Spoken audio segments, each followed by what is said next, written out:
Yeah, I did. The sequel. I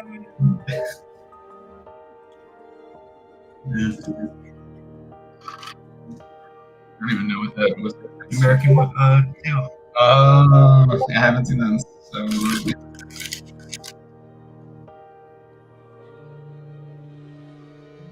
Did you notice the Mickey in the ear? yes. You notice the print? Yeah. Where's the other one? Yeah.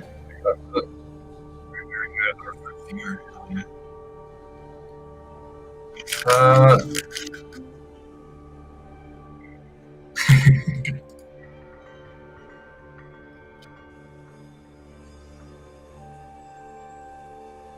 Yeah, you stoked to use the Emerald Ruby deck that's on rough. Or the blue yellow.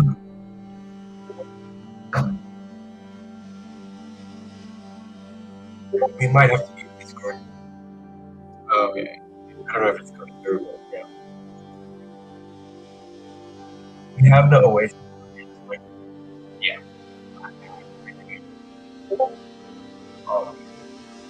Or Scrub Daughter. Okay.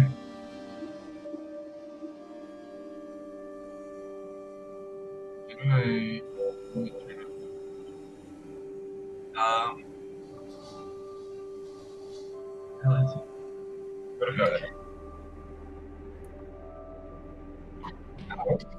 Should.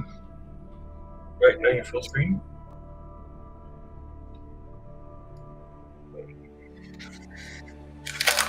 Three minutes. Oh man, I'm so excited. A banger, like a reveal right away.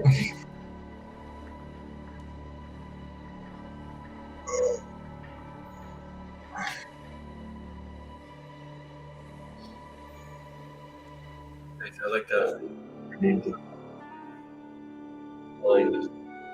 Oh yeah, that is. You gotta switch spots.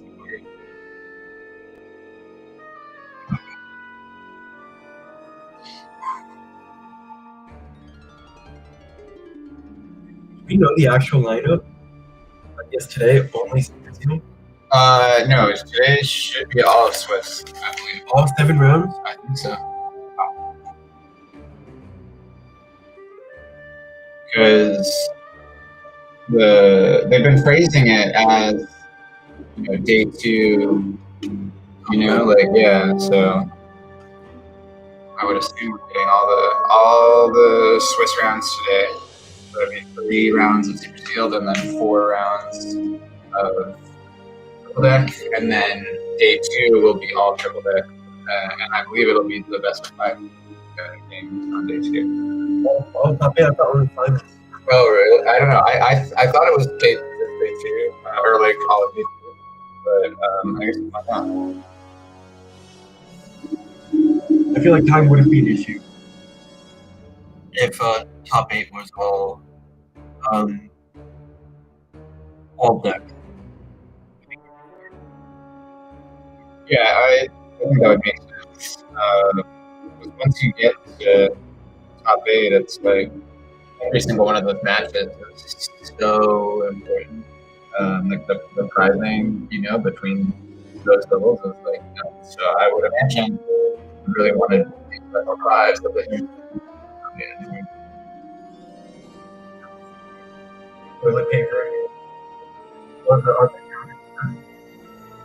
Yeah, well, it's just I don't know. I'm a broke millennial. I just there's no point in buying Human avocado. 15 seconds. Right. Who are we greeted by? 80 beaten villain. Oh no, it's me, Liam and Rebecca. Huh? Yep. Or a video. Hey.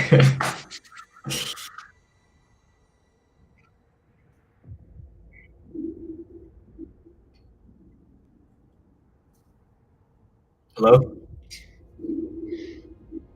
It's happening. Pulsing.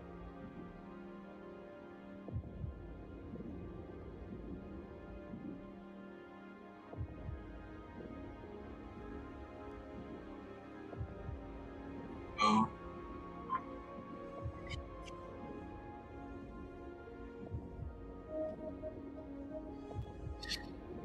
Now announcing prismatic colors, where you can play these in any Pokemon. No. It wouldn't be called colorless, it would be called colorful.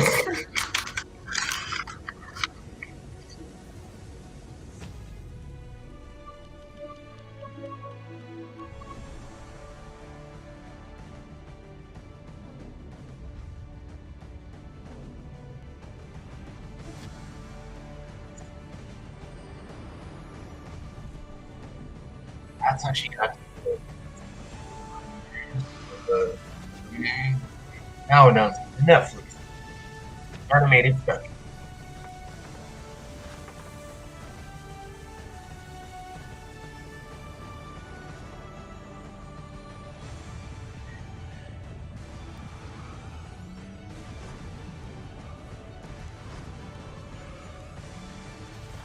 This game has taken the world by storm. Like Elsa Blizzard type storm. Fans of all ages from all corners All right, of the world Miller. have fallen in love with the art, the story, and the gameplay of Disney Lorcana. One by one, the top players emerge from all around the globe, masterful Illumineers who know how to use their magical ink. And they are now gathered in one place to summon, challenge, Oh, you know what would have been a their good way to the top. bingo card? Only one What? will come. Zan announces a new team. Yeah. Oh, it's Mo. Oh, he just winked at us. Okay, where's Zach? Zach. Dan, okay. Oh, there he is! Hey. Our boy! Let's go, Zach. Hey, didn't you 2-0 that guy? Like, twice? Yeah.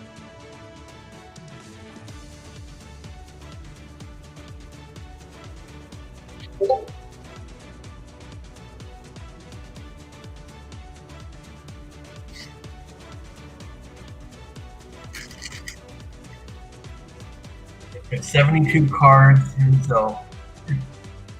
Isn't that Lorcana Day up? For that? Um, hey, Kurt. Yeah.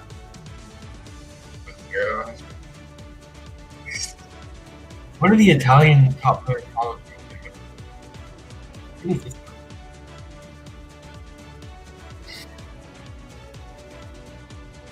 Carson.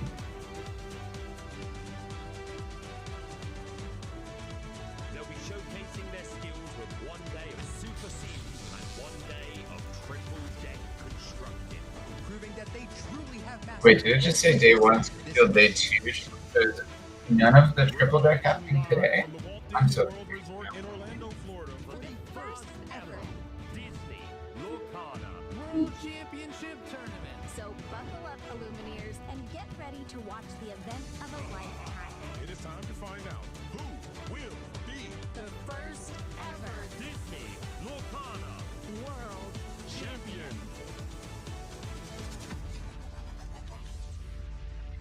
Let's go. Hello, Illumineers. We are There's live in the card. Orlando from the Walt Disney World Okay, Resort. I was half right and you were half A right. fantastic team, including Liam, Brandon, JD, and Baker. Rebecca, it is an absolute honor to be here. What a journey it's been. The story so far taking us all the way from Lille in France to Atlanta, Georgia, to the North American and European Championships in Disneyland. The first season of Disney Lorcana Challenge has been amazing, and we want to thank all the people who made Oh this man, they got possible. pins for the cast. Ravensburger, the incredible event staff, the judges, and of course all the players and the entire Disney Lorcana community. It has been an I think incredible the characters get the promos too, all just the not way foil. to here, That makes the sense. World Championship. 28 I like that tie. players have Yeah, challenged, nice. requested, A very and Jack hoped coded to tie. claim the title of the first ever I like his champion.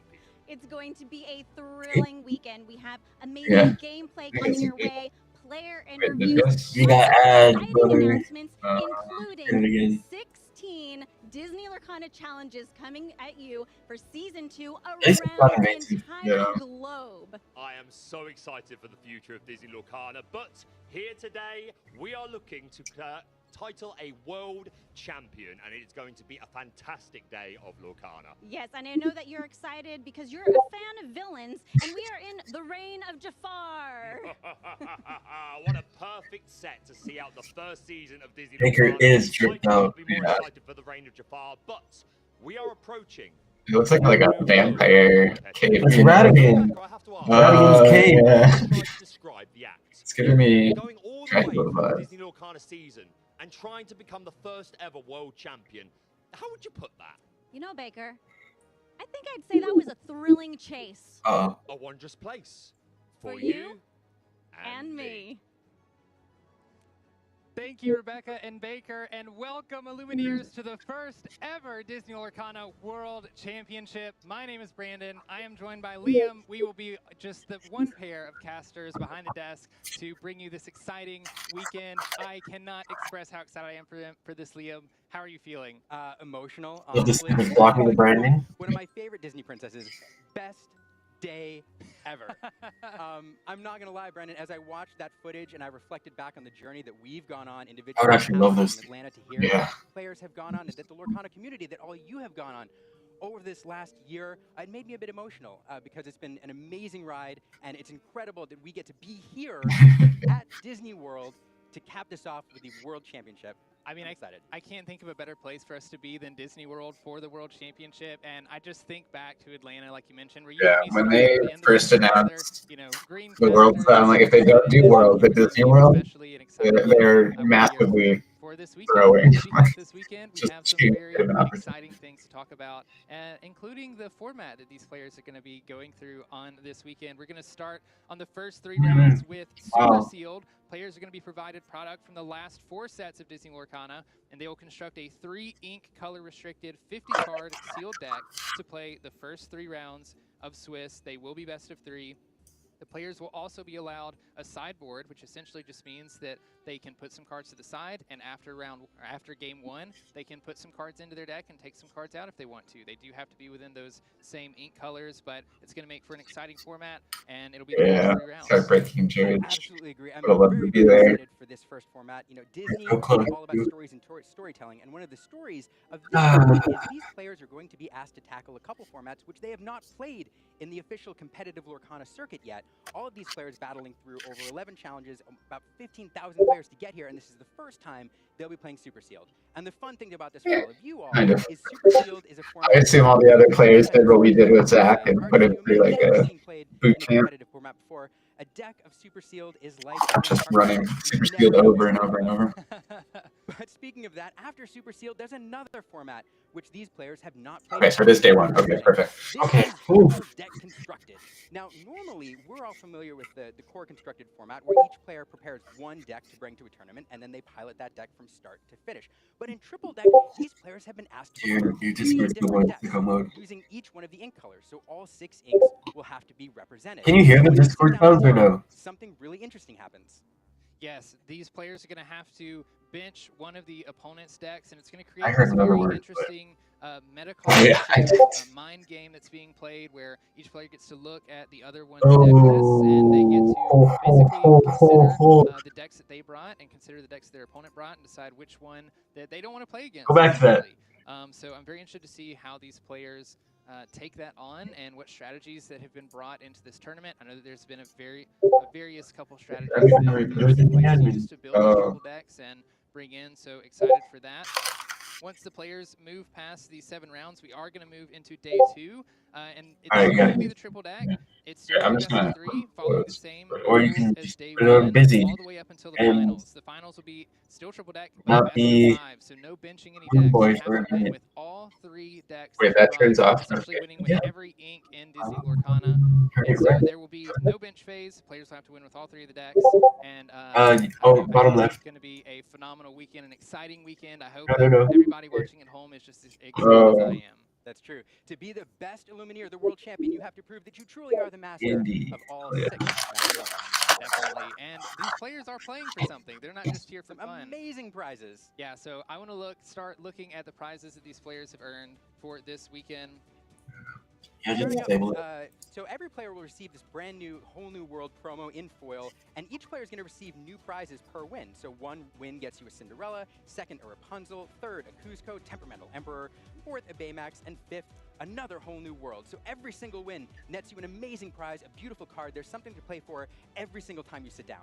Yeah, and something to note, if you notice, there's no prizes past 5 until you get to top 8. That is because once these players win 5 rounds in these 7 rounds today, they're done. They don't have to play anymore. Right. So after that Whole New World, that means that if they've made it to the Whole New World, the 5 rounds, they get to move on to day 2, which puts them in top 8. They earn this golden Mickey that you see on screen right now. And then after that, for the top 4, they will get a full set of the Reign of Jafar cards, including the enchanted cards. Including the enchanted, all of them. When we saw that, we got an announcement for DLC, but we never got the announcement for the Pride card until it was the actual day of the event, remember? The BLT banners. For the top 2. For the top 2, and then Liam, what's that coveted prize for the win? That's how Ray ignores me, yeah?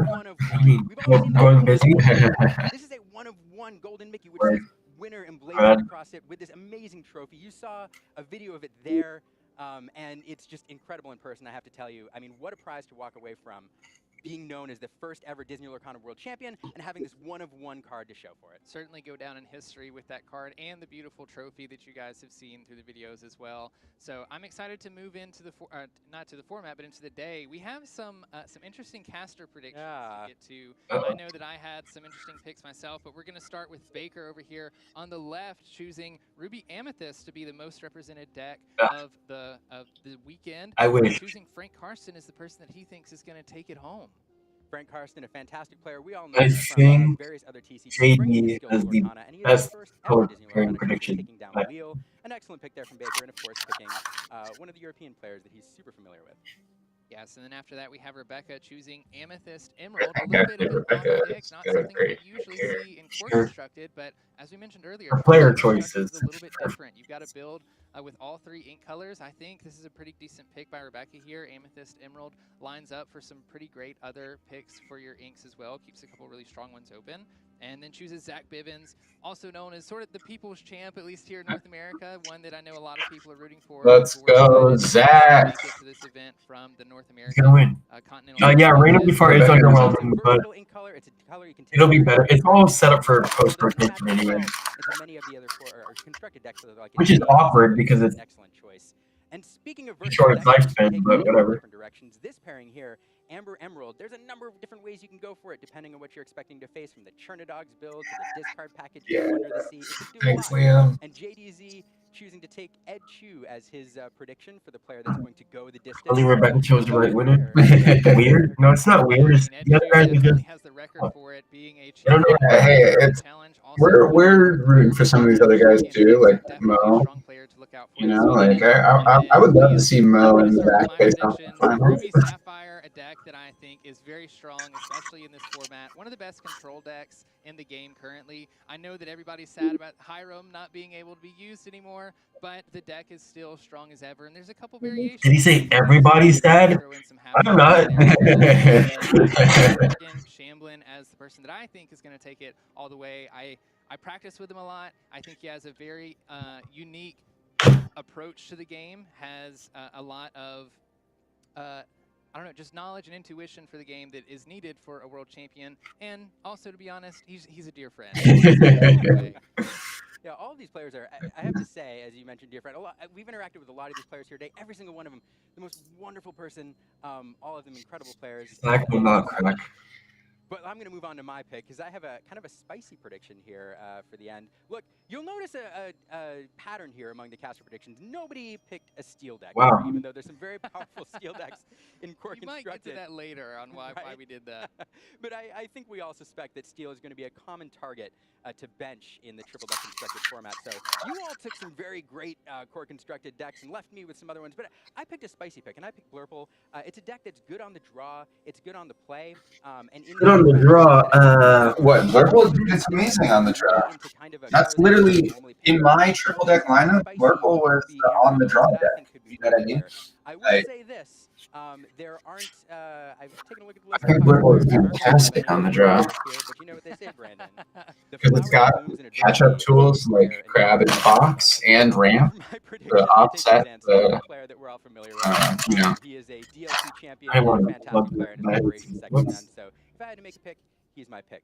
But I think we all agree that any one of these players out there could take this weekend. They all deserve to be here. And even though we each picked one, every one of these players is going to take this down. Yeah, I mean, I'm interested to hear from the people that are watching. You know, post on socials. Post First on Twitter. match. Who do you think is going to take it home? What players do you think are going to make it to the end, to the finals? Because I know we all have our predictions. You mentioned, you know, Blurple. It's a long shot because there's only one out of the 28 players that are here. But spoiled it. I look back to North American Championship where like Ed Chu was the only Ruby Amethyst player in the top 16 for that event. He took it all the way. So, Wait, you know, it did might Brandon say only one player brought Blurple? No, red purple. We'll see. No, for Continentals, but I think he said only one player brought Blurple for this. Really awesome players and some great preparation that's gone on into this, so it's going to be an exciting weekend of Lorcana. You won't want to miss a match. Yeah, I mean, Local puts you into red, yellow, green, steel, or amber, steel, emerald, ruby. So thousands of players, all for them to get down to here. 28 players in the same room. They've been working on their sealed decks while we've been prepping and getting ready for talking to you guys here. And I know that we've got to be pretty close to the first round starting. Yeah. So let's take everybody. Unfortunately, not many people here. Like, we got to see what was going on, but there's not a lot of people in the room. I want to take you all kind of into what's been happening out there while we've been. We got another behind the scenes.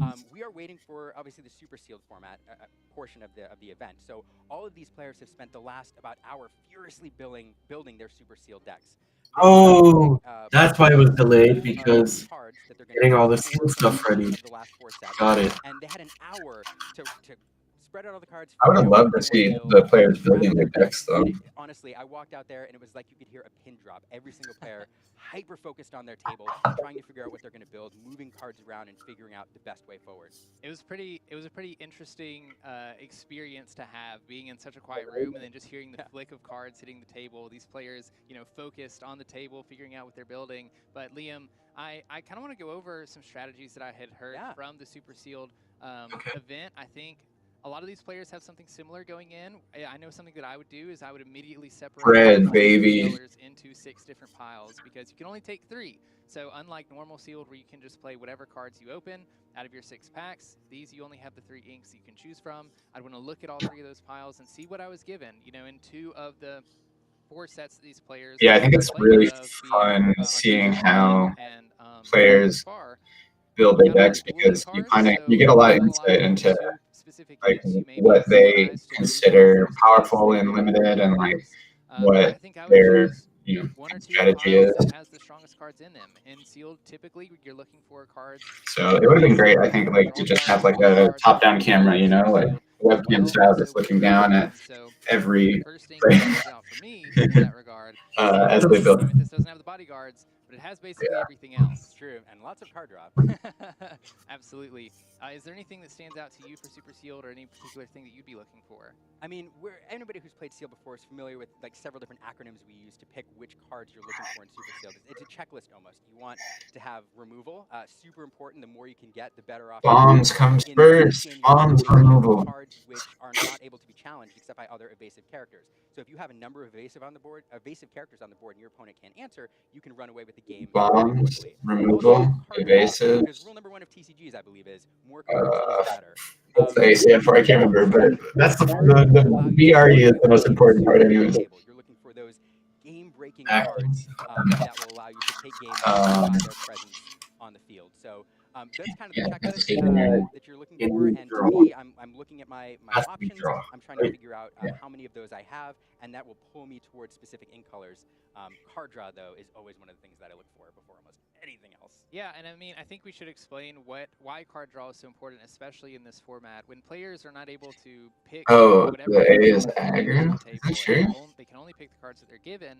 You know, sometimes your resources. I don't know. I only think about the first three anyways, because that's how, you know, bombs, removal, evasive. That's the start. Game. Cards in hand, cards in your inkwell, cards on board.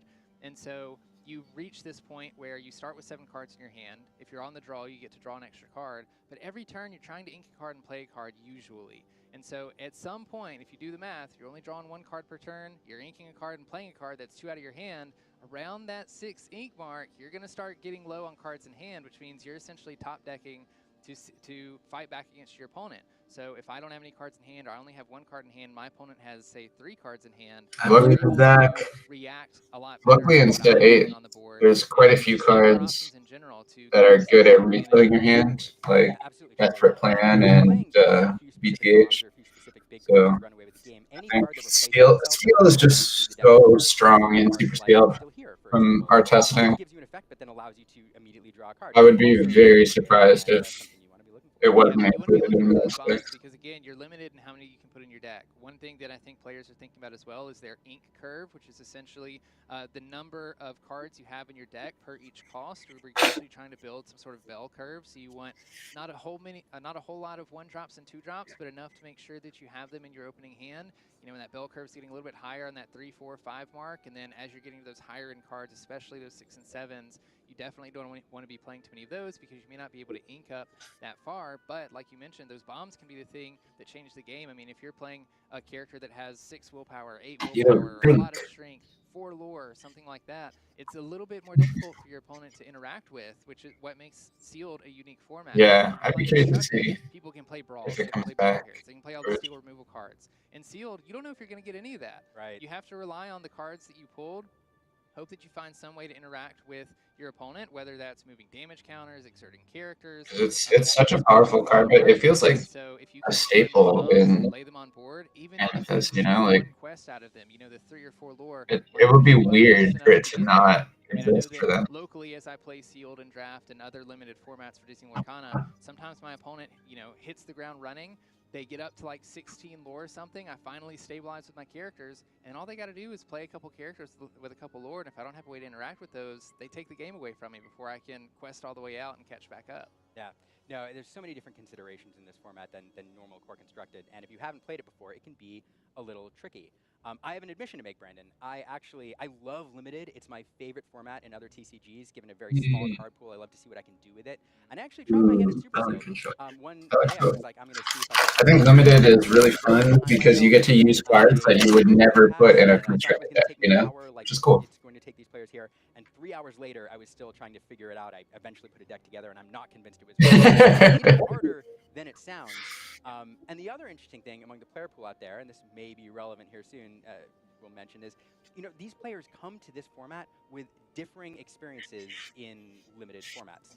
Certain TCGs lend themselves well to these formats and others don't. And so some of these players, when they heard Super Sealed was going to be a format in this event, were very excited. And some realized they had to quickly brush up on their limited skills in order to be able to navigate through these first 3 rounds to enable them to go the distance. Yeah, I mean, I'm very excited personally for the Super Sealed format. I think it's a great way to test these players in an area that they really, I mean, they're tested a little bit in Constructed, but not as much. I think one of the beautiful things about this weekend and the way that it's structured and that we have limited that they have to play through. Yeah, that's actually a great point, George. I feel like a lot of people don't realize that, where they go, you know, oh, this is a card that's like a staple in Constructed, but putting it in your limited deck can be tough because it requires a certain level of synergy or something, right? Like, or it's just not like generically powerful enough. It's better against a certain.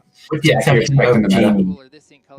No, it's like it's not all cards that go in Constructed, right? Like there are some that are just banger in both formats, like Genie. than necessarily it is knowing, Or okay, well, Doc, you know what I mean? Like Doc is insane in whatever format you play in. Last night, Mike Senior. So I personally am super excited about Pete into Doc, into Pete into Doc, into Desperate Plan. Into you lose. No, I won that game, but it was just like, man, it was brutal. Because I had to be prep after he had a good board, and Desperate Plan refilled his hand when he was like 50. He played a Desperate Plan just to get the hand to be ready for post prep. Not if you go No. 0-3 and you don't manage to squeak out. Not at all, George. We had that in a couple of our sealed pools, and it was amazing. Yeah, these first seal rounds incredibly important to these. You know, our testing, like any card draw like that is massive. Focus their preparation on the triple deck constructed versus the super sealed, because different players had wildly different approaches, which is, I don't know, it's just fascinating. Yeah, I mean, I think that's a good point that you bring up. I found that a lot of players spent a lot of time focusing on the triple deck constructed format because it is a complicated format, and we'll get to that either in a minute or later in the show. But I can understand why players would want to spend a lot of time on it. Like you mentioned, if you go in 3 and super sealed, I'm not saying it's impossible for you to make it to day 2. But at that point, it's kind of out of your control. Margin for error is very low. Because anybody that, like you mentioned earlier in the stream, that wins 5 rounds immediately moves on to day 2. They don't have to play any longer. And if you remember, there's 7 rounds in this tournament. 3 of those are super sealed, which means there's only 4 left in core constructed. So if you go in 3, even if you win all 4 of your triple deck constructed matches, wait, if you win 3 in super sealed, you just need 2. That's crazy. To make it into that day 2. Sealed actually matters so much. Players that either have limited What's this? in other card games or even in Disney Lorcana. I need to know. Oh my god. Going to help them. And the ones that spent time practicing super sealed in some form or fashion, even if it's just about oh yeah. Liam is just like waiting for Brandon to stop talking so he can be like, I just got handed the juice. Sort of the best card pool in general. I think those players are going to be ahead, and the players that can come out with a 3-0. Oh yeah. With a 3-0 record. Oh man. I want to know. Constructed formats. Guys, I can't overstate how excited I am for today. I want to see Zach crush it. What you're saying, I zoned out for a second because we just got handed the deck lists for round 1, including players. And you know, we talk about storylines, we talk about players, we talk about you know, entertainment, and we have got an incredible matchup for you in round 1. There was a way to start. We had to script a way to start. This is a good one. We couldn't have done it any. Bivens. In round 1, we're gonna have 2 titans of the TCGs, and we'll talk about them more in a little bit. They're all titans. We won't spoil it just yet. Okay, we won't spoil it just yet. Oh my god, come on. With backgrounds in numerous TCGs who bring limited and sealed experience with them, and to make it even it's Carson and someone else. Both players have selected the same 3 ink colors. Amethyst, Steel, Sapphire. I'm a little surprised. Amethyst. Colors. I'm not gonna lie. Yes, Okay. 2 of Ruby, them are. Emerald. One of them I am, and we'll get to that once the players get set up. They're bringing them onto the stage now, getting them set up with their card pools and things like that. So don't go anywhere because the match is going to start shortly. Look how animated Liam immediately got. Dude, he's excited. 2 players that So, okay. were super hard So you're saying Amethyst, Ruby, Emerald. I'm saying Amethyst, Sapphire, Steel. Purple Steel, as it's known. Purple Steel. I like that. Dude, you know my most cracked sealed deck we made, like in that weekend, was Purple Steel. It was bonkers. That deck felt unbeatable. We're rooting for them over and over. I'm rooting for everybody. Did you really? Oh, I didn't remember losing. So, you know, I just want to make that maybe like one game, not a match. Yeah. I'm like, I didn't lose a match with that deck. No way. You know, we were just making predictions, but that doesn't mean that they're our favorites. Yeah. Even Chuck's like insane. I beat Chuck on like turn 5. Yeah, in our super sealed testing, Wochuk had a deck that was like until we thought it was unbeatable too. He just had bomb after bomb after bomb. Like it was Red purple with lime. That's This good. might be a battle between Except I don't like lime. over the ponds, I guess. To be frank, I think you're right. Ruby, amethyst, emerald. That's short for Ray. Wait, RAE though. It's gonna be super interesting because, as we mentioned before, about how this is a different skill set for players than normal core constructed, and both. All right, so we've got the color predictions because we know they're both on the same. But who do we think the players are? You think it's Karsten and Zach? I think it's Karsten and Zan. The way he talked about it. Figuring out why they chose to put certain cards in their deck is going to be really telling. Because Zach is a Titan, but he's not like the way Liam said that. I don't think, yeah, I don't think he could be referring to Zach because Zach's previous experiences in Pokemon with sealed or limited does not exist, basically. Chuck did say Pokemon sealed existed for one tournament only. Then they construct a 3 color restricted 50 card sealed deck to play for the first 3 rounds. It will be Swiss best of 3, which means that 3 games will be played. The winner, whoever wins 2 games, moves on to the next round, or at least moves on with a winning record, a 1-0 record. And then players will be allowed a sideboard for their deck in between games. And if I understand correctly, but they can't change the color. Within the ink colors that they have chosen. So if you choose Ruby, Sapphire, and Amber, you can add cards into your deck. Ruby, Sapphire, Amber. Take cards out after the first game. Primary colors. Red, blue, yellow. Wait, that's not primary, is it? Yeah, it is. You wanted to save for these situations, you can take some cards out of your deck, put some in, but they have to stay within those ink colors, and then you can play with that, quote, new deck in round 2. You can even do the same, in game 2. You can even do the same in game 3 if it goes to a game 3. Yeah, and it's something else to look at. We talked all about the acronyms for the different types of cards that you want, but it's also interesting to take a look at the sets that are available. You're going to build a very different deck, and you're going to have different synergies available if you were to build a sealed deck or a limited deck out of an entire set, because oftentimes those synergies are built into that set with perhaps shift targets or, let's say, pirate synergy or puppy synergy or something like that. Having to cross sets like this. Yeah, George, they can't do that. They can't change colors from the initial 3 that they submitted. So you can't do like the old Magic trick where you draft, green, blue, but then also have a bunch of really good black cards that then in game 2 you go, all right, I'm actually just going to swap to blue, black, or whatever, right? You are locked into the 3 colors you submit. And all the cards are available in the pool. Yep. There's also going to be dual link cards that these players are going to open within the Azurite Sea, Arcasia's Island and Reign of Jafar that might lead them to a specific. It says it right there on the screen. 3 ink color restricted. Yeah, and you cannot change out of the colors. Like Brandon even just confirmed it a moment ago. Players going to play around essentially any. Yeah, you always swap back to your original cards. But you're locked into those 3 colors. You cannot change out of them. So luckily they don't have to do that. They are able to at least see the cards that their opponent has for their ink colors and the cards that they brought into their deck as well.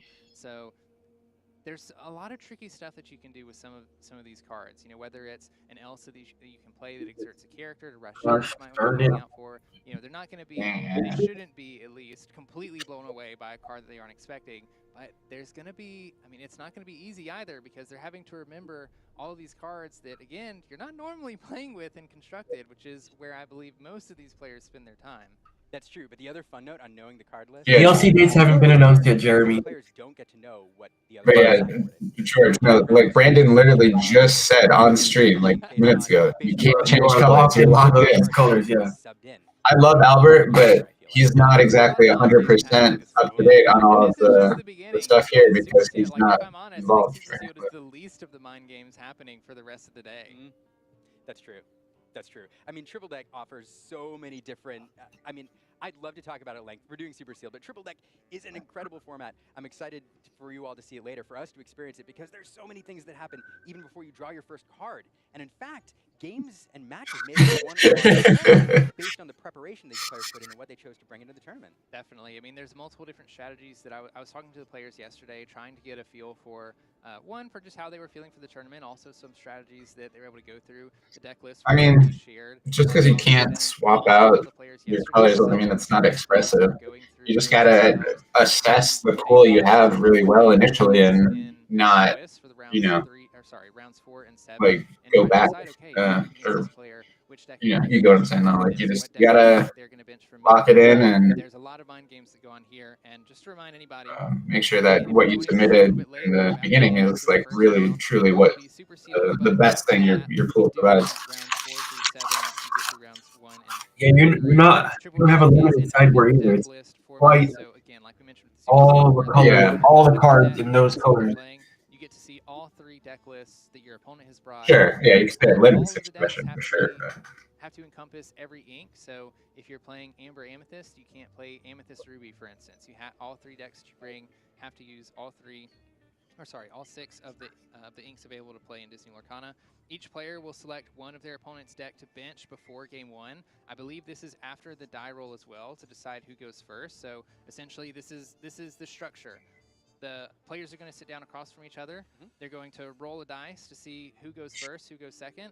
They look, or actually before they choose who goes first and who goes second, I think. Actually, now I'm getting a little confused. They know who goes first, and Oh wow! And then they bench. Ain't no way. Right. What? Yeah. World is using melee, We're not the from play hub. yeah.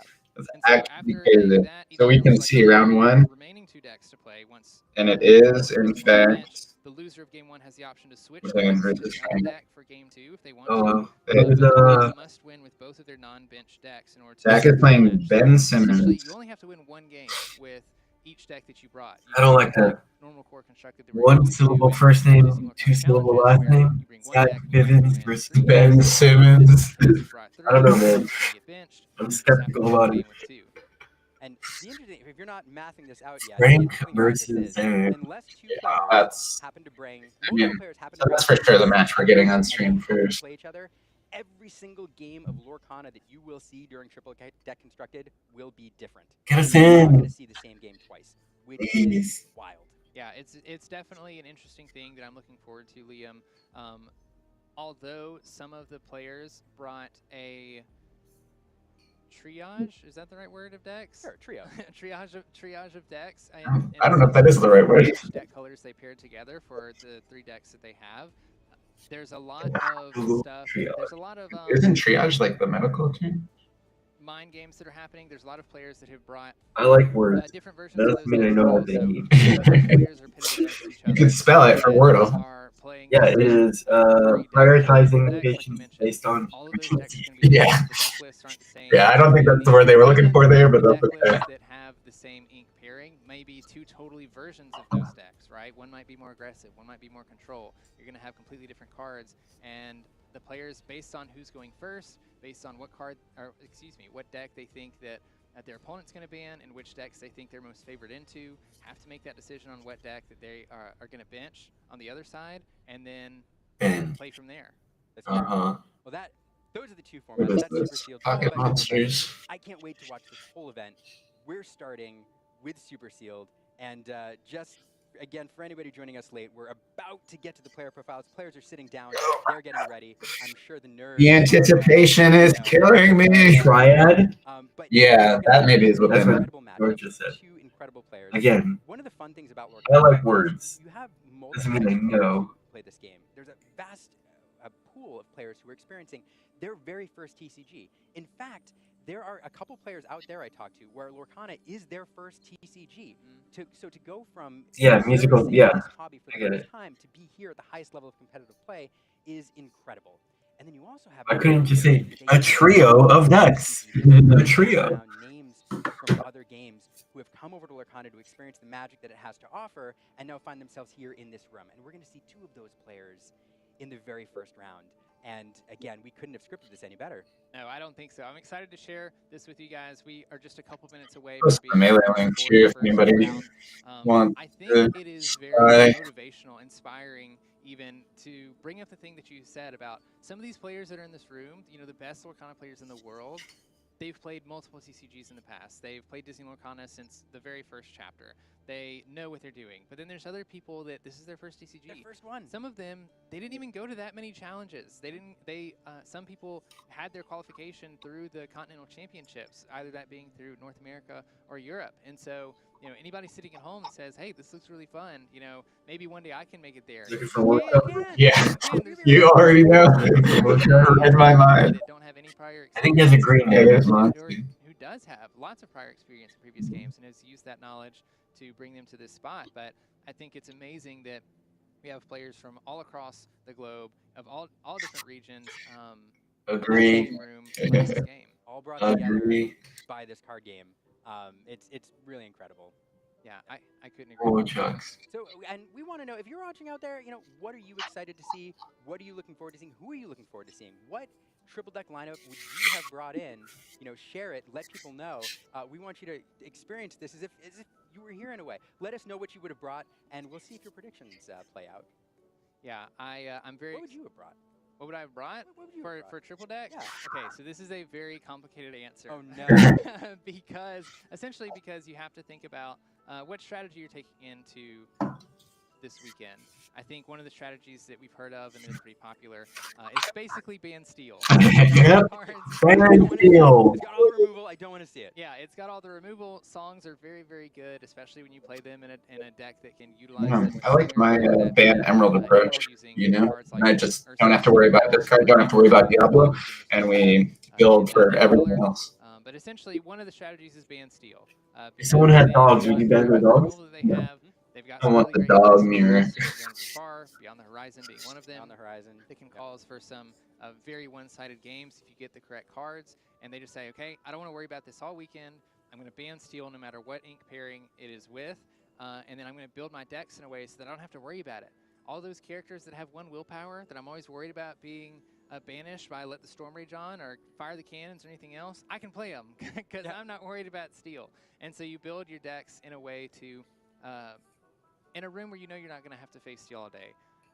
Another thing that you can do, which I think some of the players did this weekend as well, is you can just pick. So do you ever pair steal with the worst color pairing just so that you can play it? Sort of the No. I mean, did you see my triple deck?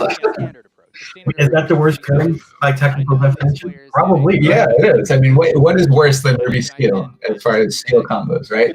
Green Steel is great, Amber Steel is great, Blue Steel's fine, Purple Steel is great. Like, you can't choose what decks you're playing against. Mono Steel. You can't bring mono. yeah, you can't bring a mono deck. So the idea is to bring 3 decks that are already normally strong and play those to the best of your ability, essentially. Tech for certain things that you're worried about, or certain things that you think that the room is going to bring. One thing that I noticed looking through some of the deck lists We haven't even seen players the first game. was that there's a lot of players that basically have one deck Water. whose sole purpose is to be aggressive. Oh, they're aggressive. I was going to say to be banned. Well, that too. Here's Green Steel. You can ban it. Yep.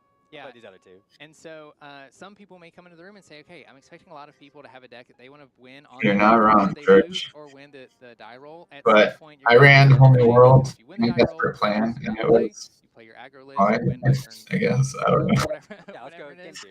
And then you go to game 2, or if you lose the die roll That's tough. and you lose your first game, then you can choose to go on the play on the second game, and then you can do the same thing. So some people may have a strategy to fix that. Personally, to answer your question, Liam, what I would have done, I think I want to come in and just try to be the best player that I can be. I don't want to try to make any wrong predictions. That's actually not a bad idea. Safe, which is totally against how I normally play things. If I'm going into a DLC, I don't feel it.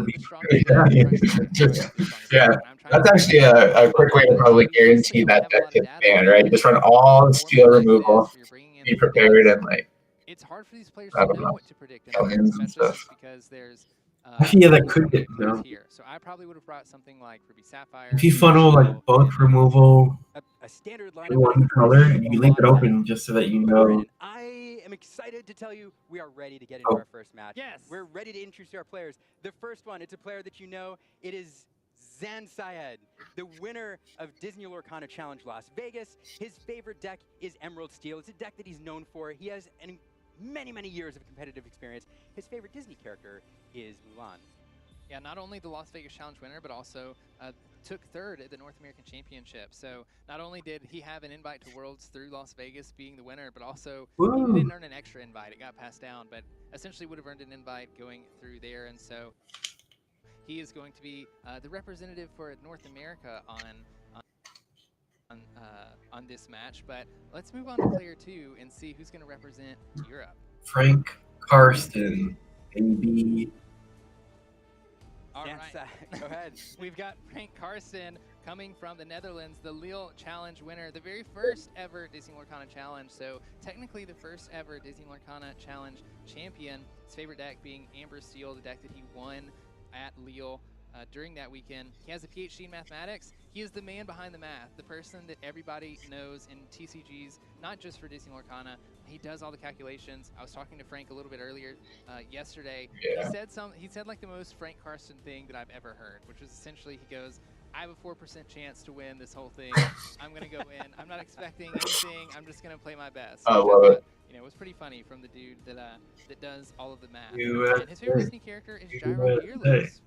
Yeah, I asked him about this. It's a comic that's popular in the Netherlands that he read a lot growing up, and it inspired him. It got him into Disney, and so All right. that's a character that he holds near and dear to his heart. Here we see the players That going is through decks. a very big Deck list, shirt. I want it. comparing here, as you said earlier, they're going to get to know what's in their opponent's deck before they play them. And this, what an incredible matchup! You couldn't script a better opening. Purple, green, steel. Okay. Okay. Titans, and these players bring. Oh, it's on Enchanted Arthur. About you, Brendan, but I Oh, know that's Shiny one of our bingo. in Frank's deck that Zan's checking out right now. So we made a dumb little bingo card. We can follow along and see what happens. So we put Enchanted played in Super Seal, but it's played, so we gotta see if it comes out. So I was asking the judges yesterday that Yeah, it's played. It's technically in the deck. They're looking through their opponent's deck. Yeah, I guess that I don't know. So are we counting played as like in the deck, or like it actually gets We don't played? know who they're going to. We don't know if they're going to use them, but they're definitely allowed to use them if they want to use them for play. And so, selfishly, I want to see some enchantments being played and some foil cards and really shiny stuff. One thing that I want to mention also is they're looking through each other's decks. Like you mentioned, they have the same 3 inks that they chose for this. Mr. Board is what we should have done, I guess. Yeah, I'm like, ooh, I just Yeah, maybe. that's a big card in this format. It's evasive. It draws you a card. Quest for 2. I've got my eyes on this deck. See, I saw the Enchanted Arthur. Let's As go. we get closer to the match starting here, there's a Twin Fire. That's some good removal. They're Monstro in that deck. Oh my goodness. And there's Removal through.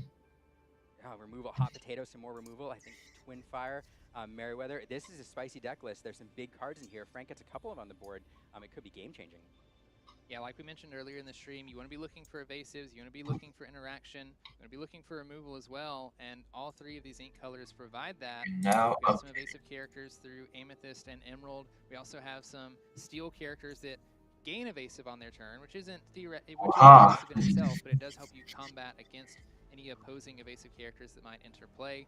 Amethyst has cards that allow you to move damage counters around.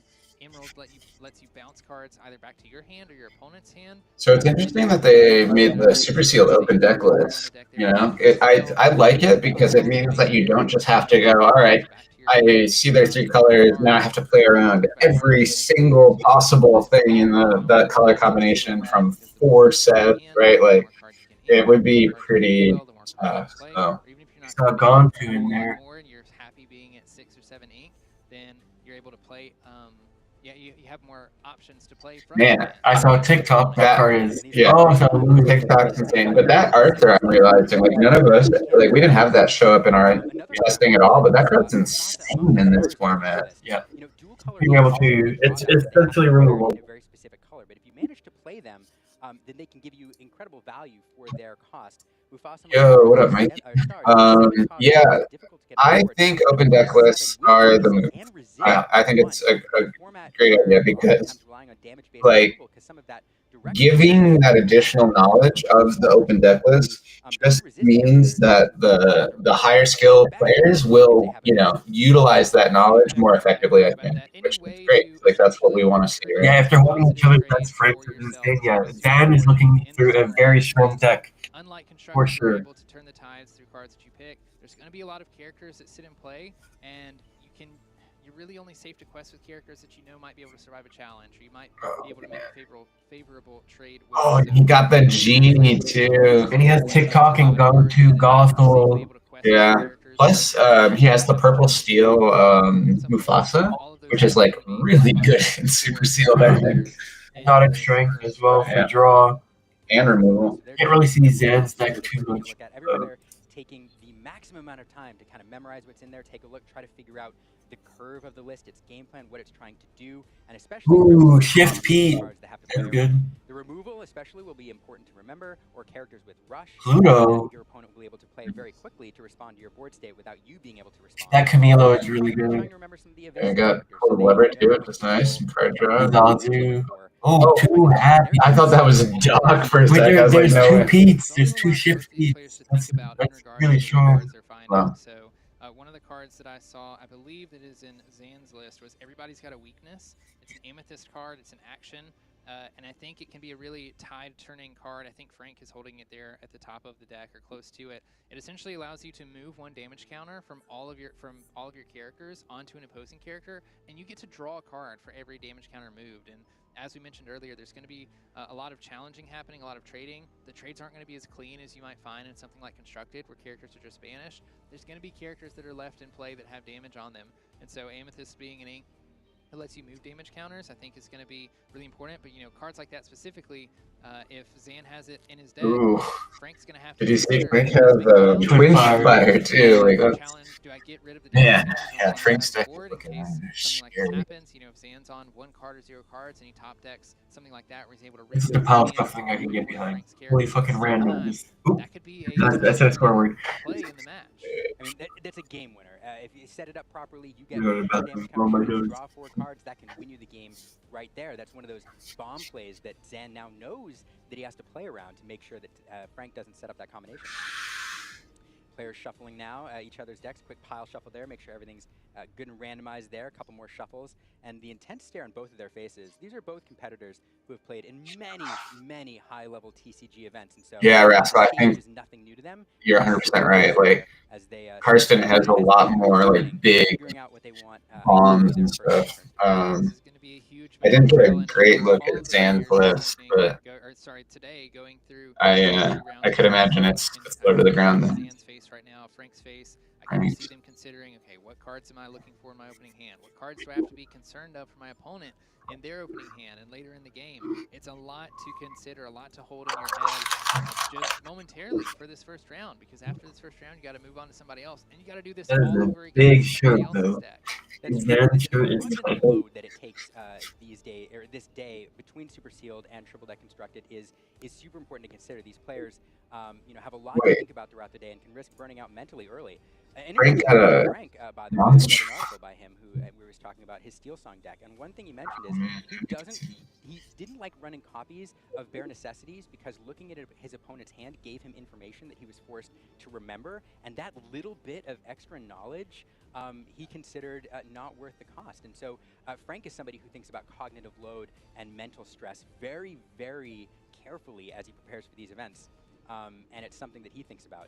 The other thing to note as the players shake hands is both these players know each other. Oh, they know boy. their play styles. They know their facial expressions even. These are Already. playing each other. And, Oh!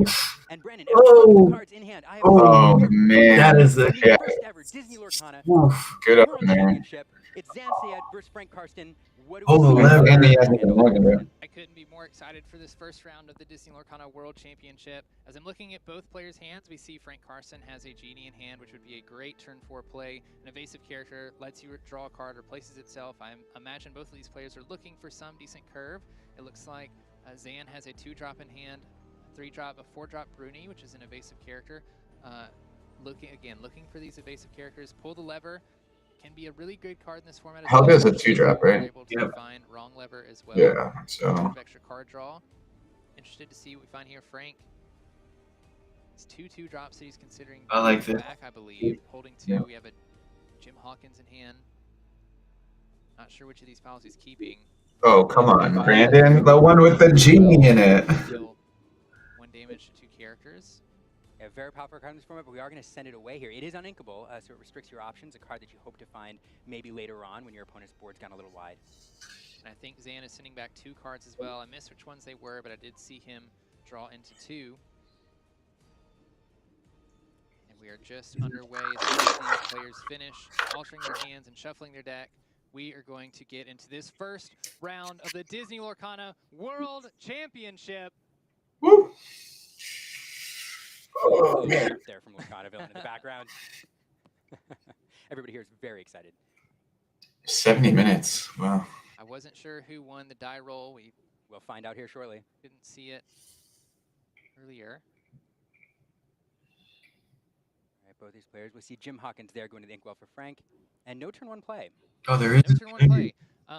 I am a yeah. I mean, for Swiss round, we gotta do a timer. And you necessarily need a When a turn game one is play. going on, they're just It's less important. Oftentimes, a lot of players will say so. Definitely going a little bit slower is totally fine. And considering his options here, pulling forward a Sisu, maybe something to ink, an expensive character. Looks like we're not going with the Sisu. And we'll ink a card, pass back. Honey Marin. No answer from Zan. Back over to Frank. Honey Lemon going into the Inkwell. Not useful right now as there's no exerted characters that you could gain a lure from Frank. But we are going to play a Helga Sinclair. Great card on turn 2. It has a high will. Obviously, don't look shift Pete in this format. It's just a good body, though. Like it is expensive. Bigger cards that Zan plays with its Challenger 3. But there are a lot of pirates in green and steel, so. We talked how important that stat is in this format. This is to be able to answer early evasive characters. A great defensive play for Frank there early on. Yeah, I feel like you see more of these evasive characters coming into this. Yeah, there's 2 Petes. He actually has a double Pete. You can start throwing a lot of evasive characters out there, so doing anything to stop that will be good. And a perfect example here. One of the things that might indicate Frank's game plan, we did see a number of high cost, like bombs, as I would describe them in this deck, cards that if you get them on the board, they're very difficult to remove. The Mufasa among the stars. He wants to keep that 7 drop. Perhaps with a defensive game plan here, hoping he wants to play it. Keep Zan from driving his lore total so he can get towards the later game and drop some of those bombs on the board. We have Shenzi on turn 3, a 2/3 evasive. Again, we talk about how important these evasive characters are in the game, and Frank has this Genie in hand to follow it up on turn 4 as well. If Frank is able to get a couple of evasive characters in play and Zan's not able to respond, that Iago is evasive, right? Just enough for him to take this first game. Which Iago? The green one? Again, the action-based one? Yes, I believe so. It's a 2/4 evasive. It's also evasive on if your there's turn. a Bianca. Orville has evasive unless or Bernard. A Bianca's in play, though. Yeah, card that can gain evasive. I'm not sure if he's running a Bianca in his deck. TikTok. Ugh. Something we'll be excited to see. Carson's card quality is very high. Advantage out of Orville. Nevertheless, it's a card that can answer Helga if Helga challenges or quests. This is kind of the awkward scenario that we find ourselves in where Zan doesn't want to quest with something like Duchess because that Helga Sinclair can challenge it cleanly. Banish, and we do see the Genie come down from Frank Carson here. Fantastic turn 4 play. This is a card that's very, very powerful, even in core constructed formats. We saw it all over the place. So to find it in limited is fantastic. It's evasive. It draws you a card more. So do you quest the Genie and look for the Bianca check? I think you did, right? You saw the deck. Yeah. Has to know that it's not in there, right? Or like the odds are really low. I believe has evasive on. But your turn. He gets it whether you have a Bianca or a Bernard, so we could play soon that is evasive. Might have that, but I don't even think I'm trying to think there's like a blue steel Bernard and a yellow one. Might just have it it's in even possible. Good stats for 3, right? Evasive character. Yeah, just a good statted card. Side of the board. Answering these evasives early will be super important. Let's see if Zan manages to find something to do with it, or perhaps if he has a sneaky Bianca in his hand. I haven't managed to see that'll allow him to unlock Orville there. I think Frank deciding if he wants to quest with any characters this turn. Choosing maybe to quest with the Shinzi. We have the first lore on stream of the Disney Lorcana World Championship. Frank going up to 1 with the Shinzi. So we're blocking it. Can't see the lore.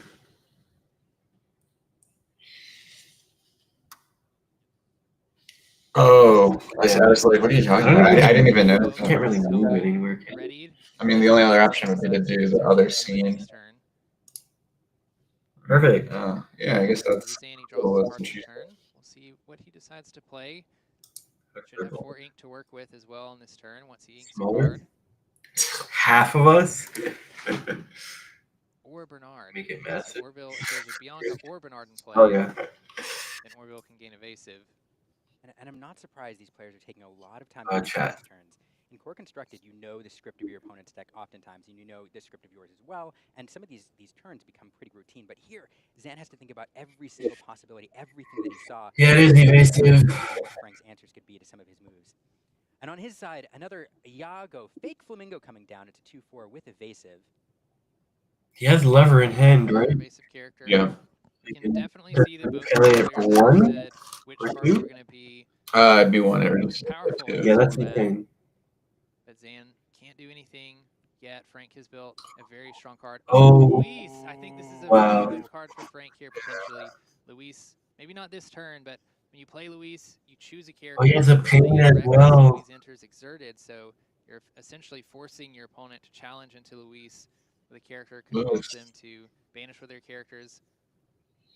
It's not removal, but it's sort of removal, or it can act as removal, but it also shuts down your opponent's questing. Perhaps there's characters like Iago, which if you quest with them, give you an ability, you can prevent that from happening by forcing Iago to spend his turn challenging instead. A pretty powerful card. It's become kind of popular in Core Constructed as well. Yeah, it's just a way to disrupt your opponent. Honestly, even if it doesn't, banish anything. Why is everyone so disgusted by Sealed being open decklist? I think it makes so much more sense. You don't have to play around 10,000. Building a little bit of a bigger lead. Ooh, and playing that TikTok. There's that 5-cost TikTok. Relentless Crocodile. He's hunting Captain Hook. I mean, looking at getting evasive on your turn across 4 sets, threats. He has a big body at 30 5/6 in the 5 plus slot. cards in each color. Card that's difficult to remove So damage-based removal. to play around, See the difficulty you're not playing around a metagame that is common. You're playing around a controlled metagame. On his side of the board, even just Frank A card you are not familiar with. So they aren't able to be banished. I don't hate it.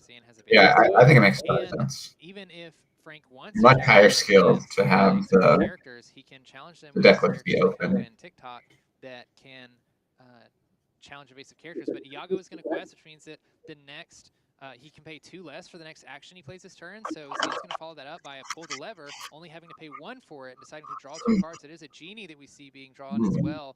A pretty strong evasive counter. Another one of those steel cards that has evasive on your turn. Excellent play there. Yusuf pulled the lever, getting 2 cards for 1 ink. Fantastic value. Frank has managed to draw at least 1 card off the cards he's played for Zan. Finding cards to keep his game going, really important. Fantastic play there. Zan still has plenty of ink to work with on this turn. I think we can ink up to 4. 5. A few evasives available to play. Looks like we're going to play that Genie, considering playing the Genie that we drew off of the pull the lever, and we are. That 3/4 Genie that can at least stop the Shinzi from questing. Or if we want to use the Iago and the Genie on the next turn, we could banish Frank Carson's Genie Wish Fulfilled. There's evasive after evasive. We see how important this ability is in this format. Both players understanding the assignment here, loading their decks up with them, and a little bit of an evasive off. Another difficult thing in this format is you start realizing that the boards start getting really big. You have to start doing a lot of math in your head on, okay, if I exert this... I would be super surprised if Lewis doesn't come down this turn. What do you hit? Iago, right? You have to consider Probably. any removal or tricks they have in their hand that they can use to take advantage of that. They can get really difficult and get... Problem is he has enough ways to clear the Lewis. Yeah, it's just you just want to deny a potential cheaper action, right? Yeah. Players have 4 characters out on board already.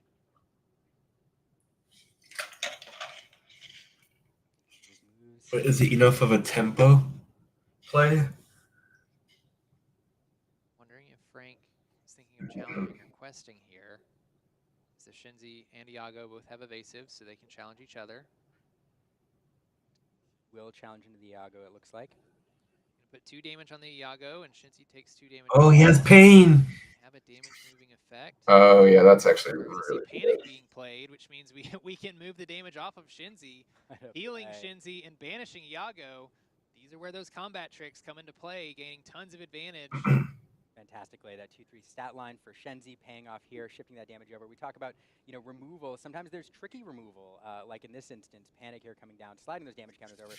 Fantastic play, and we talked about the board states building up. Frank now, his board looking quite a bit wider than Zan's, but back over to Zan for the response here in a second. since Frank will ink a Louise, we talked about the power of that card. Frank choosing to make it ink instead, building up his resources here for the endgame. Yeah, the panic. This is the critical point. Panic was. Okay, That's we do amazing. see a That's a Hades bomb. being played. This is a bomb, as we talked about earlier, an uninkable 6-cost character that comes into play. When he is in play and your characters are banished on your opponent's turn, you gain 2 Yeah, lore. the problem is that Hades isn't super great on the draw Zan might be able to start turning cards sideways if he thinks he can catch up with Frank Zan Carson. is not the aggressor In here. this scenario is that, as you can see, Frank Carson has 5 characters on his side of the board, also has the way more lore than Zan does per character, with Genie having 2 lore, Panic having 2 lore as well.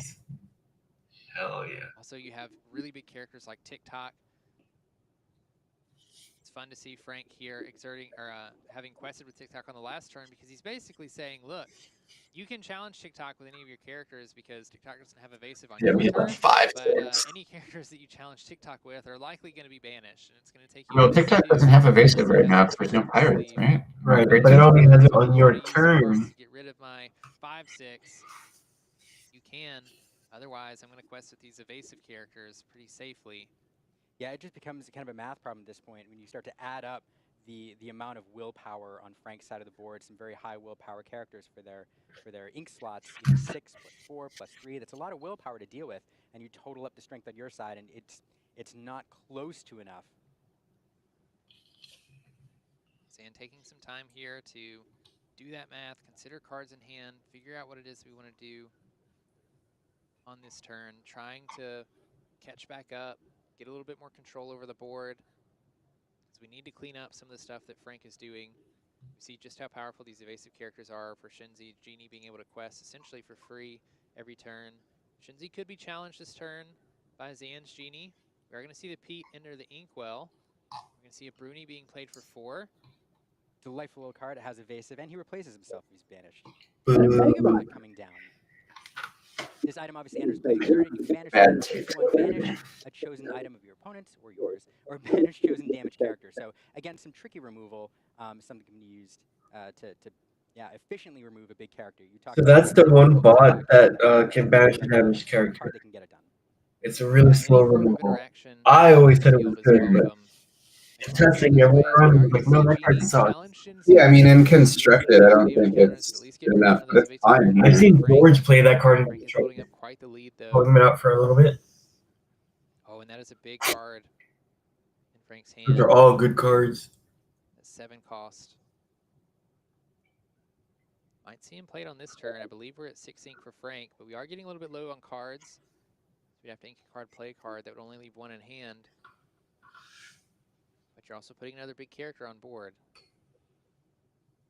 And we see that, as you pointed out, hand size starting to run, a little bit low. We ink a card, we play a card. Unless you can start replacing them eventually, your decisions become limited, your options become limited.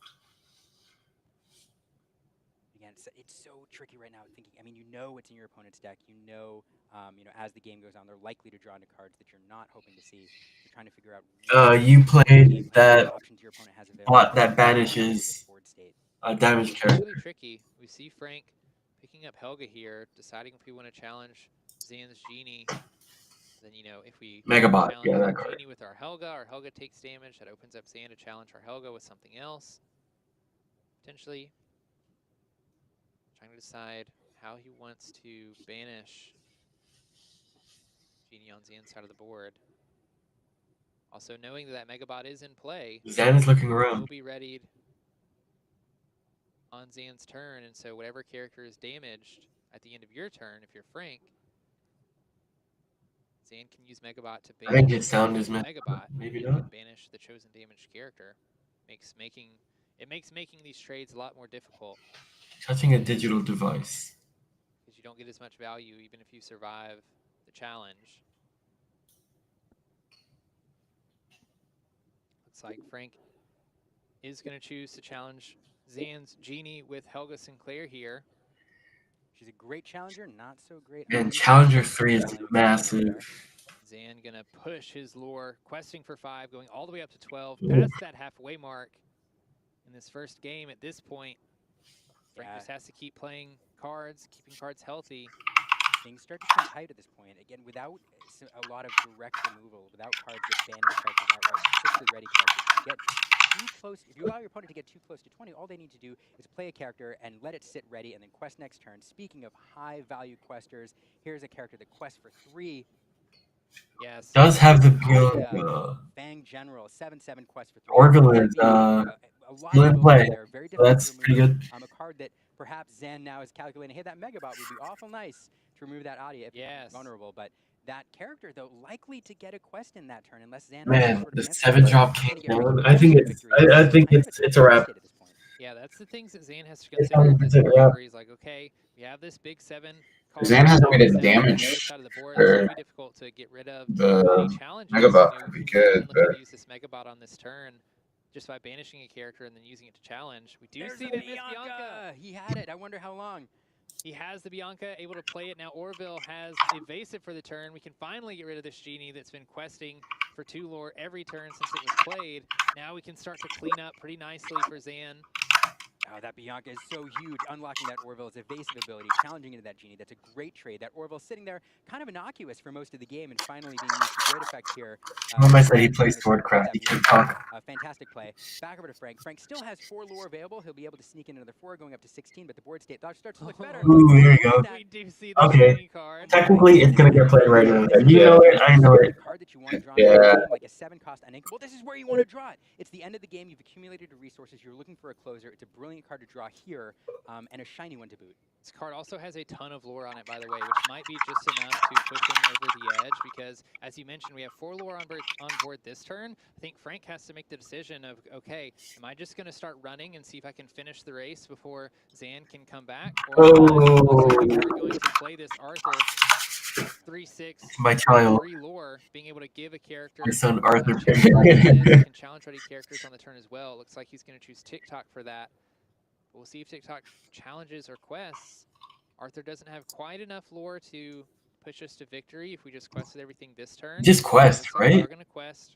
Absolutely. 3 lore here for Frank, pushing him up to 15.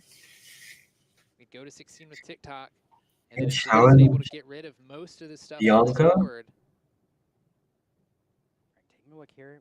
Or you just quest. That's the decision. You banish Push yourself to 16. Looking at the responses. Doing the math. If anybody can do Can math, he can kill the even if he takes out anything, doesn't matter with Megabot. Yeah, he probably just quests that. Think about Oh, right. this Megabot in play, if there's a way that Zan can even move The thing is, you can also protect your TikTok. Like if you do attack the Bianca, can't get rid of everything. he goes to 4 health, which means Orville has to run into it, and then Bruni has to run into 7-drop. Meaning it effectively clears the entire board if he challenges the Bianca. Or that Adia will do. We will quest with that. Nope, he quests instead, which I like either way. To remove one of these 3 lore questers, and because if he does trade Bianca, yeah, no, exactly. I mean, as soon as you reminded me about the Megabot that hasn't been used, like it doesn't make any sense to challenge. You just quest and put the pressure on him to remove because he has to remove every character except for 1, right? Where he loses. Right. Yeah, and it's going to be hard to kill both of these 2. Jasmine that Zan is holding in hand. Well, not really. He has to run Bianca and reckless on their next turn. Running in reckless, so to the TikTok and then Orville into the Frank can't quest with Taya, I think. Zan selecting his first move here, probably going to challenge with that Bruni. Bruni will give Zan a card when he's banished, so if Zan's looking for options here, we'll take a look at the top card of the deck, see if it gives you anything else to work with here in this turn. I don't think so. It's not going to be helpful here. Jacques gains a burst of lore, 2 lore if you have 3 other characters in play, and although Zan needs the lore, he's going to just tag you and say Arthur enchanted. We know. Against Frank here. We reacted live on stream. Done the first part, we'll see if we use this Megabot here, how we choose to clean up this Adia. And then I assume we're going to see that Jasmine here before too long. It's pictures. It'd be unfortunate either way. If we use the Megabot to banish the Adia, we still have to challenge with both Orville and Miss Bianca just to banish this TikTok this turn.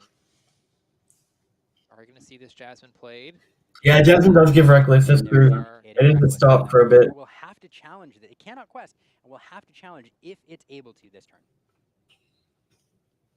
Frank taking a second to look at the card just to read it.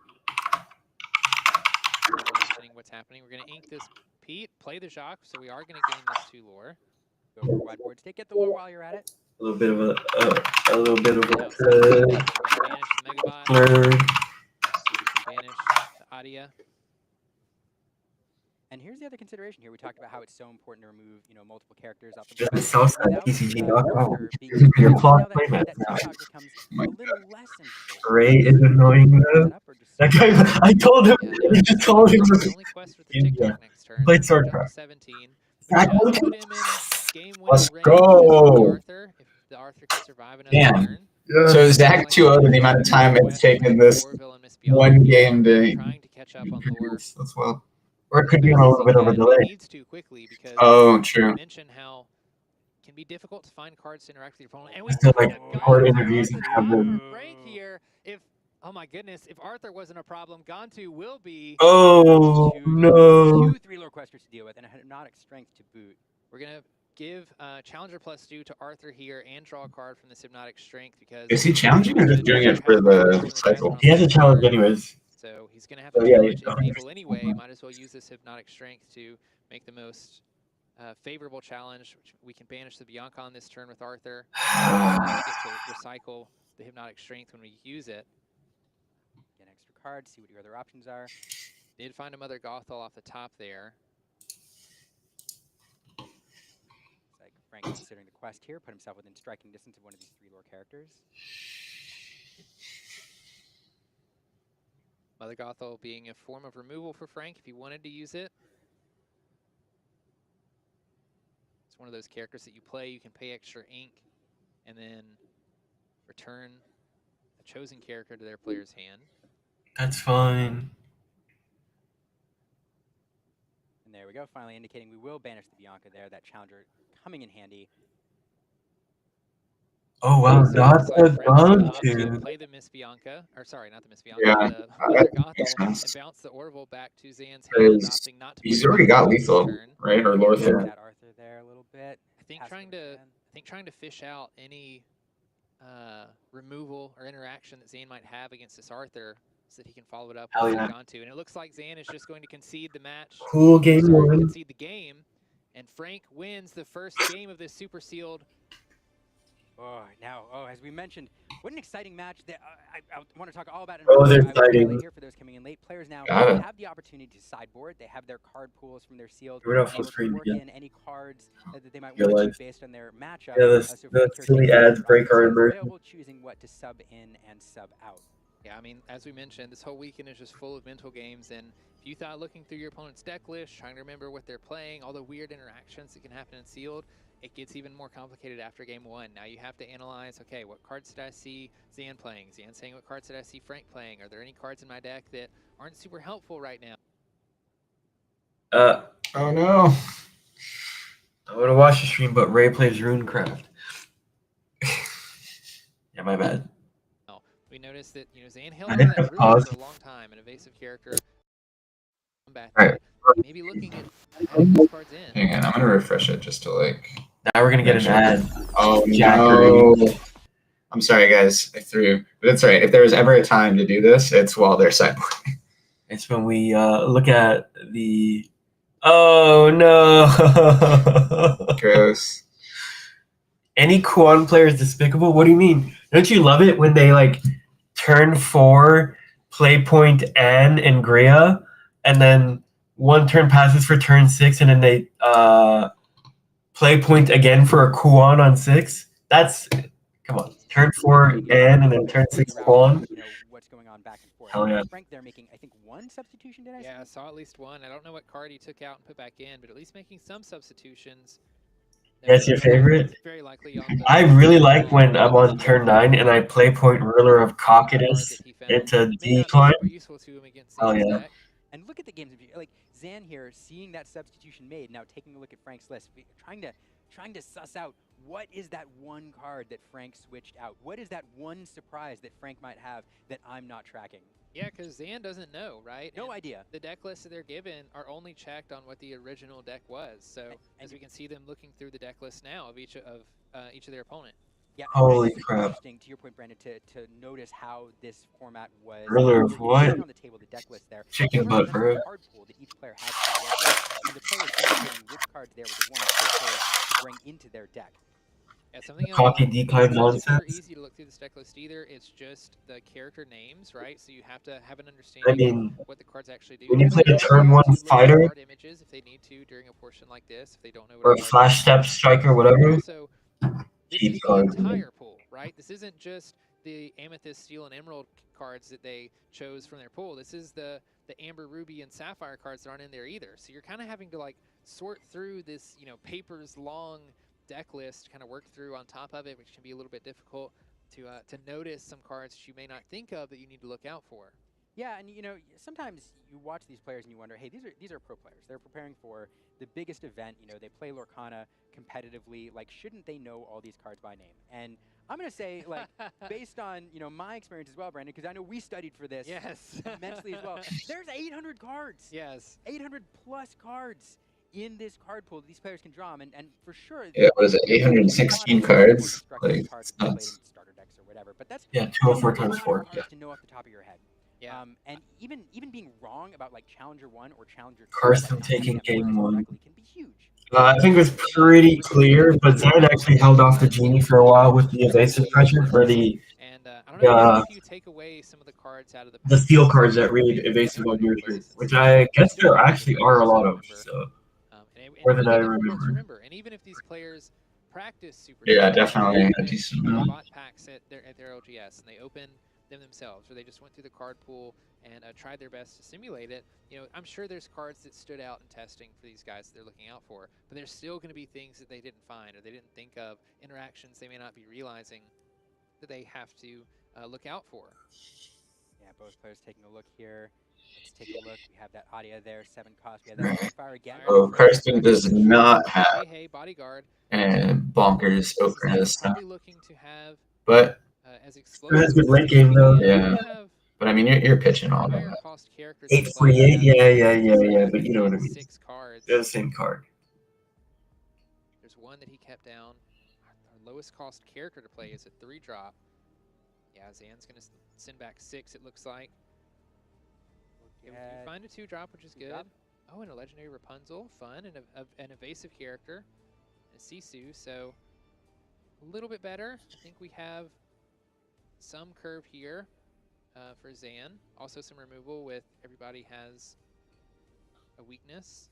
We talked about that card earlier and how monumental. What's unlimited so far? In a situation where you need to come back from being behind.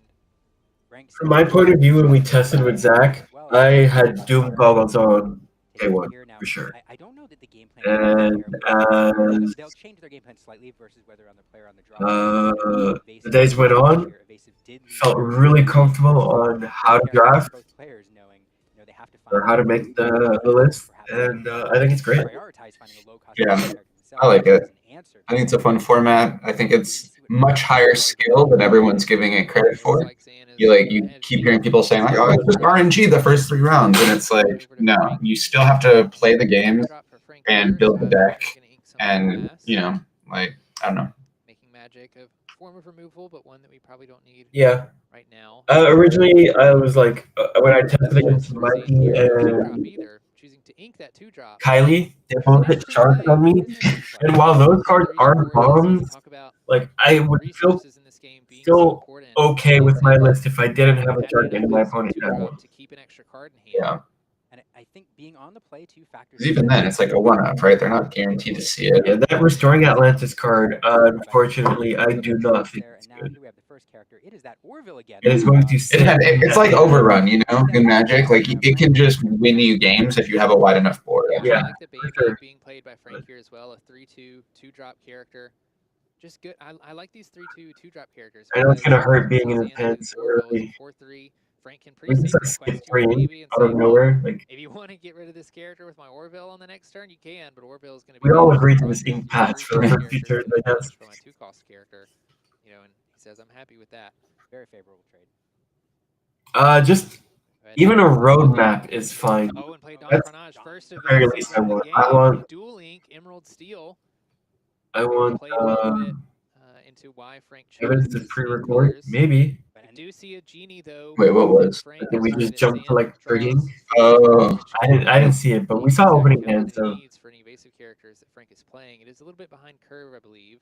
But this static Players are moving at way 1.5x too large here. It says whenever you play an action that isn't a song choosing opposing character gains reckless during their next Hey, turn. they might just be moving fast. I get accused a lot of moving. Yeah, Ghosty moves at Jack moves at 4.2x speed. It's kind of crazy. People will always just be watching me on stream and they're like, why is one half of the stream in 2x? I like the March hair here. The Gothel 6-drop is cool. This hand looks good. I mean, even the turtle isn't bad here just to start like trying to fix. Yep. I think Don Carnage. Carnage or Carnage? Carnage. It's like Target, not Target. Yeah, for Worlds, I want at least a roadmap. I don't need deathbits. I don't need dates. I don't need locations. I just need like Q4, 2 DLCs, Q1 2026, 3 DLCs or whatever. A lot, but when it's one lore over the course of 5 turns, it starts to turn into a lot. Yeah, I just want DLC dates. You know, as long as we get like some DLCs announced for the remainder of this year, I'm happy. Oh. Yeah, this is a card that people are not like in testing, but I just was like, man, it's just a 2-quester that quests and is evasive. And card qualities across art skill levels should be pretty similar enough that I can afford to give card draw. That's when I was giving you a lot of card draw, and when I beat you. Has a weakness. It's such a fun little challenge, isn't it? Because it presents what looks like a that's brutal though. I wonder what has Frank got up his sleeve to take advantage of this. Yeah, this was a weird quest for me, but you know, Carson's a smarter guy than I am. So Kobe apparently beat him. Damage. Why did he put 3 damage on that genie? Oh, he did. It's just blending in there. Man, those are not great damage dice for the stream, not gonna lie. Like, I like that they're the blue and gold, you know, to like match everything, but they are tough to see. It doesn't pay off. But here, both times we've gotten value out of this Orville in terms of unlocking his ability with Miss Bianca. But the one thing to note here is there's little. Pain. Orville and Bianca are both pretty good bodies. Carson is actually one of your picks to win all. So, but used to. What if I told you Carson plays Runecraft? Yeah, we just see the Cusco ability being used here by Frank Carson. Has the ability at the start of your turn, choose one, draw. Each player draws a card, or each player chooses and discards a card. And Frank says, "I like the cards in my hands. I don't want to discard them." Yeah, so we're all rooting for Zach. Zach's gonna win it. Yeah, I believe. Being played, which has unfortunate for all the rest of the players, but yeah, Zach will be taking home. Damaged chosen, damaged character. So that's exactly the line that Frank was playing into. But everyone else can get close. Yeah, inviting that challenge, saying you can win some cards on the way. You can get maximum value out of it if I force you to damage one of your characters. Zan there, but here's the thing, like you at some point you have to take that challenge, or you risk letting your opponent run away with free lore. If you've got it, you've got it. Frank had it. Zan's deck doesn't even seem all that bad, right? It seems pretty so at the start of each turn, fine. Has to pick one, either both draws. I think just Carson has more 2-pip dudes. So it'll be interesting to see how he chooses to navigate that ability throughout this game. See Frank ink for turn, putting that Ariana, just a big 5/5 character. This has to be like the best trio if you don't get like hard removal in red, and or if you just get like insane cards, or you just get like when your hand is empty, so not a card you want to use its ability on, but or like keeping you in steel. I think green is just fine overall. Zan deciding to ink this Camillo Madrigal, playing out the Rapunzel, 2/5 evasive character with 2 lore. Camillo's a tough ink for me. Legendary foil, beautiful card. I think I would rather play the Camillo, but yeah, the Rapunzel checks the Cusco, so it's similar to Reckless. Whenever this character quests, chosen opposing character can't quest during their next turn. So a high willpower quester, they can usually get a quest in without serious repercussions. How much strength does the Don Carnage have? He's a 3/3? Yeah. Or 3/2. Can't see. You see a Mother Gothel sitting in Frank Carson's hand, the 6-drop. Maybe looking to play this turn if we can ink up to it. Should have grabbed the Celsius.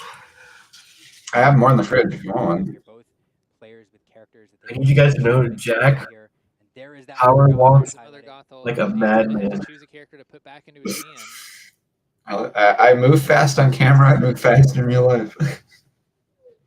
See if Zan. It's a tough spot because if you bring back the Bianca or the Orville, you kind of lose that of one of your evasive characters. You just played this Rapunzel. You don't want to bring it back. Another evasive character, one with a unique ability in that you can stop an opponent character from questing when she quests. Puts Zan in a pretty tight position here. No real easy decision. Now looks like we're considering the Bianca. That'll leave Orville available to challenge if you play the Bianca immediately, but it does cost 5. Tough decision here. Also notably, this is before Frank is questing with anything, so Zan's saying, if you pull back one of these characters and remove some of your evasives, then maybe I feel happy questing with mine. And oh yeah, we can't get that 7-0 space. So 5-0. We'll change it to 5-0. We did send the Bianca back in. We'll just have to edit 7 and just draw 5 over it.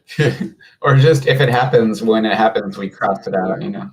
Or like we do the X, so it covers the 7. So he's going to quest with the March Hare. Hare quest. Pretty safe to I do guess because Genie can't kill it. Then both characters get banished. That Orville will 1-to-1 trade. Happy, I think, for that trade. Of course, the Rapunzel can't banish the March Hare either with only 2 strength. That's pretty good. Some sort of combat trick. I'm trying to look. There are some combat tricks. I do see that pain in hand, I think. Ooh, Zazu. Some other fun cards here. There's a Hades in hand, a TikTok. You gotta drop the TikTok though, because the TikTok has evasive right now because Don Carnage is on the board. That's true. So I think Zan has a Restoring the Crown in hand, which could Very be a true. really great comeback card. It makes Frank exert all of his characters, and then And Zan's now, characters banishes another character. because Bianca's gone, Frank could technically quest the Cusco next turn, but if he plays the TikTok, then he can't. Yeah, it's a great card Can in hand. And quest Cusco. Genie has evasive. oftentimes those board states. The Genie's gone, dude. That's in the discard. Quite the board state before closing things out. If you force all It's your too close. exert, you can clean them up pretty efficiently on your terms. Yeah. Zazu, play TikTok. I like it. It's a big body, it's a big challenger, and I think Zan's game plan here, if he can So don't we just go super wide here? Like this. There can be an incredibly impactful turn if Zan Can quest all at once, or to allow him to clean things up pretty well. I think that's definitely what he's moving towards. You're talking about Karsten? Yeah, I think so. He's got He's got the lore advantage right now. He's got the lore advantage on board right now. already stole our lore counter, I'm assuming. By playing the Mother last turn, forcing Zan to bounce It's a good one. back I like in it. hand. I actually like the overlay At a least lot. Zan a turn on a play like that, but we are going to pass it over to Frank. He's going to ready everything, activate That's his pretty sick. ability, so both players. I like that the names are below. Card, and then That's really good. turn, having a healthy amount of cards in hand to choose from. Continue to ink. I will be yoinking this for sure. So many options available. I forgot that the Rapunzel has evasive too. Yeah. Mm. Also have access to that hypnotic strength. We could play it on. You know what I like? Carnage, Here? something reckless I like a on lot turn. of things. I like Runecraft, Use it to banish this. long Rapunzel walks or on the Dark beach. Carnage I can hate the banish beach. as well, but could be a tricky play here. We also have another through Genie, Wish Fulfilled, and Frank Karsten's hand.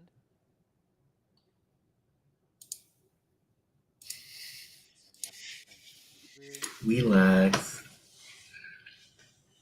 I missed. Looks like the Rapunzel quested last turn, so It did. one of Frank's characters can't quest during his turn. It's the Mother Gothel. Okay. We are considering this hypnotic Yeah, strength. do we strength here? Gonna choose the Dark Carnage, so Does he have down evasive, +2. Mr. Carnage? Frank gets I think so, doesn't he? Oh, that's Vernal. Or is that the other? I know one of the Don Carnage. Oh, he has another strength? Yeah, because it is an action. It is not a song. He's going to choose Orville to have Reckless on Zan's next turn, or at least looking at it. Drew General Lee off the top there. Oh, it's when you play an action. With resist. And we are going to use that Don Carnage to banish the Rapunzel here, making it a clean trade. Very favorable trade there. And that takes the pirate off the board, so TikTok doesn't have evasive anymore. You know what you're thinking of the one with Mickey? Dude, when it was played against me, I like it. it worked out, but when I tried to play it, man, I just got smoked. No, he's talking about the champion. Yeah. Oh. No, the prize, not the one. Skinner set me up. Skinner set me up. Awkward situations where it's like, okay, now we have characters that don't trade super well, but Skinner set me up. a library. Fantastic card in this format. Unfortunately, it's at a point where Frank has managed to accumulate a fairly healthy amount of strength on his board, so Frank able to answer that library quickly. 2 milli A card that can set up for the champion Mickey. Force an answer from Frank. No, I'm actually the reverse locked in. My brain is built diffy. Lord of the Dead during your opponent's turn. Whenever one of your other characters is banished, you gain. The mind tricks the body. Body thinks the mind is crazy. And it forces your That's where I'm at. give you a little bit of lore every time that they do a little bit of control. Fun character to have sitting on the board there at this point in the game. Yeah, one of the more difficult things to do, especially in a limited format, is you try to keep board control as best as you can, but then by the time you get it, sometimes your opponent's too far ahead in lore for it to really matter. We kind of saw that happen in the first. George, he's looking at it. Lead, and with Hades in play right now, let's focus on the mission at hand. On his turn, keep control of the board, and then if Frank wants watching to Lorcana, he's going to also allow Zan to keep up with him in his lore lead. So puts Frank in a little bit of a difficult position here, unless we can get rid of this Hades. But not sure what removal options we have for Frank right now. I can't remember what action that was.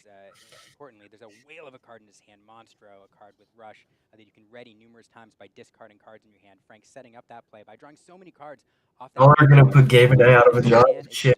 Oh shoot. I don't know what you're talking about. We got. To draw extra cards every turn. This Cusco in play. You guys are the casters. You know what I mean? We're but humble. You are the casters. We are the blasters. Looks like we're gonna New Lorcana here to play that Adia. Does look great, George. Yeah, this 7-drop is actually an insane card. I played it. When you challenge into it, so and I played against it. It's just or to push his lore total. Yeah, it's just a clock. For Zan, where Frank is casters and blasters. Lore on characters on his side of the board that we got to do something about them quickly because when that moves one down to the challenge character you have input on the opponent character, draw one for each.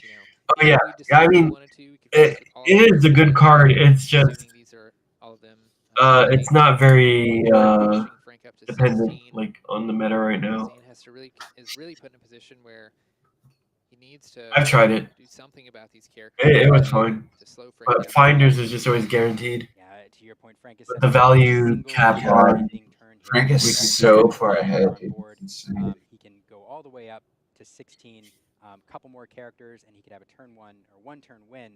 So yeah, Zan having to think about controlling. Yeah, Zan has just not been able to wrestle like tempo at all. Of course, Zan they both have TikToks. Up his sleeve as well.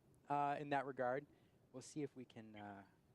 There was one draft where or one sealed where I didn't have any TikToks and I had to deal with the Ariana Grande. She has a 5-drop 5/5, and my opponents have the 5/6, and it's just like, right, cool.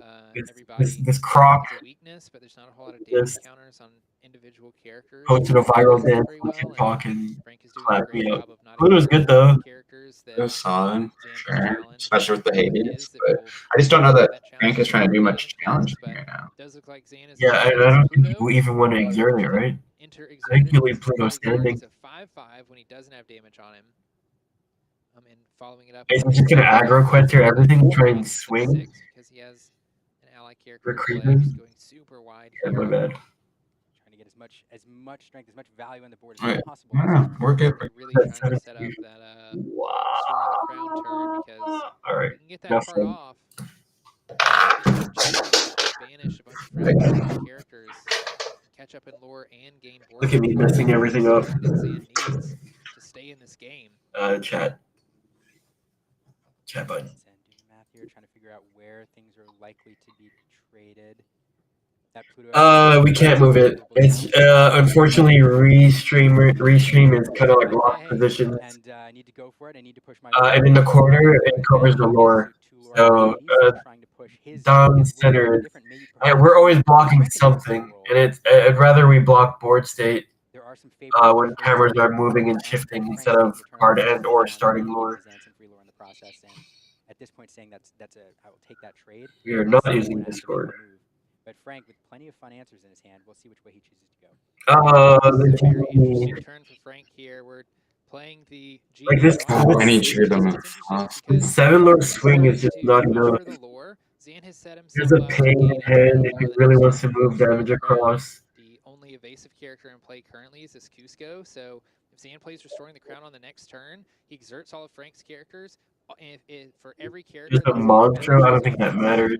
He gains 2 it's not the Earth monstro though. 5/6. Critical mass of lore on board. Oh, the wrong monstro. It's the right monstro. It is actually for him. Nothing more is better than knowing if your opponent is at 0. It's a Cusco, 4-drop 2/2 evasive. At the start of your turn, pick one. Opponent draw.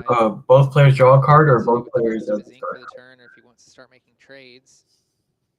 This is a fascinating turn here. This is where we see these pros at work. I got you. About the cards that you have to consider from your opponent after looking at their. Yeah, it is the 5/6 monstro. Very may well. You're just bored. You want to know how to get rid of boredom? Searching for ink. Runecraft, baby. Panic. Looking to move some damage counters. We're going to move 2 damage counters off of the tick. Love it. Just one. Now he is yeah, because you just need to reduce it so that it'll not hit back. And then kill the Hades. Banish the Hades. Make favorable trades here. Yeah, and Frank Carson is just questing out. Fighting an answer. Up 8 lore to 16. We'll see what Zan has to work with. What a tricky play with that damage counter. Just slide that over, and now you're right. That's 4 strength gone. Wait, doesn't banish the Hades? Zan no longer has a. No, why would he? Hades is only active on Karsten's turn, right?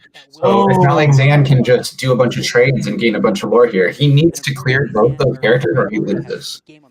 Oh my! Oh wow! I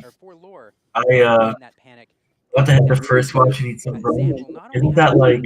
Exerted characters, but find a way to give those ready characters reckless to do something. Just like another Denny's. I've never been. Yeah, Frank has put Zan in a position of have to have it or else you lose. As we know from the previous game. Hope you enjoy your $12 scrambled eggs. Wins this one, he'll move into round 2 with a victory. Zan moving cards around, just trying to figure out how he can divvy up these challenges. For breakfast I had seeing if he even has the combos, baby. Meat sticks. Yeah.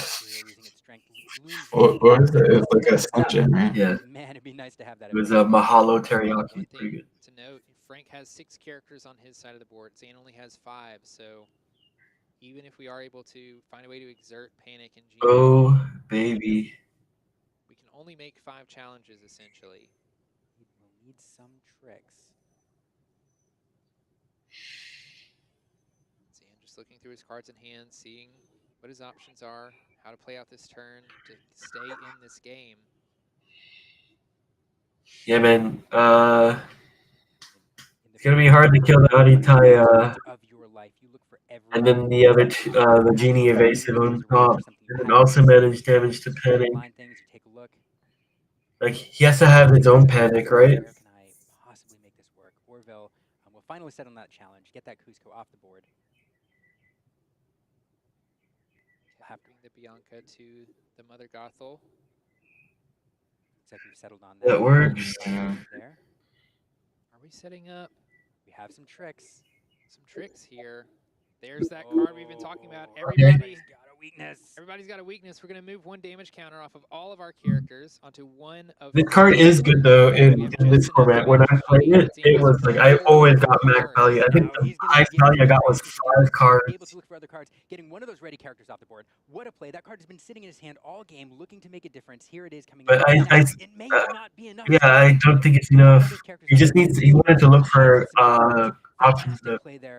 So, I mean, the fact that it healed the Pluto is pretty massive, though, because now Pluto TikTok can take out game. The 3-quester. Yeah, so should a Carson have moved 2 damage to Pluto?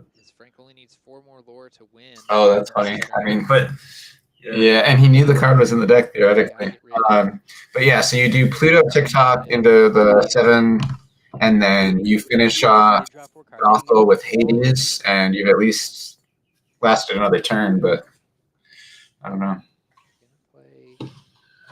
the hand with the dock is looking pretty stuffed right now.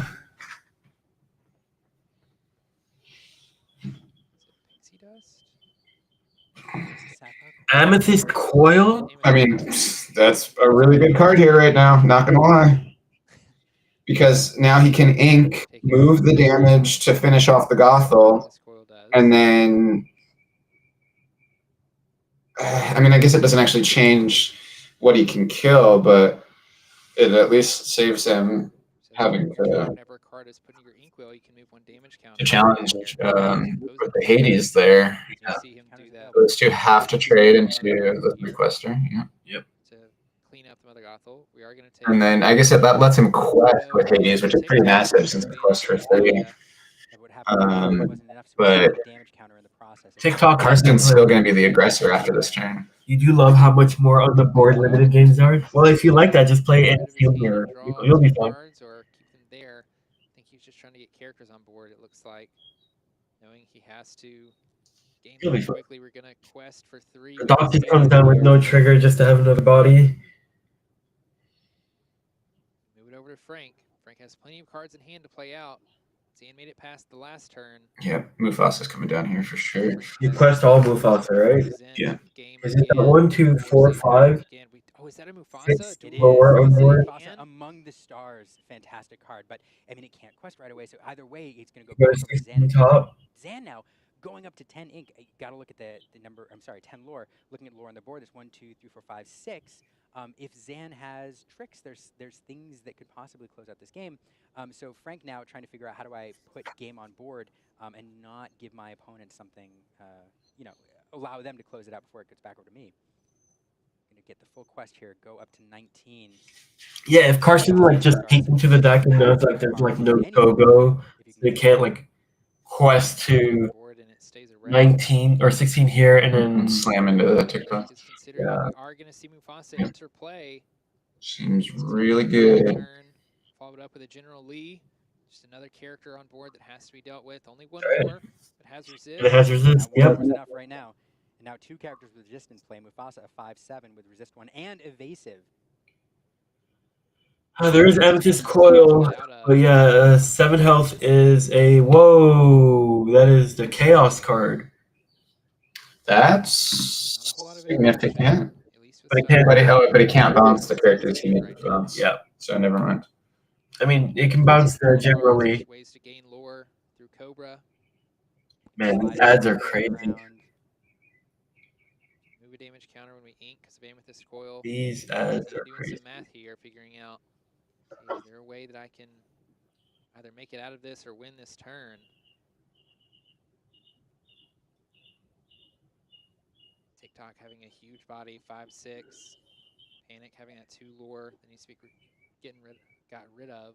Are we going to see Restoring the Crown being played? There it is. We are. Restoring the Crown will be played, so Frank will have to exert all of his characters. And when Zan banishes one of Frank's characters, he gains 2 lore. Yeah. So 8 lore on the table right now, just through challenges for Frank, or sorry, for Zan here, challenging Frank's characters. Doing some math, challenging with the Orville, and he has the Cobra for Oh, it's challenge. I thought it was banished. Let's see. No way. Is that enough? I mean, he can banish the Panic with the Orville. He's choosing Miss Bianca to banish the General Lee. That's 4. Just that resist is so challenging. Okay, so we're going to get rid of the Panic. That's 2 lore gain for Zan here. Miss Bianca choosing to banish the General Lee. So he's at 14. Another 2 lore. Doc is going to quest for 1. Yep. Yeah, that's What? That was awesome. Did that do it? Finds a way out. Oh my. Winning game 1. Oh Me my too, God. my guy. You know, sometimes these creep up on you. Brandon, I was looking at this game for several I thought he was dead. thinking Yeah. there's no way That out. was The board seemed too high, insane. I thought he was dead. and eventually Zan pushing himself just high enough that he had the tricks Holy to close crap. out. That was one of those that was an incredible victory. Ka-chow. I mean, we see just how important some of these cards That was we crazy. mentioned earlier, these comeback cards are. Zan being able to play that everybody's got a weakness to draw 4 cards into his deck, find Hate some that the answers, ads give him just, like, opportunities for things kill to the gain, full to use that screen. Amethyst So Coil, annoying. or I think he found the Amethyst Coil out of that card, and then holding on to that the Wow, man, that was. crown card. Oh yeah, that was to sick. utilize in the perfect moment right here. It was basically his only answer for Frank. Had just enough characters on board, just enough lore to put Frank in a position where, you know, Frank turn after turn kept telling Zan, hey, you have to have it or else I take this game. And Frank said, Wow, it's crazy. If he doesn't play the general lead, does he win? set it up, and that's exactly what he did. That game was a master. Did he have another character he could advantage? Format in Oh. removing just the right amount of Oh, things, making just the right yeah. amount of things That's vulnerable, wild. and setting up. Or if you move 2 damage to the with some foil. cards, a lot of But those, I'm as you just pointed out, one. Zan had a lot of those cards for many turns and trying to find out the Holy exact crap. right moment to use them to maximize. Yeah, the I mean, value, that's like whether you use them hindsight stuff, though. There's no way you lore, and predict that. just an incredible sequence of turns there for Zan to close that thing out. And Frank, Do you have anything else for the super I seal? don't know how that game got away from me. Yeah, I mean, I would be Double half a card. little No disappointed red if I here. were Frank, to be honest. For presenting game win turn after turn, Frank's deck, for the cards we've seen, No. is a very Did we really only have deck, one that 2 has super lots of skill? evasive, Yeah, I guess so. ways to bounce characters back from All your, right. on your opponent's side of the board, sort of undoing the turn that they just did, and ways to give characters Oh, so that they brother. get punished, or that they're forced to make unfavorable trades, evasive characters that you can use to pile up lore turn after turn, and then finish with big cards like Adiana, questing for 3 lore. I can't believe that Frank didn't make it out of that game with a victory, but we are going to go to this game 3. This is just round 1. Zan's hand looking Game good. 3, looking at these players' hands and what they're altering. They only have about 20 or 15 minutes left in this round. I mean, that is incredible. I just, Alright, just I'm gonna one more time. I peek can't at imagine Melee a better again real game quick and of see. Seal, the better Who else? game Everyone, of everyone else good? Yeah. And it's only game 2. It's just going to go uphill from here.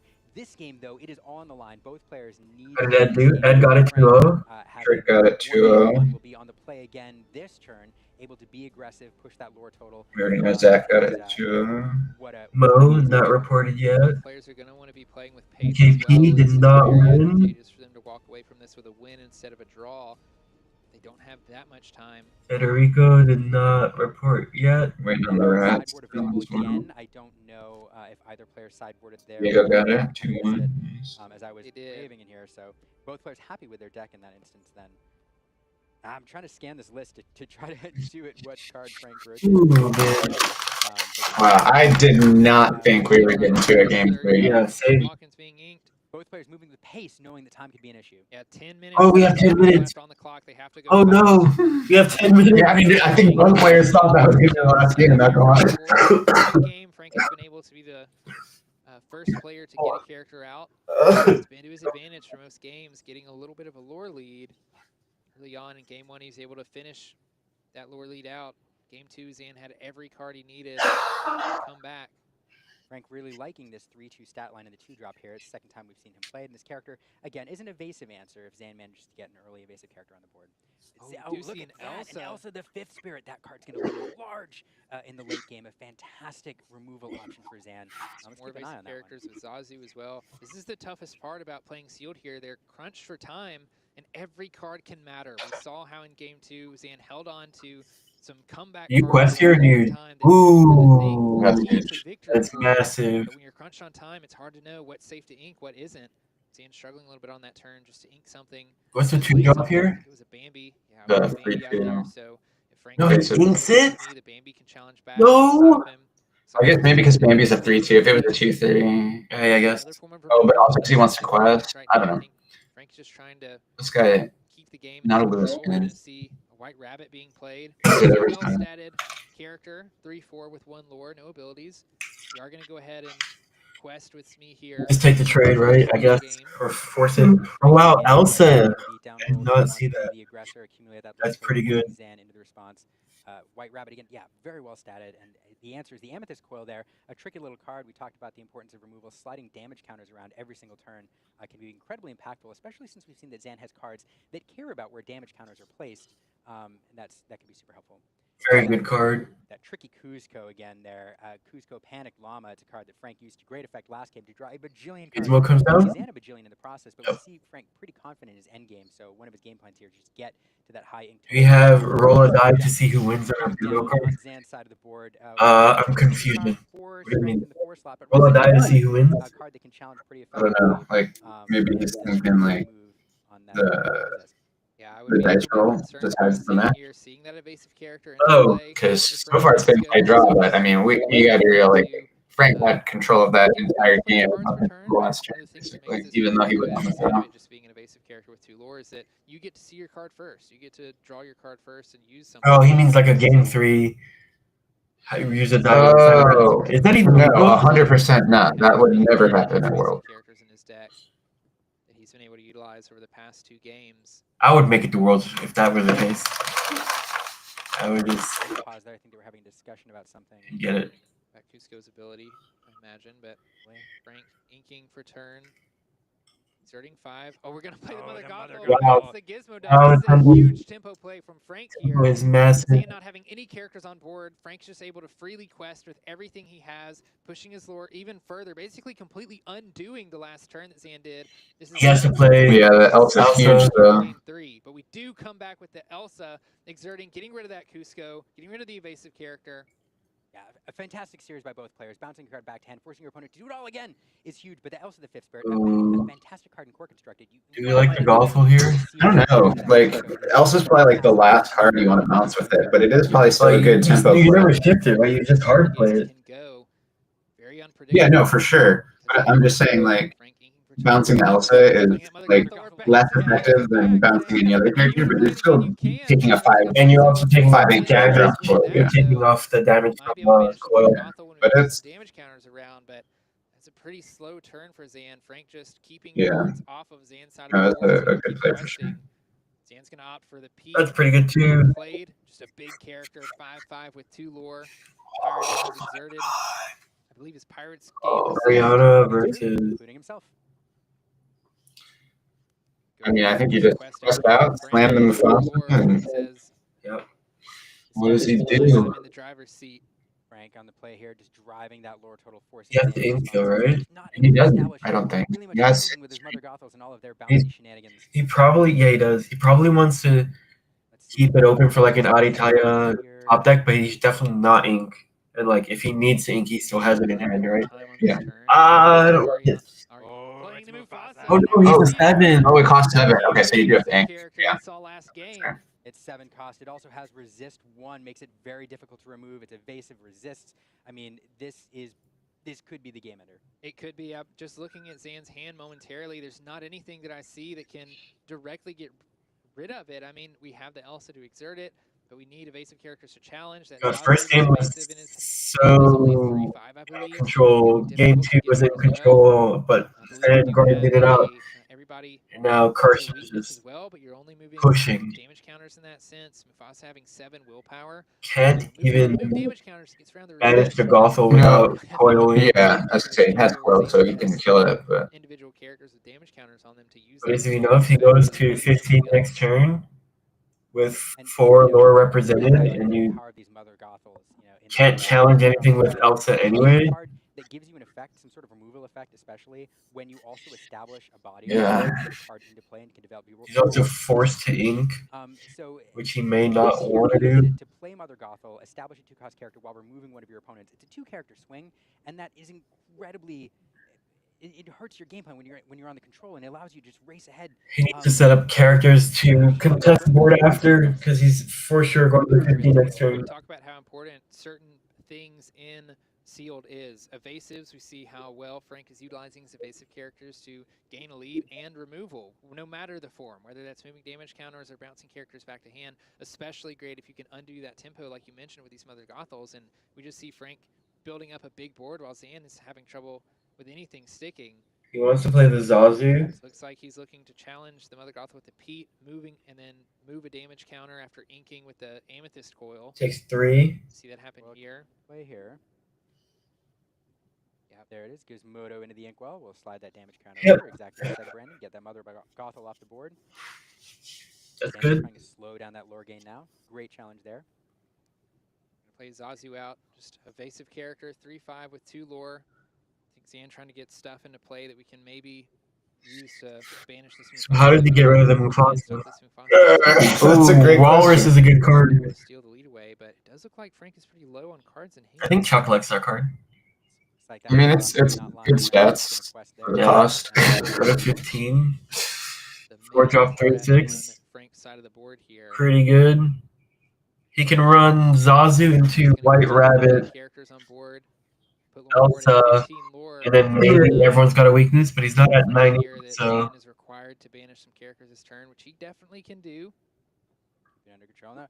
You know, this is a tough board state. That Mufasa looms really large. However, keep in mind, last game there was a point in the game where we thought it was all over, and Zan managed to claw his way back. So plenty of tricks in this deck. There's still Coil. Is an intimidating position to be in. Yeah, Zan had some. So you can Zazu into White Rabbit, for last game. Coil, clear the White Rabbit, still have damage counters, 2 each. Play Elsa. Moving a damage counter from Pete onto the Oh, okay, so something I don't see. Yeah, resist prevents damage, but it doesn't affect moving damage counter, so a sneaky way to get around that ability.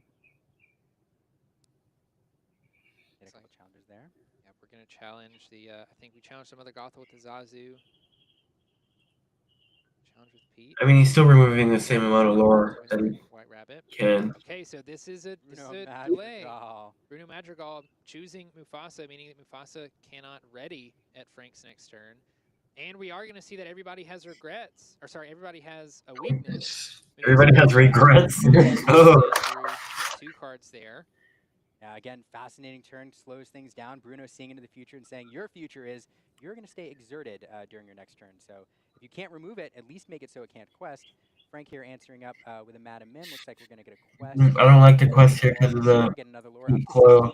Yeah, Frank just slowly trying to climb his way to 20. If he can just get there, he's out of gas in hand. Zan really needs. Actually, I don't fully hate it because... Yeah, I mean, he needs to just get everywhere he can. Yeah. Moving some cards to the side, figuring out, can we get rid of this Mufasa this turn? Our Zazu can challenge. He puts the Zazu underneath our camera because he doesn't like us. Can move some damage counters here with making magic. We're gonna move 1 to the Mufasa. Deal to Zazu, yeah, we can ink, move another one. That'll be it. And then yeah, Zazu will kill it. It's gonna come at a cost. A lot of cards. But I think like you know those positions when you're against like Amber Steel and like Green Purple, where it's just like okay, I have to answer every single character off the top. Yeah, the problem is Zan is still able to produce a lot of threats, and he doesn't have Elsa in hand. Yeah, they just have to be really big characters Still are gonna have to be and evasive. With other cards that Frank plays on his turn. Like if the Aditya comes down, it's taking out the Pete and the Elsa. It's going for 2 for 1. The Walrus, it has 6 willpower, which means that this Pete can't cleanly banish it on its own.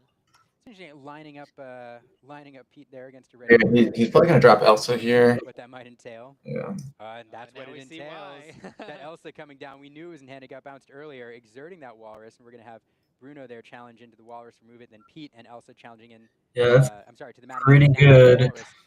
What a play. Look at that. All of a sudden, we've slid damage slid damage around, done some shenanigans. That move. Oh my god, what a top deck. What an amazing card to draw. That's insane. And both on, was that 1-2? Yeah. 2 evasive characters on board now. They're both going to be ready, so not only do we need to be able to... Unfortunately, not enough to present Lorthel, but he does have King of Hearts. Only 3. So he can move damage to something and not have it challenged at this. Play right now, but what 2 cards? He's worried about questing, not challenging. I know. Yeah, if Carson needs to start challenging, he's losing. Now, notably, we do still have Elsa in play that does have. He's gonna slowly move damage to Genie. He has to. Quests or exerts for any reason. If the Elsa stays in play, then You know, she can banish the Don Carnage, but you really want to banish these characters before they even get the opportunity to quest, or at least bounce them back to hand or something. That's a King of Hearts, Picky Ruler. Okay, he's not There's a inking. Hey being played as Oh, a he bodyguard. is. I think Zan's One just playing picking, everything out right? on the board. Maybe seizing Gotta this be. moment, choosing to push his lore total. King of Hearts says that damaged characters can't challenge your character. So Frank now not able to answer that. Probably not something he's looking at doing And? anyway, but that ability may. Oh, that's good. That's good. Yeah. That's good. We've seen every game so far. And Frank having another. I think that's good. I think he just quest Frank is in a position 19 and drop it. for 3 here. Play the TikTok. Zan doesn't have any cards in hand, so he's going to be required to find an answer off the top. Presenting win. Is Frank going to walk away with this, or will Zan find the answer? Let's see, this top deck looms really large right here. We're gonna ready everything. Let's take a look at what we draw. Oh, that's interesting. Quick, it's a magical. I honestly sometimes I wish I could yell in this moment, knowing whether it's good or bad. It's a magical. Making magic. It bounces the character back to your hand to exert a character. Talk about how some of these cards, you know, So he can exert the TikTok. We're not familiar with. We'll wait for it to come up. Yeah, problem is he just doesn't have the evasive here. So not a terrible card off the top deck. Yeah, that's. Kind of around, do some shenanigans. Oh, to kill a genie? He needs to kill both of these. So not a terrible card off the top deck. Zan still Is Don Carnage permanent evasive? It is? Yeah. Stop Frank, though. Oh, crap. Yeah, I don't think he has an out. Which is a 5/6. So although moving damage counters is good, you're going to need more than just 1 or 2. But there's plenty of cards Zan has in his deck. Because he also can't even move damage unless he inks. Yep. There's things that we can do to shut down this lore gain, perhaps. So he can maneuvers, but here's the challenge. exert the TikTok, bounce the Elsa. What cards in his deck, what his outs are, because he has to Oh, choose yeah, he can. damage count. Oh, considering he can't challenge the Don Carnage without dying. In order to get that card and see what it is. So right now, trying to figure out exactly. Because he would kill Don Carnage, bounce, yeah. And trying to figure out where he exert that damage counter with the TikTok.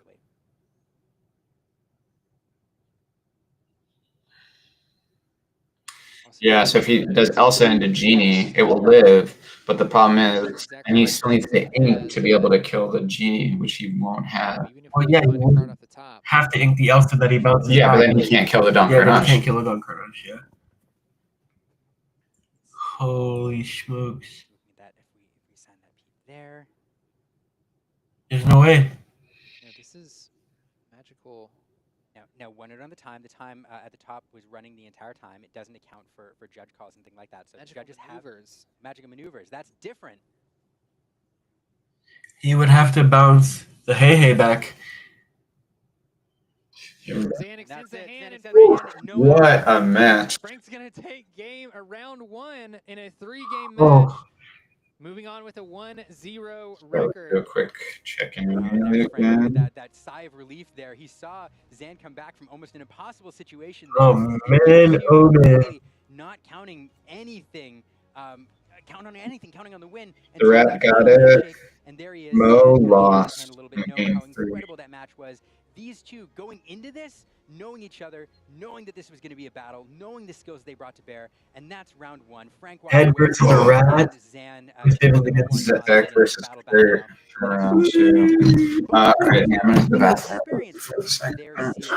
Knowing now how they operate, having played through it, are going to go into the next match with a lot clearer game plans. Yeah, I mean, I think we saw just how powerful of a sealed deck Frank has in general. I wouldn't be surprised to see Frank do something like a 3-0 in the sealed format just because he basically has everything you want. He has a ton of evasives you can play. He has lots of interaction, whether that's through damage counters, but especially through bouncing characters. We saw just how vital that was in that last game, especially being able to play Mother Gothel, follow it up with another Mother Gothel to bounce, keep bouncing Zan's characters back into his hand, essentially undoing his entire turn, allowing him to quest up close to 20 to a point where, I mean, in all 3 of those games, Frank continued to put Zan in a position where he said, you have to have a way to interact with this. And you really don't want to be put in those positions, especially in sealed, because you don't have as much control over how many ways you do have to interact with characters. Yeah, and the interesting note again for the audience, we did get to see kind of the mirror there in terms of color choices. Both these colors bringing very specific things to bear with resist and steel. We saw that play out quite a bit. We saw the bouncing, we saw the card draw in Amethyst. All of these colors heavy with evasive characters. So This is a color combo that where both decks were trying to do kind of a similar thing, and both have very powerful endgames. Zan, though, with some really tricky endgame maneuvers to pull off, with everybody's got a weakness for one card and a couple others that allows him to shift things around very quickly and run away with games that otherwise may be out of reach. The interesting thing is we see more AAA constructed, though, there are going to be other decks trying to do different things. We talked a lot about resist, we talked a lot about removal, we talked a lot about... yeah, I suppose the steal is really considerable because it is the only class that has resist, right? With low to the No ground blue has it. characters. If you get enough of those in your sealed deck, that's a strategy that Blue you definitely has it, but it's just with high not as questers plenty. turns 1, 2, and 3 and running away that way. So this was a very specific style of super seal that we saw with both players having very similar mindsets. Yeah, I mean, you can see just how complex this super sealed format is for these players. So I'm interested to hear what Frank Carson has to say about this. Let's move on over to Rebecca and find this interview. Hey, Lumineers, I am here with Frank, just fresh What? off a round That one shirt win. looks like Congratulations, he's Frank. like What a match. That was incredible. stressed Some out. really fantastic cards that you had in your deck The there. shirt. Genie Fix was it. huge for you, and that Kylie said he's and not gonna like pop Genie, on stream. how instrumental was that for that third game Save win? room, so. Oh, for the third game, I think I was behind. Zan was stabilizing, and I really needed to get something good off the top of my deck. Genie was perfect. I was pretty fortunate to draw it at that point. Yes. Now, game 2, though, was a little sketchy there at the end. That Restoring the Crown came down, and then the giant Cobra. How were you feeling in that moment? Can you talk a little bit about that play?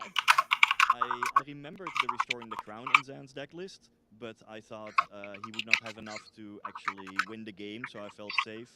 I just completely blanked on the Cobra, that he was able to get 2 more lore. I just forgot about it. And yeah, I was really beating myself up over that moment, like, man, I should have played it differently. But yeah, fortunately, I still managed to eke it out in the third game. But Zan played so well. He gave himself all the chances. So yeah, it was a great match to watch. I wanted to show someone had to give back from another event. Super sealed. What do you It looks like you know the child that wakes up on Christmas wearing a big extra large shirt as pajamas. That's what he looks like. Because I have a lot of excellent 7 Remember Steel Purple from John? enchanted armor. Oh, that was Discord. I love Still, that come down. That's probably good. In the early game, so Because Chuck said Zach's running Amber in the early turns as well. for the first time. He never ran any of our test spots. Wow. Great. Well, fantastic. He must have got something crazy then. On your win, and good luck on the rest of the tournament. Probably.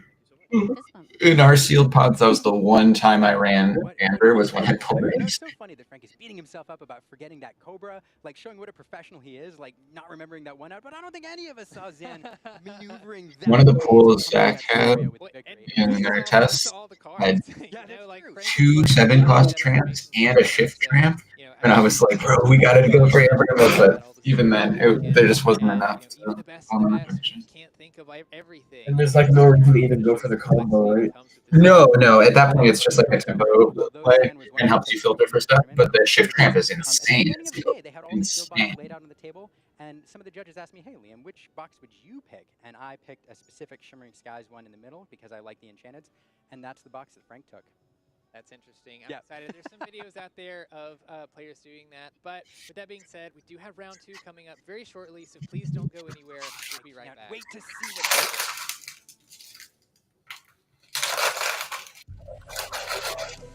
Anything new? This is Shimmering Skies, Yeah, right? Shimmering Skies. Yeah. Levine.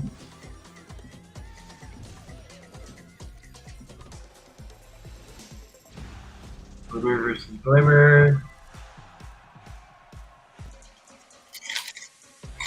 Gazelle. Yeah, I really hope they put this their first Zach match on. Yeah, Kylie literally just texted me that.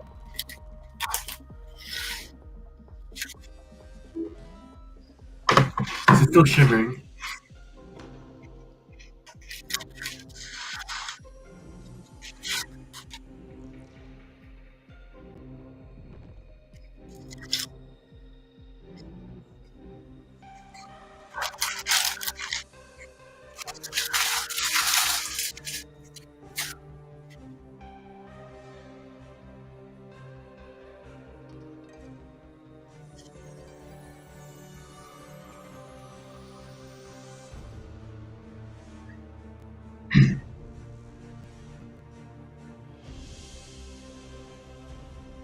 What are the other matchups they could potentially? Okay. Oh, I mean, Ed versus the Rat is a pretty good one. They're both winners, right? Mm-hmm.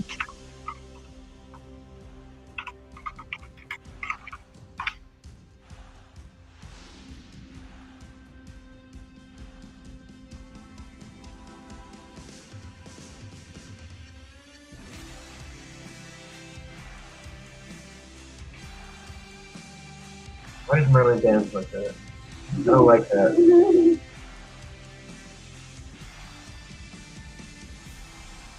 Let the old man dance how he wants. This is one of the weakest sets of all time, right, Shivering? What are you talking about? We got Nala, Elsa Little Library. John, and Daisy.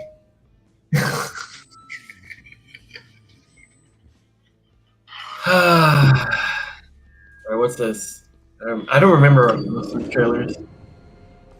Yeah, this one I don't recognize.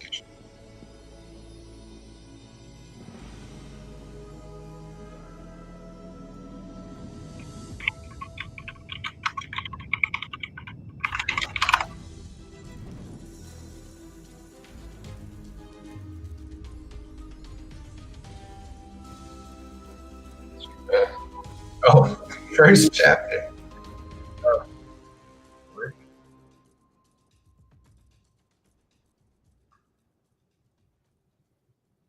Alright, I need Kylie to airdrop me a Celsius. I'll just go grab you one from the fridge. That's your second one. No, I've already had two. Today? Yeah, I'll give you one so you can have one. That's what I'm doing. What is this? Urso's Return. That's a typically. Okay. Got the Alex Blair sandals.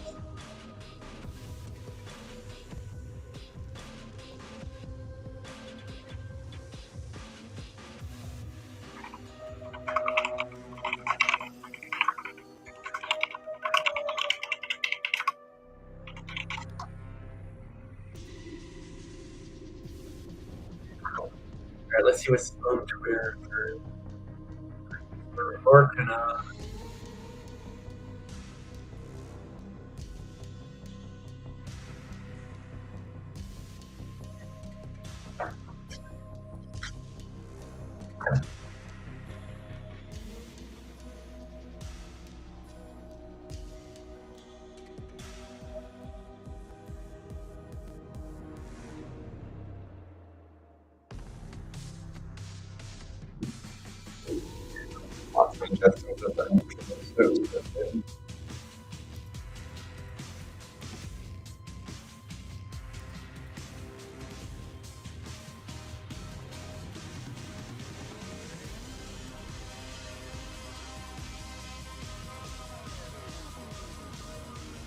Round one was indeed a banger.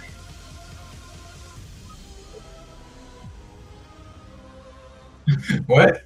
A German? We got the German version.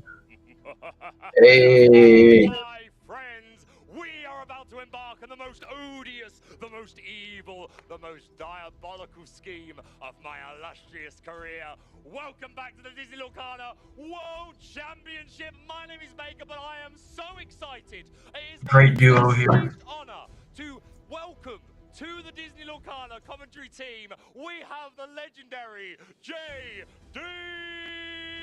Greetings and salutations, my fellow Illumineers. It is me, your boy JDZ, and I'm back at you again with another stream live from beautiful Orlando, Florida, Walt Disney World Resort. Baker, I can't think of a better person to break me in to this official broadcast circuit. Look at all these lights. Look at all these cameras. The lights, the camera, the technology. I'm not used to this. I'm gonna break some of this stuff. You'll be fine, JD. Don't worry. You're an absolute natural. It's my genuine honor to be your first partner for your debut. Ready. And it is. I want to take a moment to say Zach and Kurt, please. Zach and Kurt. Zach and Kurt. I want to very, very quickly give a shout out to the entire European community and the other casting teams as well, the German, French, and Italian team, and of course I have to give a shout out to the other European casters, Ed, Ross, and of course the ultimate specimen, Joe Curley. It is my pleasure to be here. I really hope to do you proud. But JD, what a day we've got, the World Championship. Are you excited? I am absolutely locked in and laser focused. Oh, I'm gonna give a shout out to Baker. I'm giving a shout out. we'll count it, right? Watching this thing. Lock it in. I don't know. It's close enough. It's close enough. It counts. It counts. I'm telling you right now, Baker, the intensity, you can hear a drop. It is out of 5 over the 7 as well. These players are laser focused on a level that I just was not prepared for, Baker. But I'm telling you right now, that round number 1, if that's any indicator of what we got coming up in this super sealed format, Baker, you better get ready because that match was fantastic. And we have 2 more fantastic players that are getting ready in the booth right now, getting this thing going. So another Baker. Super ready. I think we're going to get incredible matches all day. But yeah, it counts. 100% counts. Disney Lorcana Challenge champion from over in Lille, taking on Zan Zayed, who has one of the best overall records in Lorcana so far. Plenty more to follow coming up over the course of today and of course tomorrow. And let me tell you, when I heard about the Super Sealed, I was a little concerned. I was worried. I was like, Super Seal, there's no strategy. There's no intrigue. We talked about this, Baker, but I'm telling you, the lines of play those players took, you give me one of those decks, I'm losing to either one of those. I mean, JDZ, let's be real. You're not even building the same deck as either of them. Like, that's just the reality of Sealed. You know what I mean? You can hand the exact same pool to 2 players of different caliber, and it's going to be... It does feel nice seeing the card quality is pretty much what we were picking in our test weekend. Zan's cards, not so much. But clearly he saw something we didn't.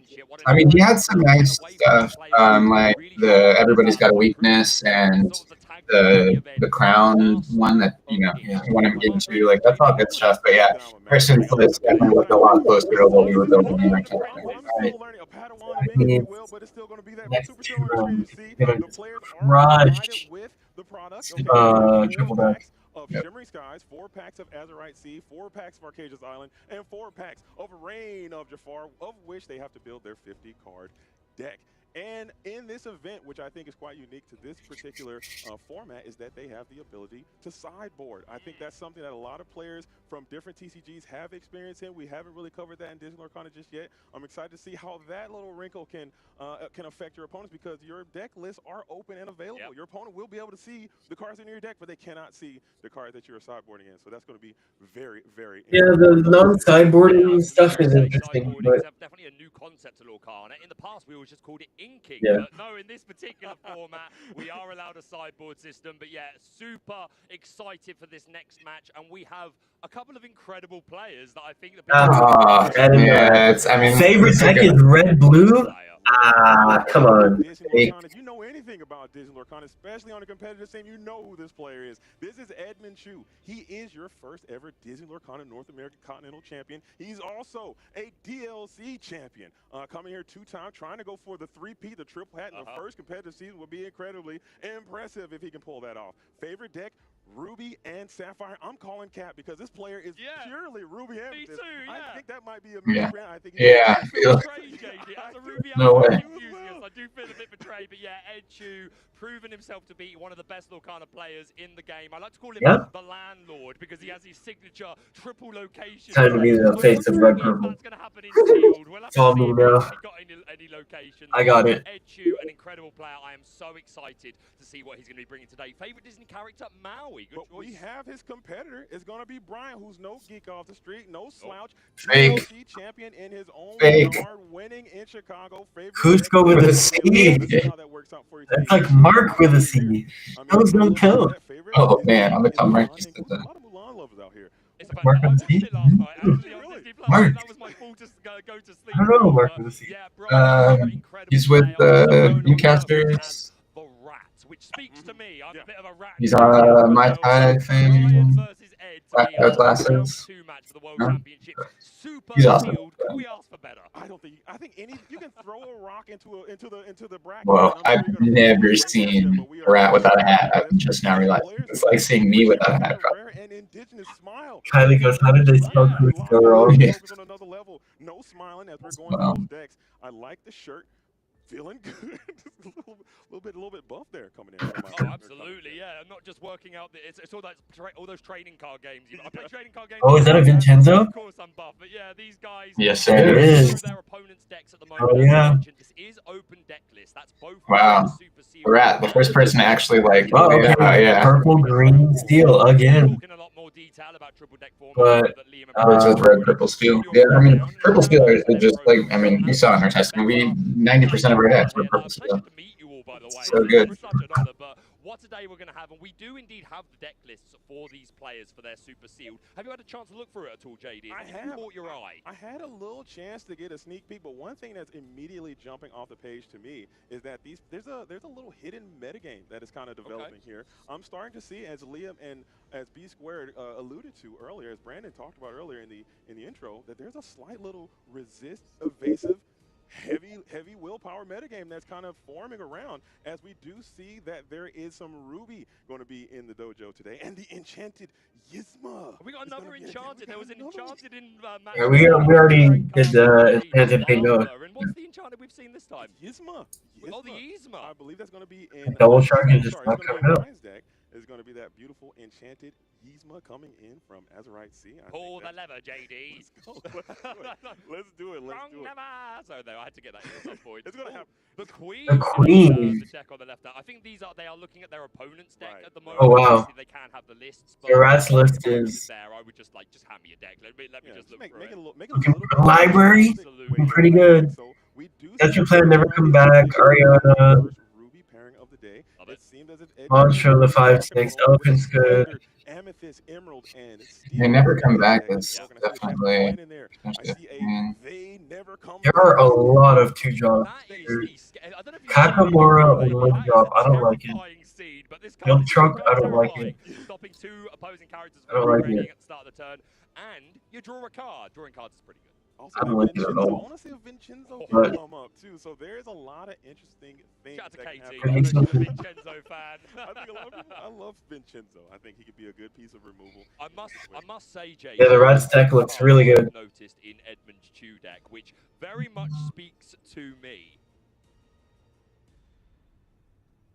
Hey, Protective Rooster is the one that you're pointing at, JD. Is that the one that you like? Yeah, I like it. I mean, he's got a nice quest. He's got a huge body, and he's a bodyguard. He is a bodyguard, so that is very awesome. And we saw it come up in the last game as well. I think Zan had that card in the deck. If I see that coming in, it's going to be a card that I take immediately on my choice. But you were talking about sealed and kind of the meta game that surrounds it, and yeah, you're very right. Like obviously in constructed play, we like to build these combo decks like Steel Song with all your singers and your songs and stuff like that. Do we need to do this? Guarantee that you're going to have over. I never power shuffle. If you can power shuffle? Some cards that work well together, then that's fantastic. Like Kyle? Power, whatever. Big bodies And I generally don't, but like if my opponent is sitting there doing it, like sometimes I will just. If you can't get those, Looks like everyone's doing it. I'm about to be one of those guys. I've already succumbed to cost and I can bets. challenge the board and do all those things that you want to do, because you're going to eventually run out of resources just based on the ink play card. You draw 1, play 2, you're going to go next sooner or later. But if you can manage to draw a card, we saw Zan with the everybody's got a weakness. Huge Yeah, card. huge. I'm taking that. I'm playing it. The library is another one. I'm taking it. I'm playing it. Genie, another one. I'm taking. I'm playing just because you can eyes from the Rat straight away on the dice roll there. I didn't see what Ed rolled, but I'm guessing it was higher than a double 1. And that's the real MVP. How well can you shake those? The MVP is the dice roll. Yeah. how good are you at shaking those? Yeah, I don't know. I think it really does come down to that construction for the dice roll, because like round 1 was play draw, but Harston damn near won that game too on the draw. You know, like it was. We're preparing for round 2. To be fair, it looked like Zan just had no grasp of any early game across all matches either way. Library, Genie, pretty good. I'm going to put that at the bottom of the deck, and I'm going to draw back up to 7. So we have the 2/2 Hey. He has curved dot deck. That is pretty good. I do see a 1-cost Hey in He's the hand back and now. Aladdin as well.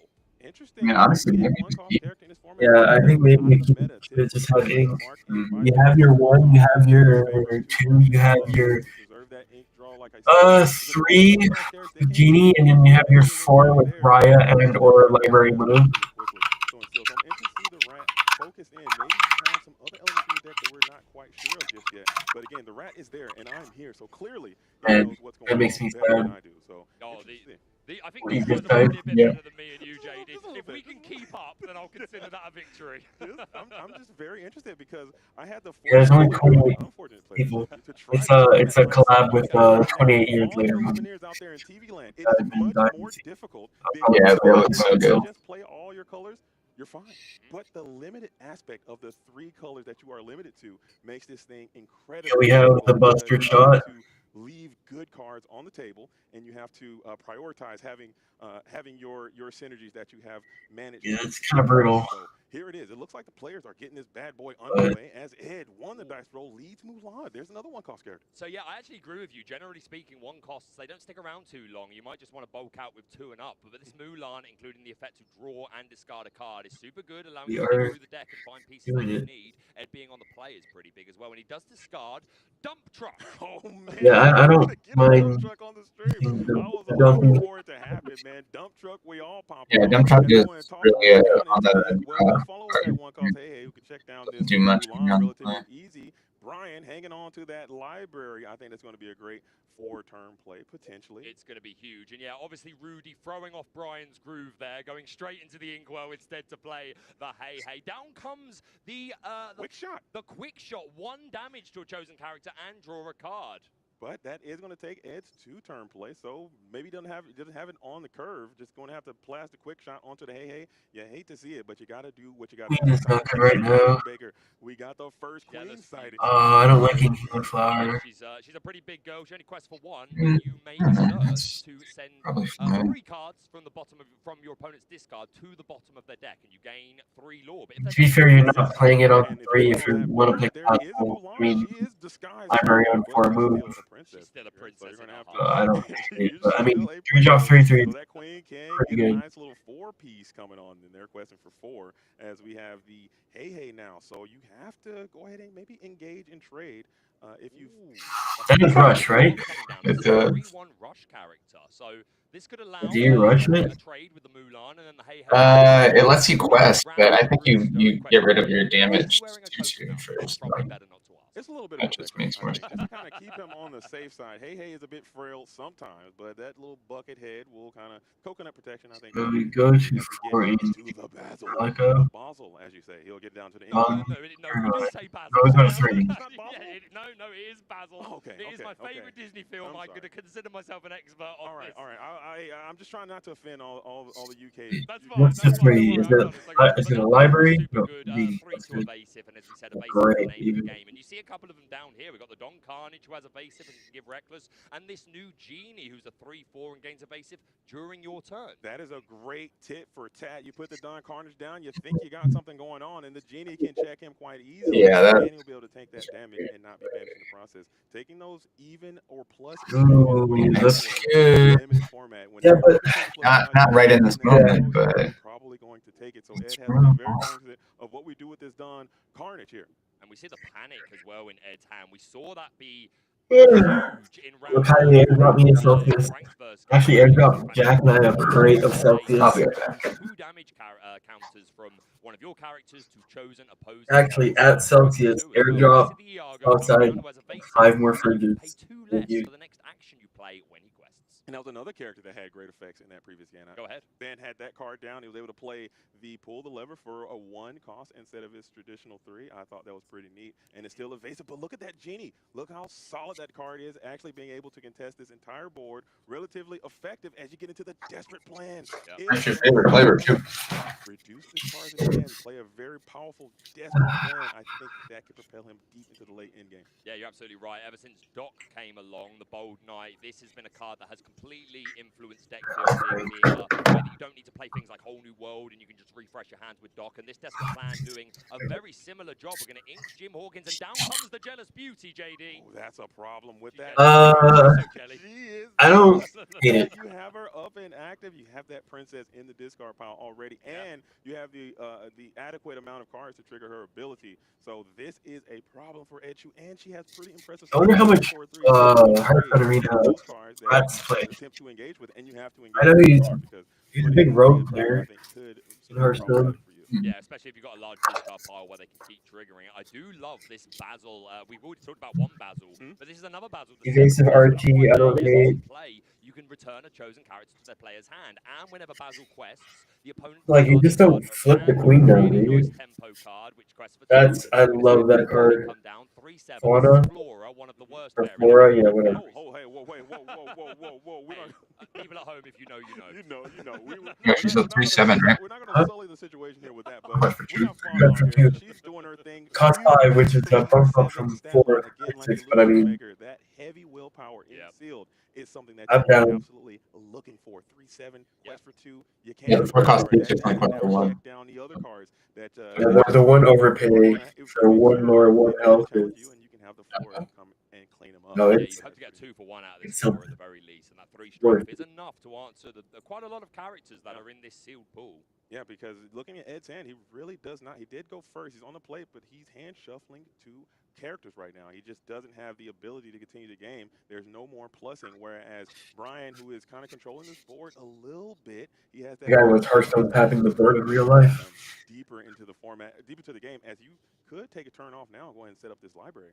Yeah, the library, one of the best locations available in this. That's huge. 3 That's massive. Because now the Genie can. Murderize that Iago. We're going to see that Genie take a Is he doing it? Only putting 2 down. Why not? How the Jedi Beauty is going to have There is. Yeah. Mulan's the princess. Yeah, that's what I'm saying. Go for it. Try to hide that Mulan, and Brian's not going to fall for it. We're going to go ahead and get those characters put to the bottom of the deck, gaining yourself 4 lore in the process. The players just trying to figure out exactly how they want to get this thing underway, and we will check those cards. Oh, I guess you get to choose how those cards go into the Yep. Anytime you're putting cards on the bottom of a player's deck, you choose. Like, I'm actually. Ed Ed doesn't know that card. 4 lore, courtesy of the Mulan being a princess, and now we're just going to start exerting our characters, going on some quests, and Brian is putting the pressure on already. Absolutely. You are in control of the board. It's going to be your opponent. So the Flora definitely trades, or do we just go for 1? You have complete control. Ed is dwindling in the resources. You do get to that Jafar Aspiring Ruler. Is there something in hand that can make a favorable exchange for you here? You might have to trade down your board a bit. I think it's time to fight back if I'm Echu. Yeah, this Aspiring Ruler on play. You can Challenger 2 to another one of your characters, kind of reminiscent of the Amethyst Merlin Crab. Obviously some slight differences, but that saw a lot of play. No reason why this shouldn't. And questing for 2 as well, at only a 3-drop. Super solid character. And hey, we're in the reign of Jafar. Yeah. I want to see some Jafars this weekend, Can we please, if we could get a few Jafar sightings? I'd love it. Striking Illusionist for the win. I think that would be appropriate for us. I love that the Queen.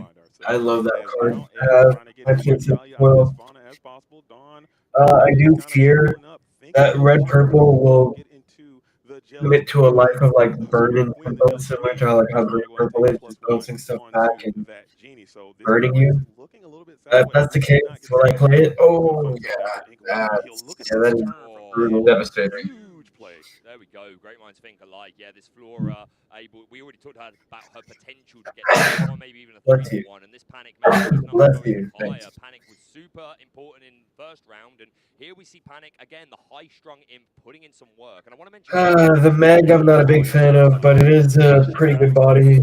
Brian's running it. Which Meg? 2/5 for 3. Oh, With with a Challenger. Hades. Yeah. Absolutely. I think that would be huge, but he had to just put it out, and he also quests for 2. So you look at the stat line, he's a 1/4. Yeah, this Awesome line card, is and very he quests for cool. 2. I think that's pretty good. So he didn't get the most out of it, unfortunately for Aladdin there. Idea. When Zach is on stream, we retweet has now. with the So quote just like feed. that, Like, Ed has taken control of this board. Yeah.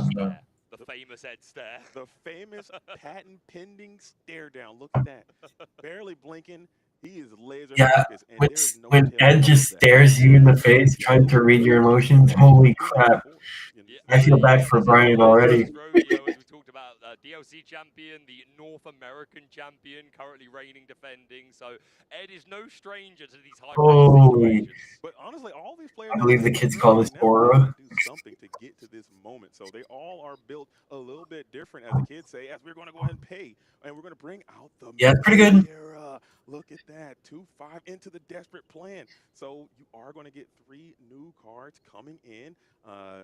I like that play a lot. You're going to ink the library, though. Yeah, it's a Think about shame. that. It is a shame to ink the library, but I think Okay, these are not very. No, they are. That third card is the Yzma. Yeah, that's fine, but like, I'd rather just draw a fresh hand. Is that a Mr. Arrow hand? Very cool. You know what I mean? Like that's basically another desperate plan. Beautiful enchanted. It's fun. Is in hand as well. Aladdin's going to go ahead and serve himself But for a quest. this Flora is a problem. Yeah, for sure. But I mean, like he has to double attack into the. Yeah, he has to trade tempo for draw, and then pretty much just aggro from here on out. This Yzma, a really great draw engine. You may exert and draw up to 3 cards. Well, draw until you have 3 cards in your hand. So really nice. I think she quests for 2 as well. Down That is Basil that we insane too, man. the Meg back to Brian's hand, and now this Basil is threatening to discard from Brian every time he quests. So Brian may be incentivized to empty his hand here. Absolutely, and that stat line is quite impressive. Well, at a 5-4 quest for 2, you can bounce and send. Yeah, ignore the Aladdin. I didn't think you had what it took to get there. We talked about that a few turns ago, but Ed planned it all out, got this Basil down. That was that. And now Just a 3-4-4-3. Pretty powerful hand. I should say. Is there going to be enough to deal with this Basil in an appropriate amount of time before he can take tremendous value? Yeah, pretty much. Do we ever not ink the arrows so we can bumper hand a little better? Considering what the Aladdin wants to do, looks like we're going to pay 3 and put down that Meg once again. You think you need Hades on board to trigger her ability? I think it gives her Challenger. I'll double check that. Quest and the elephant. Related ability. I'll double check the exact text on that. But yeah, Brian working out how he's going to deal with this quite established board for Ed on the. Does he like try and put 2 like another damage into Flora? Yeah, he does. I don't hate it. See Meg, you see the stats, you see how much he costs. You're putting her in the deck, I think, at this point. She's a 2. Yeah, Basil's just gonna question this card. Very, very playable card in this format. As we go ahead and get it to the top deck, really strong. Gazelle, so now you can give your Yeah, he's gonna give the Basil evasive this turn. That is brutal. He has to discard a card. You have all the ink you could possibly need, I would only assume. And here we are, we're discarding a random card from Brian's hand, courtesy of the Basil quest. So we're just going to shuffle. They're going to associate. No Yzma. Okay, that's the best one to hit for Rat. Yeah, the worst one to hit Red. Yeah, no, because now he can go Aladdin Yzma next turn. And... But he's gonna Gazelle the Basil. He has to, right? I just wasn't sure of the number, but yeah, pretty solid character with that 5 wolves. Yeah, you know, but they got a couple of quests. Brian can clear everything else. More relevant than you might think as well for some characters. So and who knows? Brian could very well have a Hades in the deck and bring it down and get that challenger to happen right now. I saw that round 1. That Hades putting in a lot. He's gonna get the red blue Hades right here. Deal 2 damage to Mim Elephant. Draw card. Red blue Hades. Red purple. We got Raya. That's pretty good, right? It's that's the one that readies characters in the ink, right? It's pretty much like the Aladdin right here, but I think he wants to get the Yzma down. So he has to ink one of the 2. Which one's better? Stay on the board after you turn it sideways. But yeah, I think this makes sense. We're going to ink Raya, which is a shame. She's a super solid card. This is going to let him just go clear. Characters, which is a really nice ability. And she quests for 2. And you can get that protected from the. It's equally the same. I think. I say full clear, but you know what I mean. He can clear everything. He can double swing. It's actually minus 1 more. He can double swing Elephant into. I actually don't like the Aladdin here. I like the Raya because you can Raya run into Flora, ink ready, Elephant run into yeah, 100%. And we saw the run into Pain, and then you can still quest 1 here and not put any damage on Megara, and then you have a better body with 2 lore after, and then you always get you can re-pan the Yzma get into it Also right right now, after. but that is That something that I'm is. going to really be looking forward to next turn. So now Yeah. this thing is That's back and forth, and for all my super sealed haters right now, you gotta be kind of eating some brutal. crow because this has been some game. There has been some serious back and forth, and decisions had to be made to That get could to be a this point mistake. in the game. So this is pretty impressive as we get the Elsa is going to hit the board. So do we draw before we do anything? Oh, he missed the damage trigger on the elephant. Yeah. I need to double check how much you need to pay exactly, but I think it's 1. I'll double check that. I'll double check that. We want to be as accurate as we can with information. Of course, we've been studying as hard as we can for Is it a man? It's up to 2. of the event. We're doing our And it best is a May, yeah. this honor. Oh no, That's a bummer. this Elsa, sorry, is whenever this character quests, if you have a You couldn't use that to kill this thing. That's Yep. right. gain Okay. 1 lore. Yeah, there is another Elsa that isn't the 5th spirit. Oh, that is, tragic. And now because he has to like Okay, there are manage two to Elsa's him. in this game, okay, and we are doing our very best. So people at home, they need to cut us let it some go. slack. Is that what you're saying? Would you put it that way? They need to let it go, or we'll send them into the unknown. How's that sound? Okay, It's gonna be a long day, isn't it, JT? What a pleasure to be here with you, mate. I love it. I absolutely love it. This is amazing. As we do get that Yzma's ability to go off, and we are going to get a big board flood in. But did we trigger that Madam M Elephant's ability? I think is that mandatory? Sadly not. So I think it's optional. Okay. I didn't see it trigger. Of course, we did. Yeah. Oh, that's so Yeah, so neg. Yeah, the Raya was better, especially just for the better body to drain into as well if necessary. We're passed back on over. We do have another Aladdin, so we can potentially shift that Aladdin. That's something to look out for. It is a May, just to confirm the Madam Elephant. It can be missed. And down Aladdin, yeah. So we do have that shift option available for that Floodborn Aladdin that we've seen a couple. Oh, both looted. Yep. Okay. Here with Ed playing off the top of the deck, just a Honey Lemon. Shout out to Ali Sweet. I know she's a big fan of Honey Lemon, cosplayed as her recently, and this Miss Bianca, who does like an ally. Absolutely, and that is, I think this is kind of where it gets away because we talked about this game, I believe, came down to that card draw. Sequencing, Brian, sequencing, draw. I think the queen was huge. You might want to quest with it though. You know, he's doing the math to see if he can present North well. Ed really just couldn't get to the card draw. We were able to get some pluses through. He goes to 13, and then he has 2. Yeah, okay, you're right. It just was not No. It seems like this is Okay. Brian, as we got a double Yzma. I mean, you do get to play more characters, so. Yeah, no, I think. Oh, that is insane. He's popping off. Is it gonna happen? He is absolutely popping off. I think you play the Jafar. Right now, Baker. So, Can they hear? no, I guess not because you can manage the Yeah. that was oh god, roller coaster, man. Oh, absolutely. Shout out to everyone involved in this huge event, and we'll continue to shout them out over the course of the day. But right now, there'll be card games, and this move faster. Another card that put in a lot, and that's it. We're gonna go on. We got it, and we got it done. I mean, Ed came out on the play and just kind of ran out of steam. Oh, brutal. As Brian did everything he needed to. Like I said, I think his deck was just popping off there. We saw the Atlantis, we saw the Ruby. I know a lot of people thought Ruby might not be the way to go, but Ruby was quite good, and now we have this side decking portion. So, side deck, we can kind of look at the decks a little bit. Yes. Can I now talk about a card that's in the side deck? We can. I'm really, you can. Please. I wanted to bring this up at the beginning, and then JD was like, no, that's in the sideboard, man. Leave that. And I was like, oh, sorry, bro. But yes, in the sideboard for Edmund Chu, we have Badanon, Villain Support Center. Alright, Kylie just brought up a crazy point. The strain is a Titan killer. There's no one I'd rather be. Zan lost, although I would say Carson's also a Titan. Yeah, but people probably not understand the Rat's like history or like downplay it because it's a digital card game.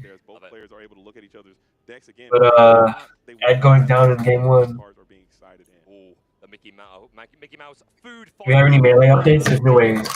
We haven't got a 2-0, right? It's a recipe for disaster. Shout out to Betsy, love you, buddy. Let's go. Let's go. Oh man, look at that. How would you feel? What would you do, Baker? I gotta ask you. Panic. No, I would panic. Okay, after you panicked, okay, you cleaned up mom's spaghetti. What are you doing? How would you attack this thing? What would be your plan?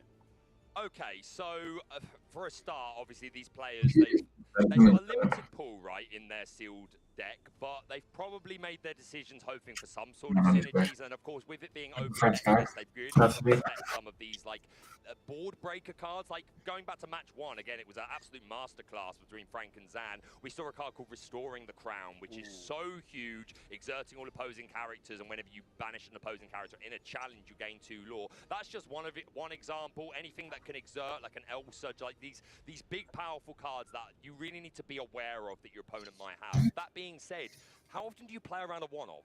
I think you gotta respect it. I think you have to. I think in a 50-card deck, I think if you set yourself up like the Bianca and the Orville, we saw how consistent that was in the previous round, and we saw that Brian is playing a shift line with the Aladdin. I think with 50-card deck, I'm not opposed to getting Frank Carson back in here with his mathematics PhD. You know, let's get him to run the numbers. But I believe you have the 7-card altar and you play, you know, enough turns, you draw enough cards, potentially you could see a lot of your synergy pieces. So I think maybe. In my initial impression, I was trying to stay away from the synergy stuff, individually valuable good cards. I think that maybe some of those synergies up, some Floodborn. I like that. If I get a gem and a gem, I'm playing both gems, and I'm hoping that I can get that shift to go off. Jim Hawkins, a shout out to the Treasure Island, Treasure Planet, sorry, based on Treasure Island, Treasure Planet fans, an absolute fantastic film. And we just saw Brian looking over the deck there and reading the Kuzco Temporary Whale, which is a really interesting card. 5-cost uninkable, 1/4 quest. I love Ice Palace a lot. It can really lock like late game board with just card for card or whatever. I mean, or even in the early game. It's basically removal in this limited environment. Yeah, I tried it at one of the DLCs and I was like, wow, this is I just wanted absolutely. I think the aggro. So I was like, okay, cheap location with Lord, cool. And then I saw the power behind it, and I was like, holy crap. When are you gonna play that game? In my head, like I would not be Never. playing more than sort of 5, 6 uninkable. Again, I'm waiting for these World Championship players to prove me wrong. You know, we might see a 15 uninkable deck later on today. Who knows? But yeah, uninkable cards. If you're new to Lorcana, you have the option once per turn to put a card from your hand into your inkwell, and this inkwell is what acts as the resources to allow you to pay. I hope Ed's not tilted. However, to ink a card, it must have the inkable flourish in the top left-hand corner. It's pretty. It means that card. I don't want to say demoralizing, but well, I was going to say under any circumstances. that felt like a non-game, right? Then there are A little bit. that allow you What to the fuck is happening? But that's generally the way it works. He's looking at the upside down and a little bit of cutting here and shuffling. The players are getting ready to roll. looking at the upside down and is complete. The stare down is staring away. I like that. A little bit of patent pending, a little respect to the players. As we're just going to do a little tap there coming in from Brian. I like to see that too. Yeah, no, obviously these guys, no strangers at top tables, and like the world's players have been here for a couple of days. Doing that's a good hand. Oh, that's a, oh, that's a, enjoying the VIP experience. I saw the dual golf. Walt Disney and Disney Lorcana trading card game. Is this a good golf? Yzma again. This is completely open. They've been studying. And the Gale. This is sealed. And the Arrow. It's got a nice curve. Got a great curve. And the Aladdin. Into Monster. This is a keep, no? Is that the good monster? No, it's a 5-6. Like that's her ink. You have 1, 2, 3, 4. You can turn your little dudes into big bombs. Because they are competitors in the most competitive tournament Doesn't have a tap. you want to play in your life. But still, there's good energy all around. Everyone has a He just kept. for each other, and I think it's really cool and indicative of Right. Had to have back to back keys. He kept him right in one. Yeah, didn't he? I don't think so, but that is insane. Yeah, I think he kept in game 1. Remember, he opened like a god card. Are great ambassadors for the game as well. Oh, you're right. Disney Lorcana trading card game taking over the world as far as I'm concerned, and I'm so honored. The whole new world. Its hand is not that bad either, but it's I think it's too much value. Anyway, It's a lot slower. Yeah. Brian is going to be on the play once again, Inks, and this time we do see Rudy played. He doesn't hit the inkwell, so Brian's groove not been Ooh, yet. you played that over the arrow? I like to see that Rudy get his. I don't know. What does she do? Yeah, it gives +2 damage, +2 strength to a character when she cuts. Oh, yeah, she's. I actually like her. support. I actually like her as Ed did not developing tempo. Yeah, honestly though, against Ed's deck, it might be kind of risky because we know he's running the quick shot. Oh, true. So I like the Mr. Arrow better. It's going to be a little bit more resilient. And right now we don't really have anything where we're like, yeah, it might survive with Aladdin. Ooh, Calhoun. If only it had that last. That is You get that Calhoun on so too, it can be a complicated. I good still think you fight. play it though. That is a great card for this format, as Calhoun is going to spring into the field of play on 2 almost instantly. Calhoun, Marine, Sergeant has resist 1. It's gonna freeze the board a little. And banishes the character. You gain 2 lore. I think that is a very impressive card. Oh, she's been pretty much in the Lorcana meta game. That's not bad. He's not bad I do see, I think it's at all. Hubert from Sleeping Beauty. I think it's Hubert. That is King Hubert. There we go. Impressive, big boy. Impressive You stat. play it, right? You don't play the Gale here, or do you? Feeling good. Who's You that? play the Gale and try to like bait. I think it's Aurora's. Yeah. I think no, you're right. It is a 2 lore. You're right, Richard. It's Philip's dad. Yeah. Okay, we're locked in on another level. Yeah. Okay. I think this lines up a little bit better with the board right now. Hitting the board 3-4, quite a big body for a free cost character. If keeping the Gale, I would have inked it. 3 strength. No, the Hawk and Gale's is good value. Yeah. You definitely don't want to give up a nice challenge from the Calhoun and allow the lore gain that she provides. But you might have to run the numbers and see if there's some value there, because you could. I think I do quest the Rudy just to get it sideways so that my arrow can start questing right. Another setup, depending on what. I think I do it. I think I invite. I'm not afraid to invite Calvin challenges ever. When I play, he's ahead on lore. He could quest everything. Just go to 4. Let Ed take the Calhoun kill, and then he just finishes off with Hubert. Yeah, you know. I like it. We are willing to sort of give I kind of like this Rudy though. To keep the arrow for longer. Yeah, but I mean, this way you're getting the lore now and just putting the pressure, right? Like,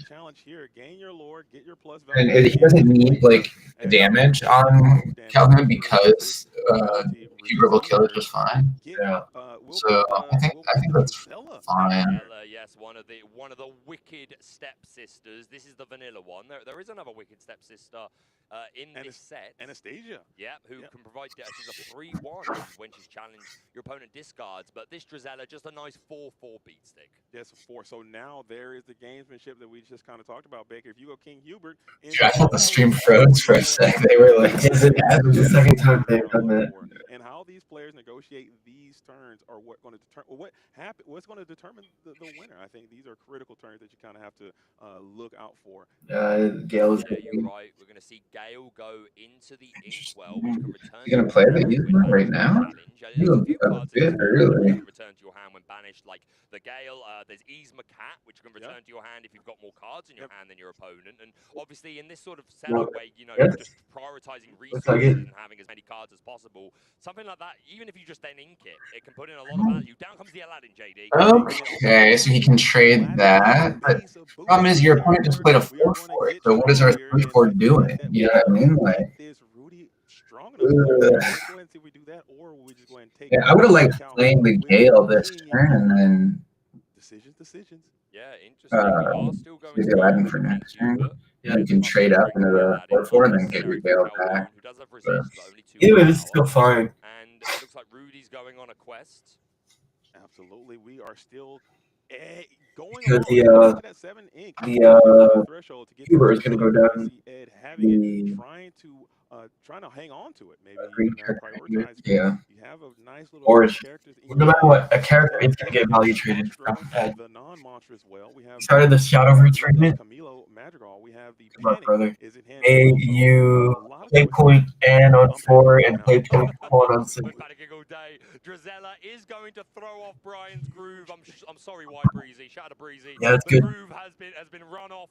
And shout out to White Breezy for real. I love that guy. These panics have been so good. I don't think that's Who needs Genie? Who needs Belle? Okay, who needs Rapunzel? We have panic. Everybody's panicking. I think if I get a panic, I'm throwing it in my deck almost immediately. And that card has had tremendous value. Now you have Healer Zelda, and you got this. Knock him down. Do you bodyguard here? That's clear. Both. And it kind of fell apart. Let's see if Brian can. Like, do you run the risk of no more damage movement? We'll see Brian with Like, I think if you make that check, because like, what else is even better than him?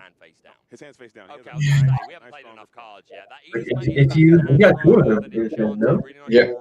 Like, if this check, if this check, like for damage movement, just from one character to another, but she's going to I hit like this one. doesn't like, I can't get over this. That's a very clear sign, like how the control you can go for next turns. Coming into the next round of Super Sealed, as we are still. You know what the craziest part of this to me is? There's no table damage, right? At least not that we can see. They're probably watching me kill this. Question.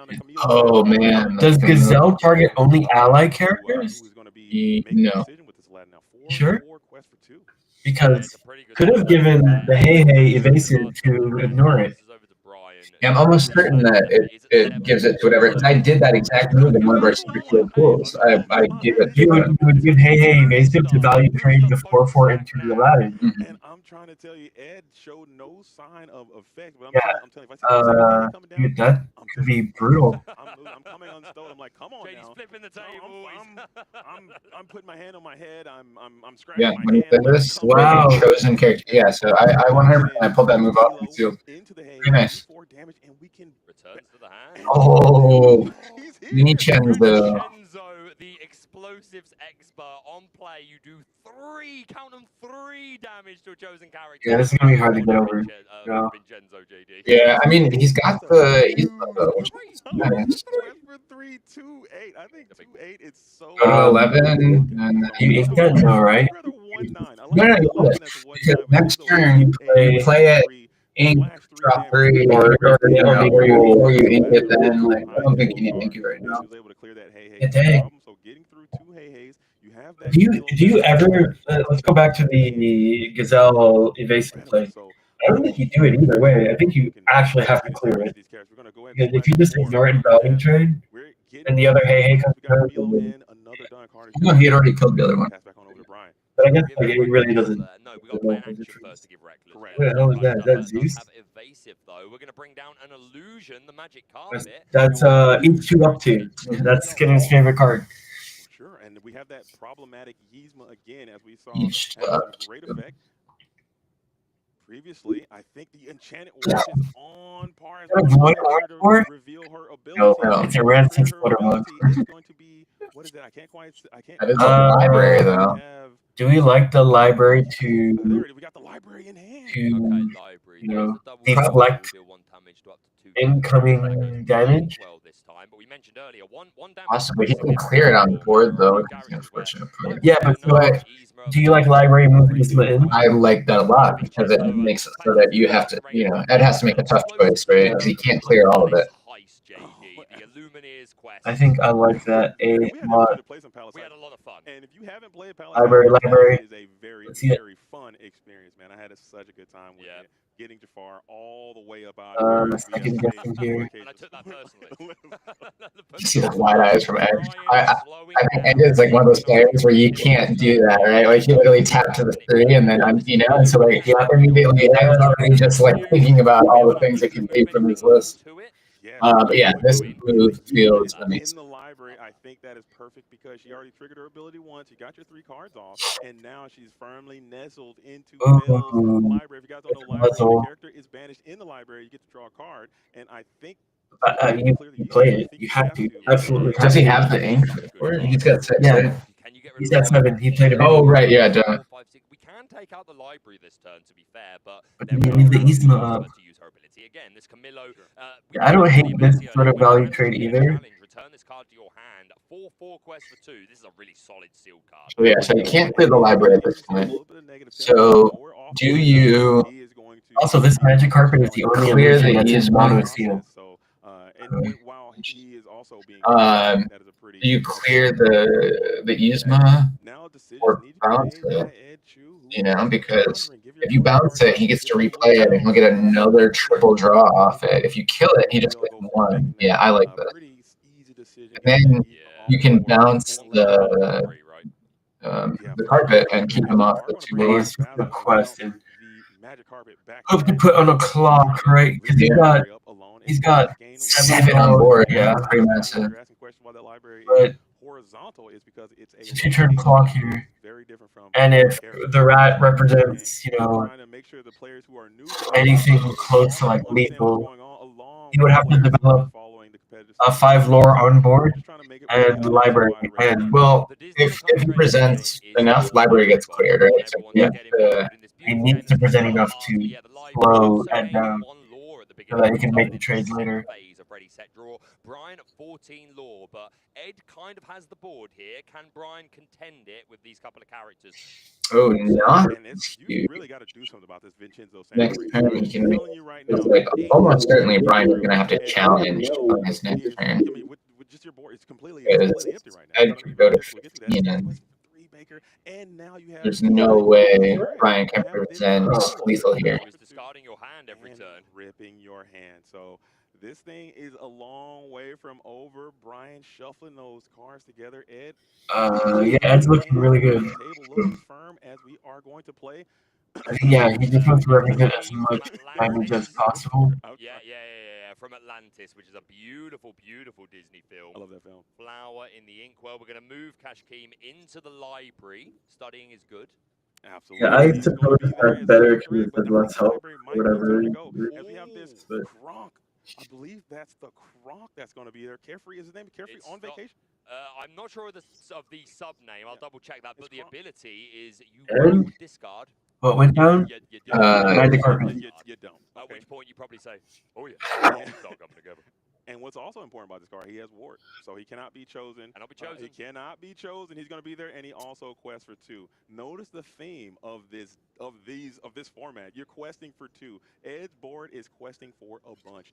2, 4, 7, 9. The North American Continental Champion side of the field, as Brian has to start to kind of feel the door closing a bit. We get to that would have been so insane last turn. The queen. Oh, yeah. Calhoun, unfortunately, is not a princess. He can do some good stuff here, though, thanks to Knock. Ed doing a fantastic job of Like, he could go swing both into there, and then, oh no, Knock is 2, right? Yeah, it's not and the Camillo, and of course that Vincenzo, Yeah, who's been like, dominating since he came down. No damage on him, still questing for 3. So is there a world? yeah, well, he can clear the Basil, some type draw card. instant lore burst. We saw how effective that was in the previous game. Yeah. Is there a world where we can get to see? But he needs to clear Vincenzo or he loses. You can clear Vincenzo plus. Out of nowhere again. They've seen each other's lists, right? But I don't Then he know. doesn't get to draw. Memory. I mean, don't ask me that, JD. how good is your memory? They only had a few minutes to look at these deck lists, man, and it is a quick. It's a high pressure Like, situation. he played the knock and then A little bit high pressure. The World Championship isn't the day to yeah, fight he in, does have to really. draw. Oh, it's okay. It's fine, yeah. You're going to get that. Kashim is going to go and trade into this Basil. You'll get a card in the process with that as well. I think it's a very favorable exchange for you as a 3-cost character exchanges with a 7-cost character, and you gain a card in the process. We're going to go ahead and put the. He's a race to tell you that much, but does challenge. No. Oh, that's it. Not enough. We're able to challenge into Camillo, return to Ed's hand, but Brian sees the writing on the wall. Right. Cannot Just stop did a melee him from check. achieving the game, so Wonderland one and go into game 3. I got his round, but he lost round 1, so he's 1-1 now. Than a game 3, and if you can tune in, if you're not absolutely seat back, locked in the upright and locked position, preparing to take off. Still waiting on Zach's game. What are you doing? What are you doing? If you're tuning into this stream, if you got a bad Come on. attitude and you're not laser No, focused right now, for the what are you others. doing? We have been waiting so long for this moment to happen. Oh, brother. We have 2 of the game's All right. best players Predictions for game 3? right now, locked in. And Rat's on the play, and he's curved up pretty godlike. Yeah, First, it definitely feels like the Rat has the lower to the ground deck. Because we've seen multiple 1-drops from him. I don't think we've seen a single 1-drop from Ed. In our testing, the 1-drops are not really performing well or like that impactful, to be honest. But when you pair it with cards like Aladdin, Yeah. Yeah.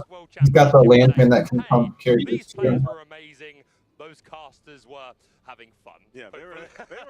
The players were really good. The broadcast team, they were all right. They were enjoying themselves. Let's give them that much. A beautiful. I like that they're at sleeved up his sideboard too, so it just makes it easier to the World Championship logo, the Mickey Mouse brave little tailor, and of course the promo card that is representative of this whole event, a whole new world. Absolutely. In typical Disney fashion, the attention to I guess detail I'm gonna start is piling fantastic. Again, I cannot thank his production team enough, which is all the But I like when Carson does it where it's like pure random. I don't like this order to shit. be here. You guys can't see it. I mean, it's easier to like when I do it. I'm not I trying always to count. I'm trying to random. Sooner or later, and it's just an amazing. I mean, as long as you like, you can't just do the pile shuffle I'm not trying to anyways. put Like, a whole new world every 15 such cards an in the deck. incredible, beautiful experience. As Yeah, these who would do players, that? they've been working so hard, Baker, to be here. Absolutely, these players have been building up to this for a long time. They've earned their right to be in this I room mean, today. thankfully they aren't completely They blocking want to it. be the world champion. They want the glory. They want the pride. They want the prizes. Nothing wrong with that whatsoever. I want. Oh, we hit over 100 viewers. I don't think I'm going to get them, but I Most of understand. them are We're going on into Twitter. game 3, Yeah. and it's really interesting how many one-drops Brian does appear to be playing.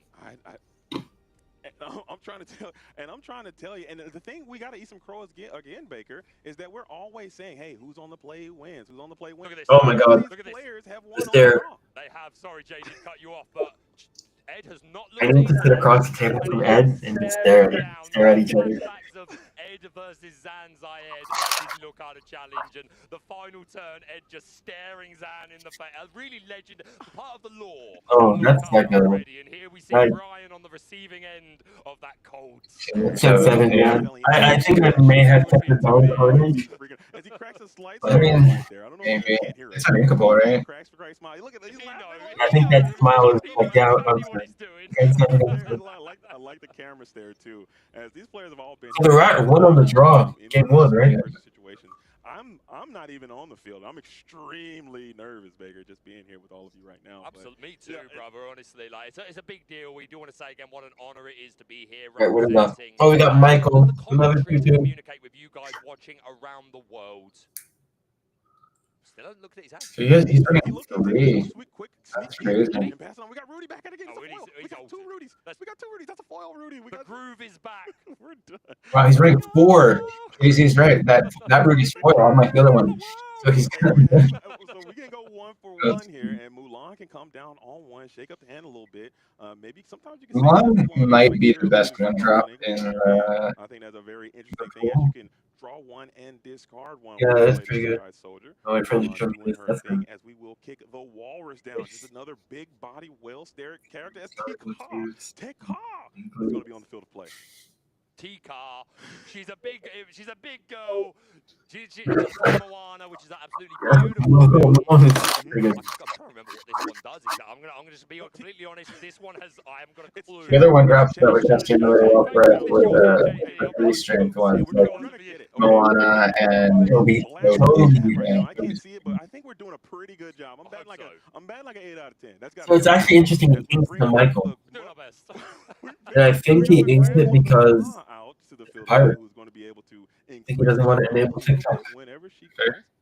Yeah, and she's quest for 2. Might also just be a Rudy fan. He did say Cusco is one of his favorite characters. Luck will get you through. That's a beautiful line. That's one inspirational line. That is deep and powerful. As we bring that Elsa back to the field, I think you're going to need a little bit of support from another character before you get the maximization of her ability. As it looks like we have a nice little Don Carnage potentially coming down on next turn. Trying to be the first one to actually win on the play. There we go. We bring out the I flower. love this card. 3/3 character. Ed checking the hand. We have the Oh, Diablo. You can call me Flower if you want to. But yeah, there's Diablo, 2 cards to Ingable, 1/2 elusive and Challenger 2. JD. That's the first line I play every time you play Fire. Our JD is broken, guys. I think I need a new one. But yeah, Flower, a new card from the Reign of Jafar, and along with all the Bambi characters that we got. And we know Liam's a big fan of that Bambi as well. Absolutely, and I still think back about that. Rainbow When it Beast. got revealed, I think that card is amazingly beautiful. It is stunning. We do have that Aladdin's going to find his way down to the inkwell almost immediately as we will bring out the Gaston. Flower trigger. Yeah, this Gaston pretty interesting. You can banish one of your own items to get +2 strength for the. I think it's just for the turn. Flower triggers whenever you play a character. Whenever you play a character. That's why in my Burno deck list, holding that amber peach there as he's tearing apart the crown, I believe. As we're going to kick it back on it over. was pretty good. You triggered like Lilos and stuff. They just keep guessing and restanding with Bruno. You're gonna miss that deck. I hope that Bruno somehow is one of the reprints. Just I think the Ranger Fire is a bridge too far. I to kind of separate a little still have that We're him archetype. against you, it's fine. But all of us, I think we gotta go. I don't think boss is on the roll from Let's that. stay in Ranger Far forever. We don't need Fable. Yeah. Let's just. Yeah. I'm happy how things are. No, I'm joking. I want to see. Goofy movie. To be fair, I wouldn't want to deny that. Let's go. It's gonna happen as we get a quest in with the flower, so that is a little bit. Also, that deck is super reliant on friends. So if that doesn't come back, game shakes out as the flower is going to get a quest in. So now Ed is going to have to be on their. But I would like a world where we get these like good value songs that are just because or like that are just turned into non-songs because playing Friends for 3 is not bad. If you have to hardcast a song, even in the late game, we sometimes prefer to hardcast it so you can get quested. It is. You can look at the top card of your deck and put it either on the top or the bottom of your deck, which is a Yeah, I think playing Strength for 3 hardcast is great. So maybe reprint Friends that's just not. You want to cost characters when you need them, those powerful actions, etc. We got Not a song, and maybe because Green Purple already has lever, you make it purple X something else, so that they're essentially the same card. Just play both. You can't play like double lever and then maybe like a red purple 3 cost action, draw 2 cards. That's so good. Not better than TikTok though. 100%, and both players. Considerable quest for 2. She's certainly a big girl. Yeah, but I think you'd rather TikTok. Yeah, because we must bear with grace and courage. TikTok getting evasive sometimes too. Just being able to always go for 2 characters. It makes you a better person. Can't afford fortune cookies. I think Ravensburger, we just made you $1 million. There you go. You're feeling bad. Ooh. You read some of this flavor, you're like, oh. That is a card you want to see, but that is just not a card you want to play right now. I mean, it's not bad, right? You quest 2, you bounce Ariana to protect her. That's totally fine. As we are going to send So the that's just into the good. field of play. I don't like the word. Look at that line quest for 2. Yeah. Ed might be in trouble. Can you get out of this? As we'll take that trade almost instantly and go Double evasive. We have Diablo and Brutal. Oh! Yeah, and important for Ed to take that trade. I mean, the race is really like Ed's gonna catch up in 2 turns Feel like a great trade, but you have because to he sort gets of 1 lower lead.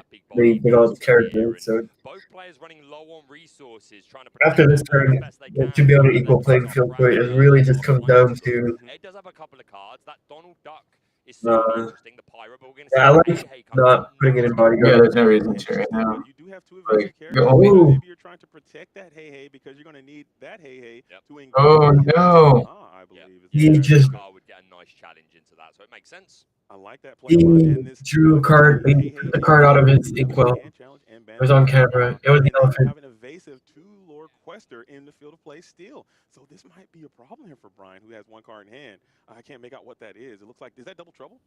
It looks like double trouble, yes. 1 damage to up to 2 chosen characters. And I will say this is often Up to each. No, wait, up Each to. Up to. Yeah.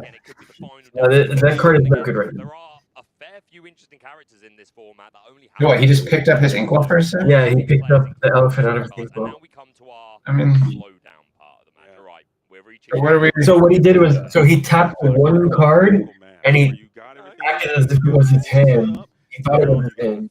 When he drew for turn, he just started piling. So I had to go for that 1 exerted card that he exerted for Rudy. Everything happens the way you think. When you get to that 6th turn, 7th turn, It's all on camera. It's provable that it was a genuine mistake. are going to dwindle. You see Brian's holding 1 card in hand. Ed, I believe, has 2. This is the moment where champions are made right here, as both players hand on face. We got to stare down to the camera. I'll be right back. Start off this John's judge call. Okay. They're still trying to figure some things out as we are going to go ahead and reveal the Madam M elephant. I think they're just having some a little bit of discussion. Yep, no, the elephant going into the inkwell, and Brian just deciding how he wants to handle this turn. Obviously, evasive going on for the Archimedes and the Diablo. The T-Car could go on a quest, I guess, fairly safely. The Hey can't trade into it. Of course, Brian may be respecting some cards that might be in Ed's deck that could boost the strength in some way. Or maybe even there are cards where if you've already got damage on a character, then you can do damage to them. So How's the watch party going? Zion pretty sure has the ability where you do 2 damage to a damaged character, and then We've been pretty low on numbers, but Ed have the check in hand. Hey, Or in deck, excuse me.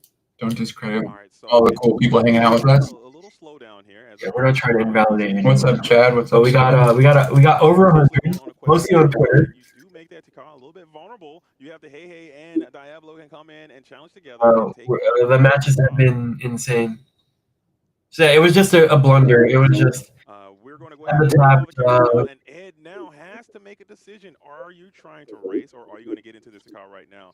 Shelton has 2 cards in hand. I can't quite make out what they are. Okay, so just to confirm with the audience there was a judge call. supposed to get more coverage opinions. I mean, it's fun. I'm like, we were gonna watch it anyways. Might as well just hit the go live button, right? Yep. That was always my mentality with streaming. Like, if I'm playing a game, just go live. The ink choices have been great. This is in our testing, we have seen a lot of these similar cards.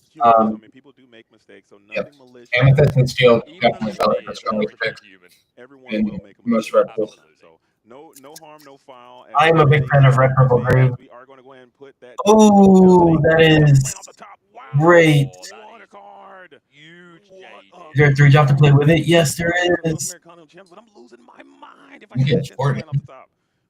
He does that for you. He can play Queen, but is Queen good enough? That Queen Jealous Beauty, which could be a nice closer.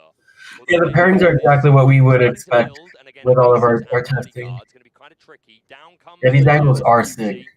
And what's up, Chad? And there, I don't Arch think there equals is Chad. Yeah, I say, what's up, Chad? What's up, Devin? I like to think it's this. Unfortunate for you because that is a lot of lore that is being represented. But Ed I read it. the gas pedal and start to try to run this race instead of challenging into this Takal. I think that's another critical decision point that a player had to make there. Yeah, 100%. We've reached that point in the game where, I mean, every turn matters from the very beginning, right? But some turns are certainly more significant than others, and this is a tricky board state to manipulate. T-Car is going to challenge into the Hey. We're going to Taking some notes for it. Yeah, I already want to make a new overlay already. Because I really like the names under the cameras a lot. The ink icons are great, but Robin Burger needs to update theirs, so I still like the ones I've made. Pass it back on over to Brian. Wait, He's got this queen what just happened? ready to exert her ability. We have that Rat traded. Is this going to be enough? No. I don't know. Yeah, can we just extend here and like Ed traded, but I just don't understand. 14. I'm not sure if there are any princesses. There was that 5-cost character, the quest for 2. Is that that's Ariana? I believe she is a queen. She's a queen. She's queen status. So I don't. Slay queen. I don't think she's Yeah, going to be. we've engaged a race for sure. We've got 2, 4, 6 on board, 17, 2-turn clock. Rat can go to 15, 17 next turn with carpet, and if he develops like, he goes to 14 now, and then Ed can ignore everything and go If I see an illusion in to my 17. combo, I think I might request And then my next turn Ed win. deck because there aren't a lot of targeting actions in the card pool. There are some. But Wonder Ink would have been 6. We can play both and just have the clock. The lore ladder, yeah, the lore ladder is actually probably the best way to look at it because I want to see this High Sultan. I've been teased by it. The High Sultan of Lorcana is in the deck. Well, it was. Maybe it's been I don't know. I'm personally not a huge fan of the letter. It takes up so much unnecessary space. right here, this, yeah, I don't like the one at the bottom. If you're trying, I just don't like the ladder at all. Why do we need to see 17 extra numbers that we're not using? because going up and down is pretty relevant. You can play it completely for free. Down comes Gale. Yeah, but I know what comes before and after 11. You know what I mean? Like, I don't need to lay it out. I guess. I like it. I don't like when it's left to right at the bottom because as you're looking at things, you just see it in peripheral, and it just feels better than like looking at the bottom and trying to Yes, there is. track it. Turn one Mulan in 2 games. So there is indeed a princess. The last Queen can go to 15, and then this is Carson game for me to have this many ads. All to do with wind, which would bring us up to 19. Jealous Beauty is going to take a challenge though. Yeah, it does give better feeling to the finish line, if you will. That's a pretty good trade because you will get that plus value. So favoring a little bit of board fight instead of the lore burst, I think might be the way to go. Another critical decision point. A critical decision point. I mean, some people might have exerted that ability there, and then that could potentially came up here for the game. Right. Making good challenges is a big part of Lorcana, but here's a situation, JD, where again the Queen has that 2 damage on her. If we had a ping for 1, that would be huge because obviously you're expecting this Queen to trade with whatever takes her out, right? Absolutely. So 1 damage can really matter in Lorcana. Talk about a dump truck right now. We saw Ed discard the dump truck earlier. How clutch would a dump truck be off of that? Okay. So he traded instead. Right, so we are contemplating here. Ed deep in the thinking, maybe thinking about this trade here, what does it do? It doesn't invite an evasive time for sure. Well, remember, the Donald can quest for 2 additional lore if he has a captain. So he might have just been playing around that. We know he's running. Yes, look at the trade here. This panic will never run into that, right? Quest for 2. The Diablo is the best thing to run into it. A couple of turns of the game. 11 right? for both Brian Or we have the quest all. Isn't the carpet invasive? Wait. But the Spanish. Down comes that Mickey Mouse who quests for 2. 1 round 1. Frank. What is that? What is that? Pixie dust. Oh, that's actually insane. Yeah, that's the card that Jack has been talking up. Like, crazy. Yeah, I mean, that card is like, it's that and the longbow are just like so powerful in this format. So powerful. Okay. Pixie dust gives the character evasive and challenger. Okay. Challenger. So, staring down the board, trying to find the line. Is it good enough? We will see. So this Mickey Mouse Night Watch, your character absolutely must play it. Game resist 1. There it is. But who does he give it to? He gives it to Gale, right? Because it comes back. Well, so he has to clear both of these. I mean, these and the panic. Is that an item? Why does he have to pay 2 more? No, he has to pay 2 to activate it. And you can give a character evasive and I want to say is it an item? I'm going to double check. Yeah. So there it is. Is that going to be enough? As Ed still has yes, game on board. Nailed it. No, he doesn't. He can kill the panic. The Mickey and panic. So you're going to have to continue to challenge. Yeah, he just trades the queen and then quests. That is your only evasive character right now, unless you use that pixie dust. Would you use that pixie dust on? I can't. It looks like we can't hear the players, so just keep that in mind as we are going to go ahead and send the queen into that panic. I think that's the correct decision as it does quest for 2. We are going to just quest for 2 with our own magic carpet, and now you're taking. Oh man, it's so tough. Oh, so we're using that evasive that's good. Answer evasive, but just to be an annoying evasive character because obviously the Diablo cannot hit the full willpower necessary for the magic carpet. Down comes the Stitch when he banishes a character, draw a card and gain a lore. Pretty good.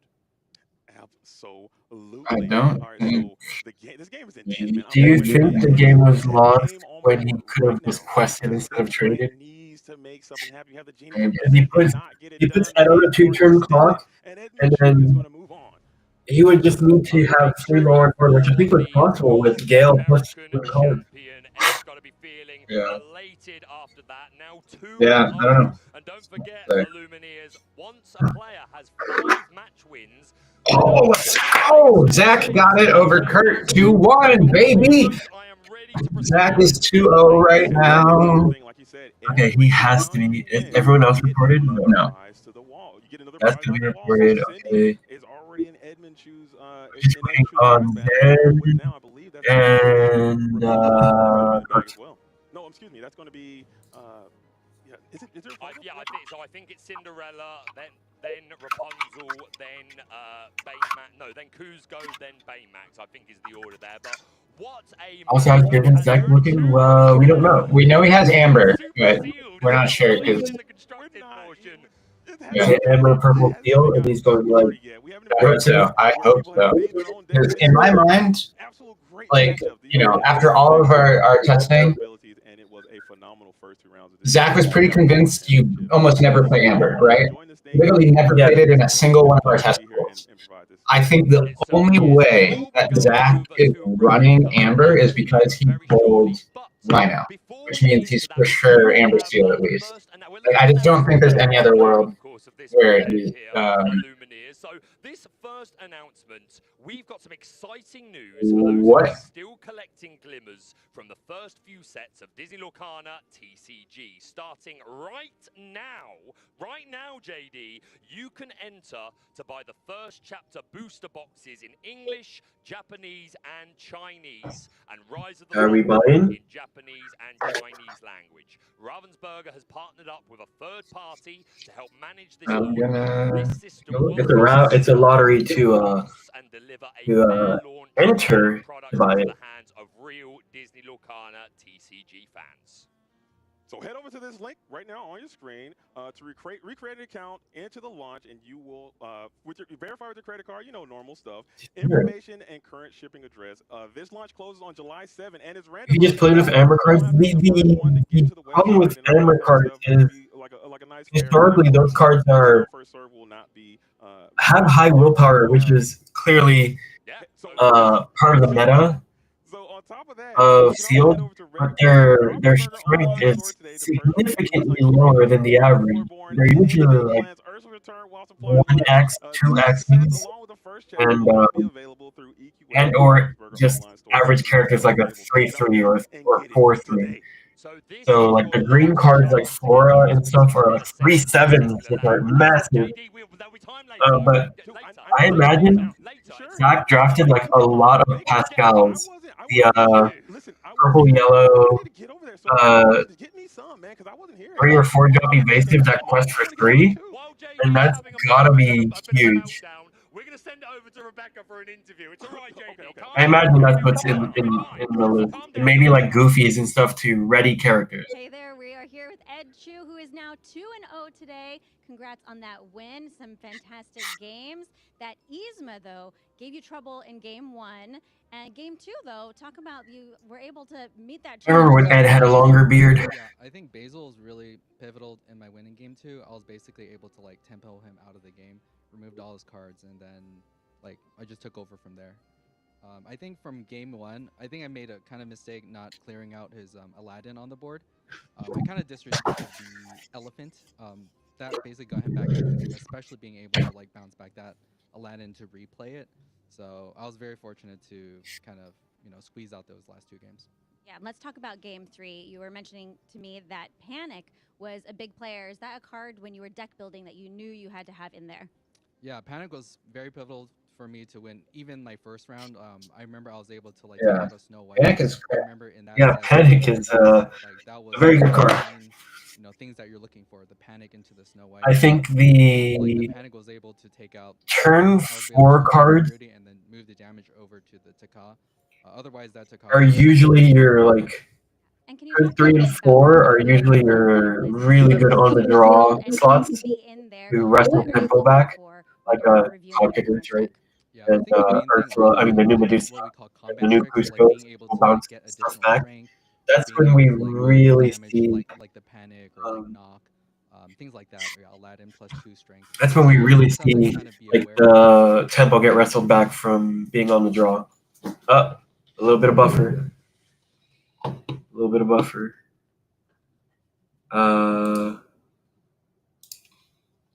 Don't refresh this time. Just pause and play. Because it is a live feed. Aladdin plus We'll 2 strength. catch up. So you just have to kind of be aware of. Okay. Yeah, it's not on our end then. So click the settings. Go to advanced. Go to video stats. You see a little box come up. Yeah, and you'll see like skipped frames and stuff, and see what happens. Yeah. So they're streaming at 6K bitrate, which is cool. What happened? All right. I am gonna refresh real quick. Yeah, because we are gonna get an ad. They went offline. Yeah.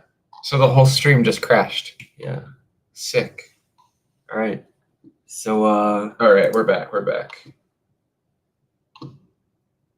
Theoretically. I don't know what colors he built.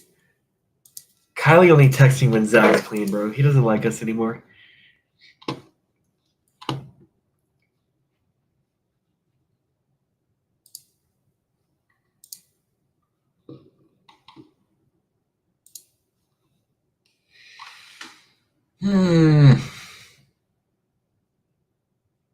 Well, hopefully they get it back up in just a second here.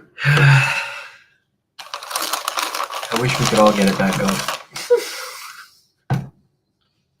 Frick. All right. So Ed is a potential match Zach could have in round 3. And man, Ed's list did not look really impactful, right? He had some bombs, but in games 2 and 3 he won without them, right? RB employee confirmed it crashed to you. Oh, look at you, Mr. RB, friend of RB employee. What? Your uncle works at Nintendo too? Yeah. Let's see. Karsten lost round 2, so he won't match Karsten. DKP won round 1, but DKP lost won round 2, but lost round 1, so he's 1-1. Looks like it's probably going to be this guy, Zarate, Ed, or this guy. Conte Drago. Self-reporting. No, your uncle just owns Japan. Yeah, well, my uncle owns a car and a house. Oh. Are we live? I mean, we are live. The thing is not. The stream is down.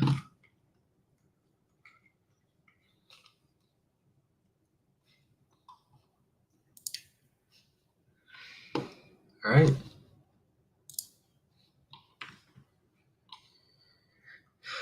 F.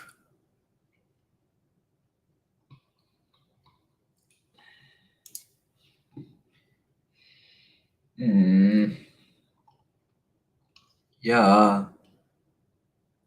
Well, hopefully production and stuff. I mean, obviously, I guess if Chad knows, they know. But like, I don't want to miss the match. I think. Oh, we got a little bit of a flicker there. Are we live? We are live. Okay. We're back. Yeah, problem is, there's nothing going on. It says live here. All right. What a refresh. First, we're still back.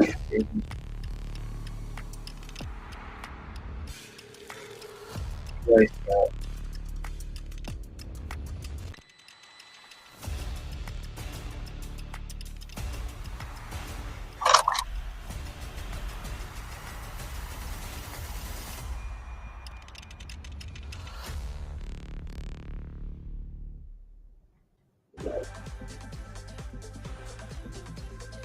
And he's a first.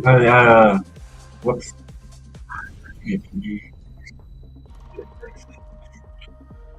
With Iron Gazelle.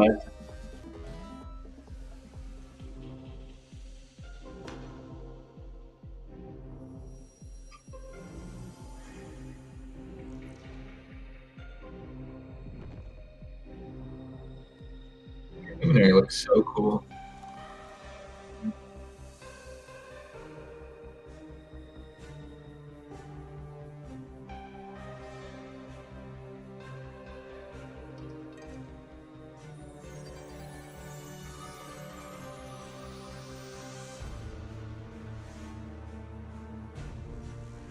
Here's the Basil with human fight. I don't know why. Because you are a. Dude, I know he's a mouse, but like.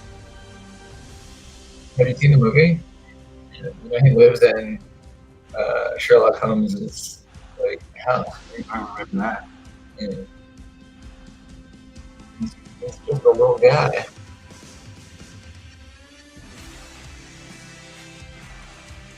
I don't like the way Merlin got You're a hater. Let him live his life.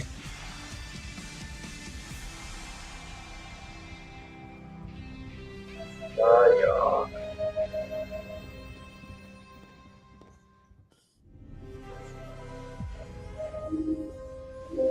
I want to see teasers of new stuff. This is first chapter, right?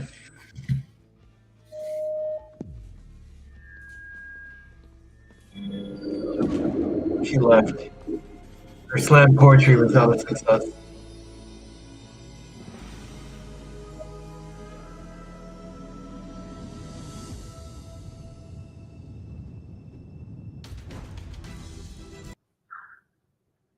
Alright, we're good. Slight delay never hurts anybody. We're gonna have to pause it.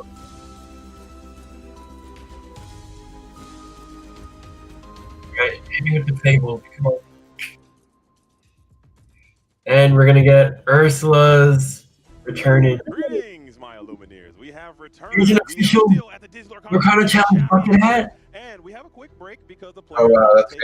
They probably have that custom made just for him. between time, we are going to fill some time, and with me, I am not alone. I have my good new friend. What's up, Mr. JDZ? I'm like a Excited to Fedora. have you here with me. Oh, dude, it feels so good, man. I love the energy. I love the tenacity. You guys been doing this whole time? This is too much fun. It's exciting, right? I'm so glad to be here. And I like what you got on your head there. Thank you, dude. Look, I had to show it off. Everybody knows me for the bucket hats. They're hard to wear with the headset, as you can see. It's a little weird, but we got some pretty special bucket hats from Ravensburger from the team with the world champion thing on the front of it. I've been asking, for anybody that knows, you know, I've been asking for bucket hats since day one. And look, we're here. We made it. Can I get one of those? Can I be Yeah, like dog. you? Can I Yeah, be dog. Oh! There you go. Are we out here? We're Chat, getting loose. I And know we're we're- getting active today. Oh, I need one. Tell me how fly JD is right now. I need one. Come on, if you want a bucket hat, let us know. Let's go. In the chat. I need I'm just one. saying. Let's go. But anyway, we're going to fill some time a little bit. I need the Lorcana stuff. I need like Round of 2-pip Pack song. Rush Let me for see you it. all. We have the incredible Rebecca Quest versus Liam. Oh, we got the showcaster match? Okay, well, we predicted EU caster would win, but I guess, okay, no need. We got Japanese boxes. Chinese boxes. Hope you guys enjoy this kind of thing. Yeah, I mean, we want to do this sort of as promotion for the thing that you and Baker so elegantly announced earlier, the exciting things that... Oh, so it sounds like JD and Baker will play later. The first chapter came out. First of all, it was a little hard to get. I'm not going to lie. It was kind of difficult to get. But also, Pack Rush wasn't a thing. Right. Disney Lorcana was very new, and Ryan and Steve hadn't... You think they'll have international packs now at there were some rough DLCs? rules Probably. that had been used, and so we're just going to kind of showcase the fun that you can have going all the way back to the first chapter, doing some pack rush. Oh, they're all Mickey packs. Here, pulling out the pack. Because hello? the Chinese and Japanese packs are a little bit different in regards to how many cards there are. I believe there's 10 cards in these packs instead of 12. They're going to pick 3 packs instead of 2. With Pack Rush, you normally just pick 2 English packs, and then you use those. You basically open them up, shuffle them together, and then start playing. You only draw 5 cards instead of 7, and it's the first to 15 lore, but because there's only 10 cards in each pack, Rebecca and Liam are both going to end up using 3 packs instead of 2 for these. And another interesting wrinkle We don't have you guys don't know, it is you start I think with it'd 2 be better inks, so that is another critical here then. component of Yeah. this format. You have 2 I mean, in your inkwell. for a fun game like this, Everything else is still the same. You're going to alter your hand, play, draw for turn if you are the second player. Everything traditional to the standard rules of Disney Lorcana that you come to know and love. But right now, we get to see the packs being open, and sometimes, what do you think, B-Square? When you pack rush, do you look and see if you got the enchanted bit down there? I don't. Yeah, I know it bothers some I'm people, with but that is Brandon. the thrill of pack You rush. never look. I am It's so much better. like eagerly waiting to flip that top card and it being enchanted and all scratchy and the cards And together. I'll double down. I was in DLC in Las Vegas this, and I sat down to do some pack rush, and my opponent played an enchanted Raya and didn't know what it was. It was their first game of Disney Lorcana they ever played, was a pack rush in the side event against me, and they had the enchanted Raya in their hand. They played it, Whoa. and I'm Hell freaking yeah. out. Like, oh, what I is love the this? chaotic pile shuffling. This, what? Are you kidding? Come on. Yeah, But yeah. just didn't know. It was just like one of those things. Like I had those packs in my hand. That could have been me. That could have been you. Oh, you have to eat 2 cards and then put in, or No, they put you out of you opened a 7th pack and took 4 cards out of it. Strong enough to find the word necessary for happy for you, mad for me. Okay, but in a kind Insert way. meme here. Yeah, there it is. So there's the word. Whatever that word might be. Is it jealous? It's not jealous. I think jealous. I don't know. I'll be completely honest with you, JD. You're asking the wrong dude. But I'm more into math than I am English. But we got Rebecca out here. She's having. I can remember a good amount. I love the smile. That one, maybe not so much, but I gotta Bloodborne, highlight yes. nails. They like match the cards. They're like the purple into the gray. We're at 146 now. I think that's an on purpose. I think Probably because they channel with poof and they're like, oh, let's swap another channel. Yeah. Or we got a raid. Basically go. Oh shoot! We jumped to 47. Thanks to everyone who's watching. And thanks to And chat. the one who might have rated it. Yeah, If I you was didn't watching chat the with us. backstage, had some interesting stuff, but I think you're right. I think. Ooh, Flynn Rider. I do see a Flynn Rider. That's Nala for sure. And that's Hercules. And I believe that's Lilo. And Gaston. Well, and LeFou, another 2 drops. Talking about the cards on the right. We could go pretty I'm fast missing. here if we I know wanted what those to, cards which are. sometimes is the name of the game for Pack Rush. You know, we talk about in Sealed how like interaction is super important. Jasper, we saw LeFou, Ariel, Mini, First chapter, I can't Be Our say Guest, terrible, Archie Boy. terribly. There wasn't a lot of We interaction. paused the and Flynn, of course, Phil, either Stitch, Liam or Rebecca looked at their right. decks or their cards before they started, so it might just be if Rebecca can get out fast here. You only got to get to 15 lore. Go first. Take it away. Go first and go fast. But this is going to be a skill check for Rebecca and Liam because I don't know how fluent they are in Japanese, but you better be able to know what these cards That's do Chinese. On the fly because you know there's not going to be time. Oh, look at Liam. Hey, somebody get the judge in there on Liam. Tell him take that phone away. He can't read. No reading. Okay, this is a challenge. What card This did he is have a to look Disney at? Lorcana challenge, not a Disney Lorcana read. Okay, put that phone up. Look at his Judge, hand. get the What judge does in there he have? on table 1 there and make sure Probably tell him Jasper. to put that phone Character away. record. Yeah, I'm just looking at Amber I was cards. So. backstage getting ready to come into the booth. Maybe Be Our The Guest. judges are also on lunch, and I Oh my God! Now Rebecca's told gonna. Baker, they were like, "Look, your job is to sit at the judge desk, put the Man. headphone on, and annoy." No, just make Chuck E. Cheese. Don't be more. So I don't know if Baker's back there doing it. Hey, Rebecca's got her phone out too. Can we get a judge in here? Hey, we're shaking this up. You guys got to know these cards, okay? No more phones. No, I'm kidding. It's a complete joke. I hope they're just having a good time with it. And because I think I need to check my memory and see if I know what all these cards are. Rebecca's going to go ahead and sneak in there. The Beast Mirror. Flynn. This card is great in this format. We're going to play that Flynn. Something great about the Flynn is he quests for 2. That's good. But then also, when you challenge him, when he's banished, I believe you have to discard a card. And so that could be pretty powerful, especially in this Pack Rush format where you don't have a whole lot of card draw, but you do have a Jasper. When he enters play, I think you choose something that's reckless. It might Nope, it's 20 quests. So we got double Jasper, double the duty. We have Phil. I believe that is what the Hades. We got Hades. That Hades is I think it's the Hades Order of the Underworld. I think you get to pull something back from your discard. I like it. That's another little way to plus values. Rebecca's going to continue to ink. Going up to 4. We're going to talk about Jasper on Jasper Violence. 2-4 versus 2-4. Flynn gets an easy little quest in. Liam on the back. Still questing, man. You better tuck that in. Rebecca can kind of see as we get into the ground. La la la. A little bit of ramp there. Oh yeah, a little bit of Right. ramp. Grammatala's banished. She gets to go into the inkwell. And it's something I always, for some reason, I always forget. We just explained the rules, but they start with extra ink. So they're able to just kind of hit the ground running. They can play a bunch of characters, or they can play some really big characters. So if you're looking at Liam's hand here, he does have an Archimedes. That's just a 1-drop character. He's maybe thinking of inking. Having a little bit of I don't hate going wide here. I just ink the Ariel and play everything besides Be Our Guest. Just has big stats. You can't sing. But I don't think you're really going to worry about too much singing here in Pack Rush. I don't think we have a song in hand. I guess there is a Be Our Guest. That's a pretty good in Pack Rush, I think. For sure. There is an ability to sing if you could actually sing. As Jasper's going to go ahead and give Flynn reckless. Hell yeah. So you are going to go ahead and pay that cost. But that's going to have to discard a card. For sure. Typically, I like to go ahead and try to get the cards out of my hand first before I get. I don't think you can deal 2 damage now because he's with set 2, right? On that. Liam discard. Wait a minute. Cheat. Hold. We got to get the judge in here. Guys, what are you talking about? He didn't challenge. He used the ability. Okay. If he quests, I think he may have chosen Flynn for Jasper's ability. Got it. There you go.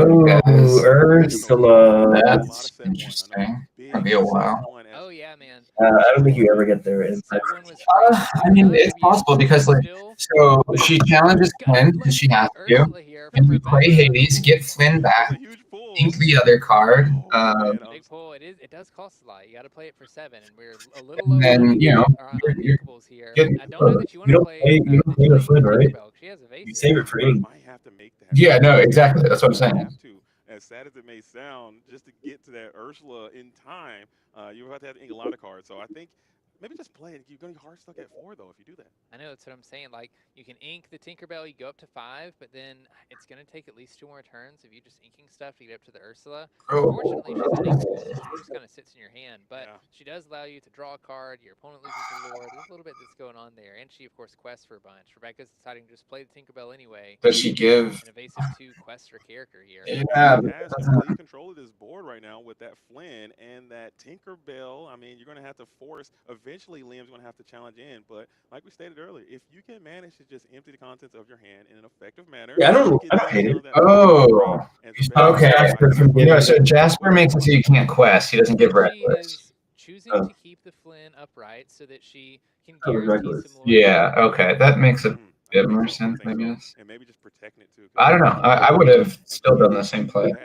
Yeah, get Hades on board, get the ink back. Yeah, Hans is a pretty good character too. He can do some ping damage through his ability, I'm pretty sure, which could be useful in this format. You know, a little bit of removal. As we do go ahead and send the Grandma Tala, or we're going to take the Jasper and the Minnie Mouse, excuse me, and go ahead and clear the opposition Jasper, taking 2 damage back, and we're going to pay all for that ink. We're bringing down the big Hans here. 3/3 big body. I heard everyone hated that card in set 1. It was a pain for sure. But you didn't play it so well. We'll put herself in the ink while she gets banished, so it's pretty safe. Played set 3 where he first met. And then I took a break because I ordered my red purple cards. Oh, we get And another if you could believe it, and she just laughs and looks at Liam when it happens. She's hard stuck at 4 ink, so she's gonna play this Hades, pull back the Jasper from her discard. So I think it's the only one that's in there. She can at least ink this Jasper if she wants to. For sure, and I think you might need to because you gotta activate that. Yeah, when I ordered those red purple cards, I ordered them like maybe a week-ish after that chance of Inklings, and then they still didn't come in on time until like halfway through set 4, the first month of set 4. Also, I like Rebecca's name. It gets her about halfway to where she needs to be, because remember, Pack Rush, we only have to get to 15. We don't have to get to 20. Rebecca? No, it's Rebecca. Oh, God. They can't spell her name. Oh, yes. Oh. In this Pack Rush. Jump scare. It's not Jay-Z squared for a bit. It's since been changed to the point where you can no longer ink the uninkable cards in Pack Rush anymore. So that's just that was a change. It's her name. Yeah, change the game. You get those 2 extra ink tokens. Usually it's from the normal packs. You have the art cards on the very back in English, and you just use those as your ink. I think Liam and Rebecca, they just like randomly chose 2 cards from their decks. Nope, they opened another deck. Yeah, so it's something that's tough. That is, I mean, you had no really say on it. Is round 3 even starting? I have no idea. As Liam is kind of turning the corner a little bit, we have that. You have that Aurora. Aurora. Let's I think you gotta lead that Aurora. It at least gives you some ward. I don't know how super impactful that might be in Pack Rush here, but I mean, she's a big character, and I mean, it doesn't hurt to give things ward. That's for sure. No, round 3 hasn't even been paired yet. Questing for 2 is huge. 5 quests for 2. Don't say anything else. I think that's all I need to hear in this format. As Rebecca is kind of starting to lose the situation a little bit. Liam's warming up. He's got to be our guest, still hanging out in hand, I believe. And you got to draw some ink off the top of this deck sooner or later. Hades can kind of help you out a little bit, but it's not going to be enough. Yeah, it looks like Liam is going to challenge the Flynn with Minnie. Discard that be our guest. I think it. A bit of an interesting play here. We're going to go ahead and quest with the Jasper and choose the Tinkerbell, so the Tinkerbell will quest on the next turn. Dick Burns is pretty fast with it. 1 damage. Look at the synergy. Yeah. Combos coming in. Pretty fast with it. Deal that 1 damage, so we're going to start chipping away. Yeah, we got to get a spell check going here, because we have Cusco with a C, Rebecca. That's pretty cool. I'm not going to lie. line. You give them reckless, they can't Stefan's quest. name would definitely be butchered. We got a second Another Flynn. Flynn rider, okay. You think it would be Not sure if Stefan this or is what Rebecca really It would needs be- right now, but it is It would getting full be cards. So STEFHEN. They would just Right. throw in an H there. With Liam holding 0 cards in hand, I don't know how effective. But what if they made it Rider would be Stefan with an as A? the ward giving I Uh, think Aurora. Liam just tried to hand. Has anyone Aurora ever for butchered Rebecca's your name? read. Uh, Different yeah. Oh, languages. you didn't know. That's really hard. I don't know. I mean, if it was Jack. written Full like that. No. in Japanese, I believe. Wait, Or yes. Chinese, I think. I can't. Yeah, I we'll I just call think you these are Jack. Chinese. Chinese. Okay, I this is think Chinese. so. I could be Jackson, completely wrong. Jackson. I don't know. It's pretty cool though. It's pretty cool. So we're going to ink that Flynn just to try to extend a little bit. Trying to get to that Ursula. Ursula, 4, 5, going up to 6 ink. but Still a bit far away from that Ursula. You need another turn at least. that's brutal. Your packs do not deceive you. Checking the board, you got to start getting to a fight right now. And the Tinkerbell is reckless, so she must challenge. Electing to slam into the Jasper, I believe. Yeah, look, Liam went to act like he was challenging the Jasper. Also, something to note, that other card that's in Rebecca's hand that I forgot, its name is Just Freeze. nice. It can exert a chosen opposing character for it for 2 ink. It's uninkable, so she can't ink it, Yeah. as we've seen. And Hades I'm not sure that exerting Aurora yeah. does a whole lot here. I mean, you could challenge with the Hades. Oh, we are going to do it. We're going to exert the Aurora. Are we doing it? Are we challenging with Hades and Tinkerbell? I think you have Oh, to. that's what Rebecca's doing. Brutal. Because everything else has ward, right? Yeah, but you could still just trade here, trade here. You know, like You need this card to be off the top. And they're having fun. Liam has all the energy. It's Shield of Virtue. Try hard.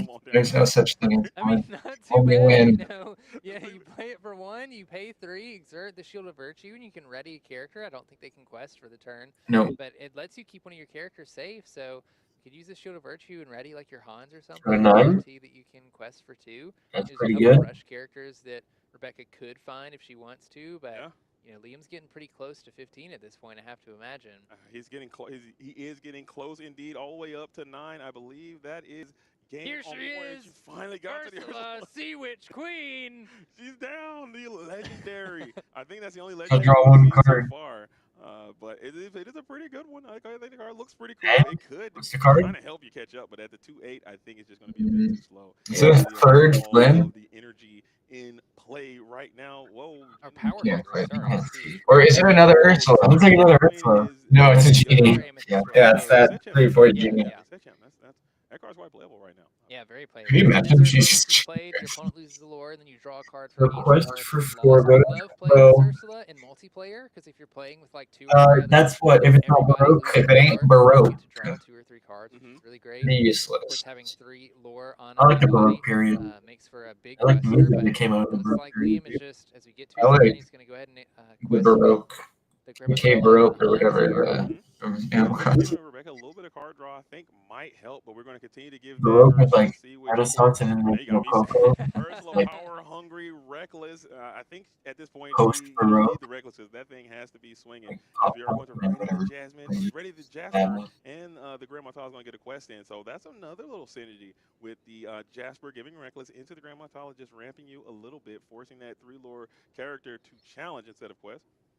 Yeah, definitely helps that Rebecca can't quest with it. And we do have, I don't remember the name It of this doesn't card. do It's anything. one that I believe It lets you does, ready one of though. your characters. So Because now Flames. she Fan can the Flames, there challenge, you go. Flames. I like that card a lot. A little bit of little food, getting ready, pumping up the challenge, team a you little know, and bit. actually clear the Han. Reckless is going to go ahead and get on into the Grandma Tala for sure. I think Rebecca trying to quest a little bit. She is Rebecca Quest after all. Rebecca, do it, Rebecca. He's going to have the genie come out. And All right, so blade, or challenge Grandma Tala. It's going to go into the oh, as well. tragic. Wait, why wouldn't you Gonna just play quest then? Fan the I guess Flames it's Yeah, here Jasper. for the turn. And I think But it is still you reckless. So get rid of the Yeah. Huns Definitely get rid of the Huns. for sure. So let's see if that is something that is going to happen. Might I be think. missed. Oh, Judge, get the Judge in there. Yeah, that should be one more damage. Ursula. Harder to do for turn. I think that Ursula Sea Witch had to challenge again. We did kind of miss it, but it does not matter. I don't think it's going to matter here. Yeah, because now she's losing. She was not able to clear the Hans anyway. She could have cleared the Han, but the shield actually. Absolutely cooking, locking this Ursula power hungry out of the game, and just being able to put a final story on board. Do we have a be prepared? A whole new world. Hold on, we're back. We're back. We can sing. We can sing. We're drawing That's a whole cool. new Yeah, world. that's cool. Let's go. Whole new hand of cards. Yeah, it's Oh, too bad we almost considered a whole new World Cup in our bingo. This would have been it. Let's see it. In Pack Rush, you cannot deck out. You cannot. Edmund not being on red purple, does that count? And Because he Holy World technically on the wasn't. top with the singer on board. Let's see it. 6-7. Let's see what Let's they see pull. Is round 2 all done? Let's see it. All reported? We got a Yzma. Let's go. This is Iki. exciting. Kamatoa, Come on. Lucy, No. I want to see it. No. Elsa. Oh, it's not. Slim. Grab a Tinkerbell. Wait a I mean, minute. I don't know if that does anything. It won't. But she's it pretty won't. good. Oh man, if there's a way to give Tinkerbell a little bit of rush, that will be a game breaker right here. But unfortunately, that is something that's not going to happen. As Story is on board, this is game imminent coming in from Liam. I think we're going to see 2 games though, so Rebecca will have the opportunity to get her snapbacks in as the Tinkerbell giant. What are some? Wait, I forgot that Sergeant Kid. It's just a really good pull.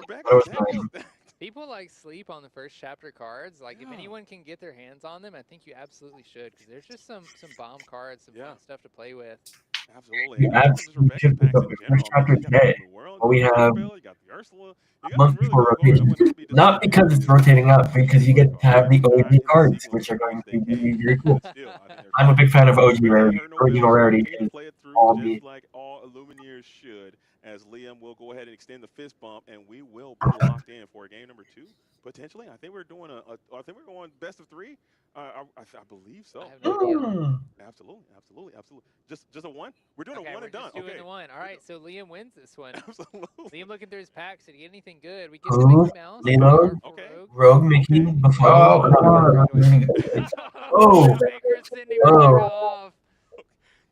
As Baker comes in and gets it done, banishing both characters to the shadows, and it looks like he is going to. Oh, is Baker gonna step in? Oh, is it? Oh. Look at that! The hugs all around. I thought we were gonna get a nice Baker interview coming. All right. Interview So if Baker wins this, we get that was exciting. EU bingo track. I mean, when I try triple deck, it doesn't look that way. When I try super No. Star, it doesn't look that way. When I try pack rush, it doesn't look that way. We got combos and synergies as Liam. Do we think The Jasper was kind of crazy, dude. The Jasper. Liam is going to turn on Try Hard Jets? Because we know Baker plays pretty competitively when he can. I think that was Okay, it does look like Baker's gonna sit in. Rebecca here. Baker says We I'm got- the final boss. Liam says I got to the dub. Now, are you gonna run it back with We got what, Baker or I Liam? mean, I think Baker wants to open. Oh, packs, dude. I don't know packs, but we'll see. Or maybe Baker they plays red play purple, Gotta so be on whole my new board, yeah. decks. Rebecca Oh, yeah, I got whole new Baker. world, but I think that. But they're not usually playing- they play with whole new He's decks. checked. Is Doesn't it? matter. Do you think it's because Baker's scared of Liam's I can deck root for playing someone. it? Liam's deck's kind of. Before you said Baker plays red and purple. Yeah, it's not relevant. That's why I'm voting for him. Or that's why I'm backing him. Dude, I was hoping so bad. I was gonna scream if we found to be prepared, dude. That'd have been nuts, you know. So we're gonna get a nice another one, okay? New packs coming in. There should be 4 packs here because there's only 6 in each, I think. Oh, okay. I see what Baker's doing. He's taking all the Maleficents. The villain has to do it. Take the Mickeys, Liam. Yes. Yeah. There he is. Villain, let's go. Wait, why are they doing 4 packs? Because the Japanese only has 6. Oh. Pack Rush champion coming in from the Bronx. There's a thing on the corner. Let me get one. Dude, yeah, dude. There's a thing on the corner. Cooking, okay? I don't care who it is. B squared, I love you. Brandon, I love you, but you're going down, okay? If you say so, dude. I don't know. I don't know. I don't lose, okay? I play a lot You of don't Pack Rush, lose. and I don't lose, okay? Even when it's time to lose, I Chat, win. I want you guys to hold him to that. Here's If he come on, loses, there's a I pull need to tab. Clip this moment and just show it back to him. You know? Humble the guy. Dublinskis, we're going straight W's, all right? Win, win, win. That's all I'm going to do, okay? So tune in. Let's get it cracking as Baker is popping these packs. Both opening their packs here. I'm trying to think of stuff that I'd want to see. You know, I thought the strategy might be just like play out some cheap characters as quickly as you can and sort of quest up to 15, but the little synergies that Liam had going that See, game the chaos. really showed out for him. I think you just got to play. I'm looking for removals. I'm looking You for get tuning, mobility, brother. and I'm looking Get for tuning switches. from the I'm Chinese looking for evasive. I know there are some evasive characters in this set. I think I'm prioritizing those above all else. But again, Pack Rush is primarily I for like this fun, map. something to do. And I've And gotten doing a lot of Pack Rush whenever I go out to the local game stores. I'm opening product. I love definitely need to opening have for products. Southside a Everything map everybody that's loves where opening we products. can read It's it just this something way. to do with those We cards. did at one Open point. them. Is to play with them, walk around the I don't know booth. why It's we so much stopped fun. using So it. I got addicted to it in Vegas, and I did it more in Seattle. I love me some Pack Rush, and I actually hopefully really you like guys Pack Rush. can try it out too. It's It's, fun. it's really fun. Yeah, it's one of my favorite ways to I don't play know. well. You just get more out of the packs that you buy, you know? Like, I know that there's some gremlins out there that, like, can't help but just rip into the packs and, like, immediately go to the back to see what you got. Yeah. But I think it's super fun to do this, especially on, like, a set release. One of my favorite sure. things to do is I usually get, like, a box. All right, what do we got? What do we got? A couple different things. Sword of but Truth, Legends, Controls is, Best like, one of my Detective, favorite Mickey, because you have 8 packs. Aladdin, Sure. Garbage. I'm pitching everything that isn't Mickey. I mean, maybe you keep the mini dude for the creator. There's no feeling No, you like start pulling a tuning. card off the top. and Oh, seeing right. how Never You mind. definitely keep one anchor I card. got a lot of friends who don't So know how to play. you It's keep very Mickey and easy way to Minnie. get You into the ink game, Minnie, though, you because play Mickey. Yeah. it's super easy Very to straight. explain. And then what if you It's ink your fun, enchanted? It's quick. It doesn't take too long. It's not a whole diatribe of Ooh, double this, scimitar, do that's that. not You good. can play it and have a Yeah, great that's time with it. I brutal. highly recommend it, especially if you're just getting into the game and you want to have a little bit of fun. Liam Baker wincing as Liam is ripple shuffling the cards that they haven't looked at, by the way. So Liam could have just bent and enchanted right in half. Brandon, I thought villain was supposed to be the villain, and Liam was supposed to be the hero. That was absolute villain. villain behavior. Yeah, we see the villain. He on called her a screen. villain. Yeah. Cut it out, Liam. Knock it off. I guarantee the Elsa's. Yeah, he has to have one now. Like, that is, spelled it, like, you know there's in one now. That's just how fate works. That is insane behavior. I love it, though. I love the tenacity. If there's an enchanted card and needs I'm going to be so sad I'm going to freak. Liam. And look, this is what I hope happens. If any of them haven't enchanted, I hope they keep the cold face. I hope What we they got keep the here? poker face and they don't say anything and then just play it on their Jasmine. No way either of them can do that. I'm 100% confident. If Liam gets an enchanted, he's going to pop off Ink the immediately. loaf. Same thing with Baker. I think it's going to be an open shut here. I think Okay, if I'm hold up on. there and I pull, if I get this my way, I'm losing. Right? We're having some technical difficulties here on the table. we're looking up cards. We're Hey, rating- where's the judge? Can we get a judge? Put those phones up, gentlemen. You're not allowed Put to have those- phones hey, on hey, screen. Judge!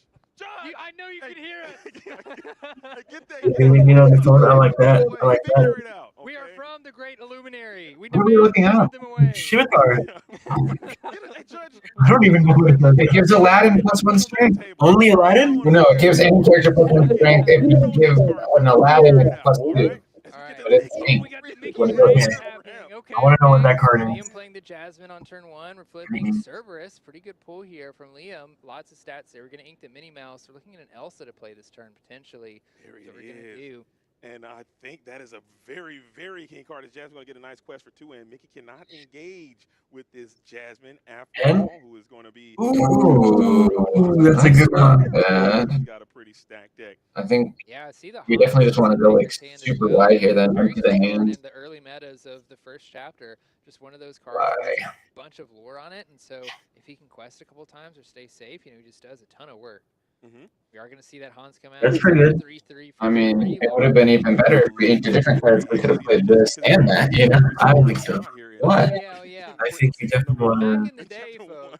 Back Uh, in the day. We're going to play Robin Hood next turn, though, so we want our hand to be as empty as Used possible. to be fast, all right? And Hans was one You know what I of mean? the 'Cause right now, he's not going to get the card draw. Might be a little PTSD on You're right. here.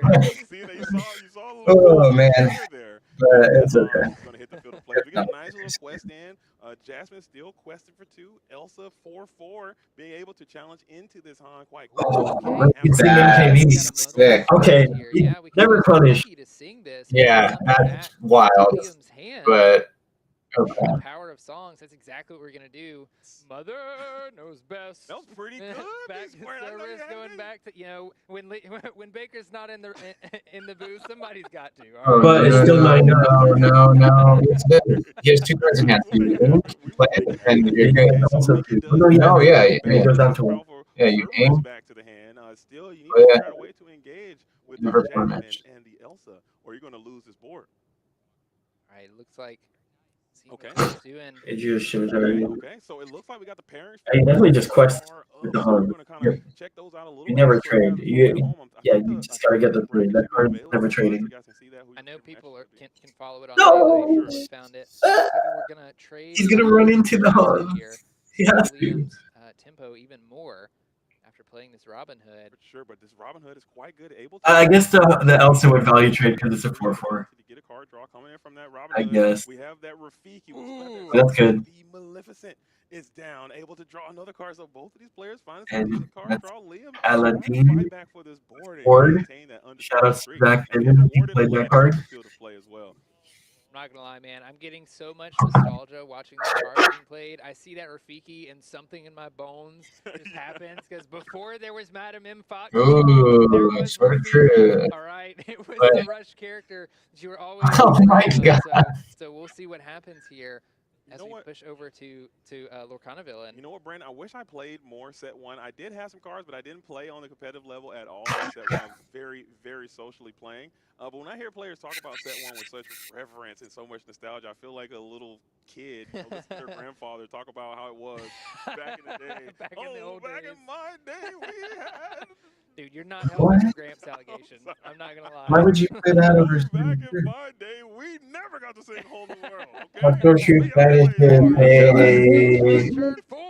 villain. Sit down and take a knee. Let me You probably just alright? Dude, it was like. I love it. I love Yeah, it, but man. that I love is it. the symmetry. And now you have the opportunity to get there. So Plus- maybe get over to the website and get it. I mean, if you didn't miss it like me, I know I got. Yeah, he's I'm too much buying of a it. control You player. can probably get out there and check it out as well if you missed that opportunity. And we are going to get a nice quest in. That just came Already- from the- Yeah, he just played that, but Decent job they of don't fighting care. back to the board. However, you're sitting at 2. As He's Liam quest. is almost halfway there. Another Moana off the top. Let's see if we get that Rafiki involved. he didn't even add all the lore. Yeah, That has Rush, right? Yeah. Coming in, challenging the Aurora, banishing it. Huge. And you got all the tempo. You're able to quest and keep those threats available. Mickey was great on Why that. is he? Hold up. How's that Hold on, Aurora still? did Baker miss? Did Wait a Rafiki minute. challenge the Hold on. Aurora? Judge. Hold on, Judge. Judge. What's happening? Where's the judge? What's happening? That Okay, we're playing. Yeah, Sword to which he Fate should have done the 11. last Wait a time. minute. Instead of playing the Second card that's Hey, Okay, he's just GGing. Okay. All right. Okay. So Liam told us that, Brandon. Liam said, "Hey, set 1, I'm clearing. Okay, you guys not He touching knew. me." What's in He that? knew. What is that? He's been playing. I want to know the other cards. You guys can beat me here. You can beat me in set champ. You can Oh. beat me on stream. Well, friends on the other side. That means Okay, he had a friends. Okay, I thought Baker found an enchanted for a second. that's pretty much an I'm enchantment. just seeing if they pull anything crazy. I don't see anything. I don't think there was an enchanted in any of these cards. Absolutely. So, Liam coming out, dominating the competition so far with a swift, nice 2-0 victory over Baker and over Rebecca. So, I love to see it, but it looks like round number 3 that is going to be coming Rebecca soon. So, hopefully, wouldn't you have guys lost that are match. locked in. Okay, we had a nice little lunch break, but we don't take breaks here. Okay, No, we keep dog. it going. And if you're taking breaks at home, you're just as wrong as everybody else because you need to be laser focused. Okay, C-back is still up. The belt is on because we got some turbulence. Round 3 is underway. B square. Brandon, Let's go, are you dude. ready? I'm excited. This round 3 is going to be pivotal for some of these players. We're Oh, probably round going to three? sing a top table, but just to remind everybody, there's only 7 rounds today, and Yeah. anybody that wins up to 5 rounds, once you win that 5th round, you're good. You're on to day 2. So anybody that's like 0-2 right now, the stakes are high because if you lose this round, then that just means that it's going to be a lot tougher for you to make day 2.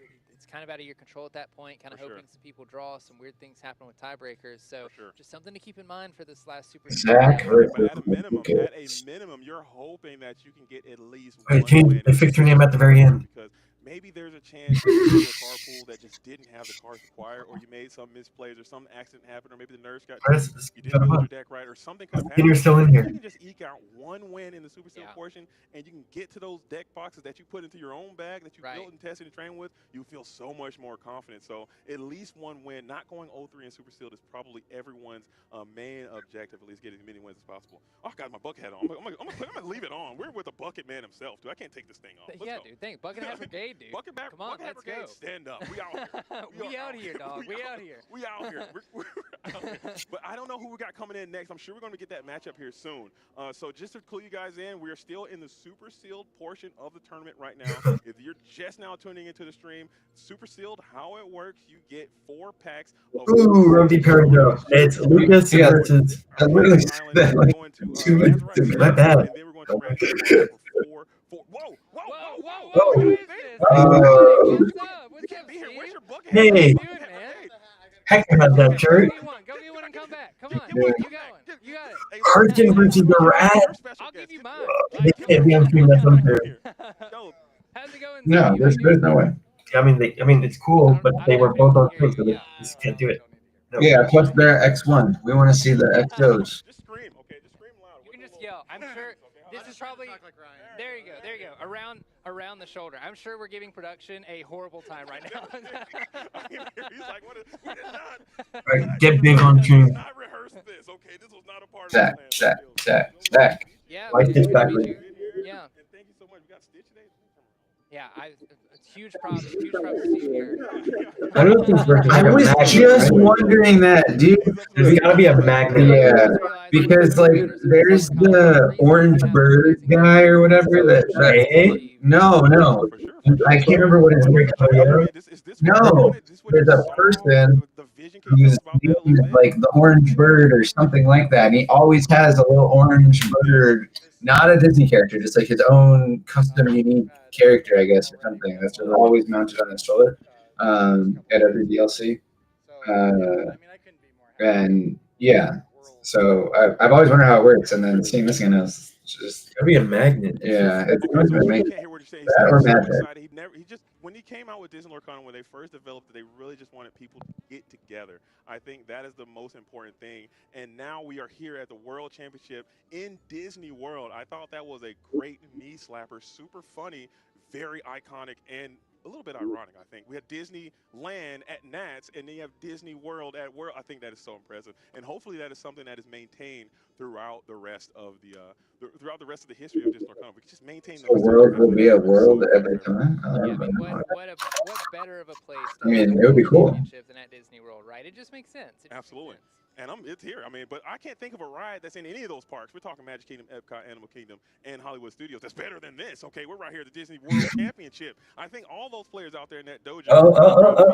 In there. Anyway, there he is, mic'd up. Oh, there it Hopefully, is. chat can hear him now. Yeah, let's go. Okay.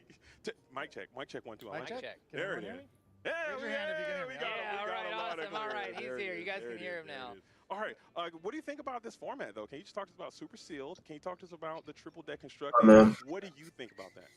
Well, I mean, my team helped come up with this, and we really wanted a sealed after 2 worlds. We felt that anyone who is going to take the title of world champion should be skilled in all of the different variations. Agree. And so sealed was a very important aspect of that. And Screw also this. being able to show If you played one deck, you should be able to showcase it. to play all the different colors and be able to, handle any situation as it comes up. So it was very important to us, something pretty unique for a game. For sure. And it has been kind of demonstrated so far that we've seen. It's been some eloquent gameplay. These decks are built to the nines. I think the strategy has been, I personally, to you, I will tell you, I personally didn't think it would be so much entry in these matches. I thought it would be just, I got this, you got that. But the plays have been insane that we've seen so far in the first 2 rounds. And I just realized Baker's actually the only EU caster that they brought in. So I'm glad that it happened, and I agree with you, because you can have, we call them Yeah, they're not trying to one put trick on either. pony, okay? People can only do one thing. If you can only do one thing, you can't be the champion, okay? And I'm glad that this is something that has happened. It's kind of reduced that aspect of it. For sure. Yeah, I agree. It's something that I look Can we forward get a to. teaser? Can we get That there is support behind the something? Olympic format at the Worlds for the reason that you said. Like these Illumineers, they have to be able to do more than just pick 2 colors or 2 ink colors and play those decks well. I think it's a great testament for who truly is the world champion. For sure. And how did you guys settle at 3, though, as the magic number of the Super Seal portion? For the number of colors you can run? A lot of testing. We ran so many variations. We tried out a lot of different things. I don't want to go into the details, obviously, but we tried a bunch. But if you allow for all the colors, Right. then it really does start to become like, what did you get? There's no real, what did you choose to play? Right. And so that obviously wasn't going to work for us. And so we tried other variations and wanted to make sure that there was still a good level of strategy on the colors that you chose, strategy of the cards that you wanted to play, how you were going to play it, how were you going to consider your opponent's deck. And so that's how we ended up coming to 3 was the right answer there. For sure. Okay, I like it. I like it a lot. And I did mention that during the broadcast. I did have the opportunity to try Super Sealed myself, and it is incredibly difficult. I mean, we take it for granted of how difficult this thing can be, because if you do just so happen to have 4 colors, maybe 5 colors with great playable cards, that decision is painful.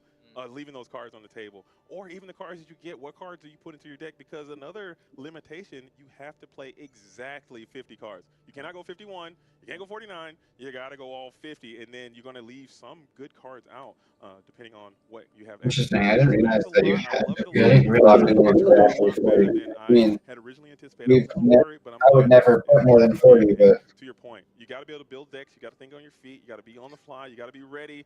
And I think all those things are aspects that we look for in a world champion. So you call yourself, you want a title, you got to come out here and earn it. And I think these players are doing that today. Very cool. Absolutely. Thanks, guys. Yeah, of course, Steve. Well, thanks for dropping by. Yeah, It's so thanks for nice to meet dropping you by. again. Yeah. Look at that. Cool. Man, what a surprise, dude! Having Steve run by, sneak attack us, dude, with the Stitch as well. I'm gonna tell you, we not. I love it when No, he does that was this thing. all. That was unscripted. We're live. He points This to is the live. We're yeah. minute. Usually these things have a little bit of a delay. We are minute to minute. So as you guys see it, we're doing it. It's all happening again. Huge shout out to the beautiful production crew we have. I wish you guys could see. I can't wait till these pictures get out. All the lights and all the cameras and all the kind of stuff. I don't do this kind of stuff, B Square. I'm a very rudimentary guy. I'm caveman style. Seeing all this, I feel like I'm on a set of a high-profile TV show. It's fancy here, man.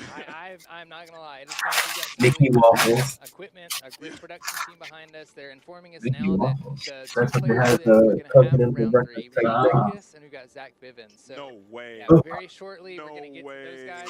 Bivens.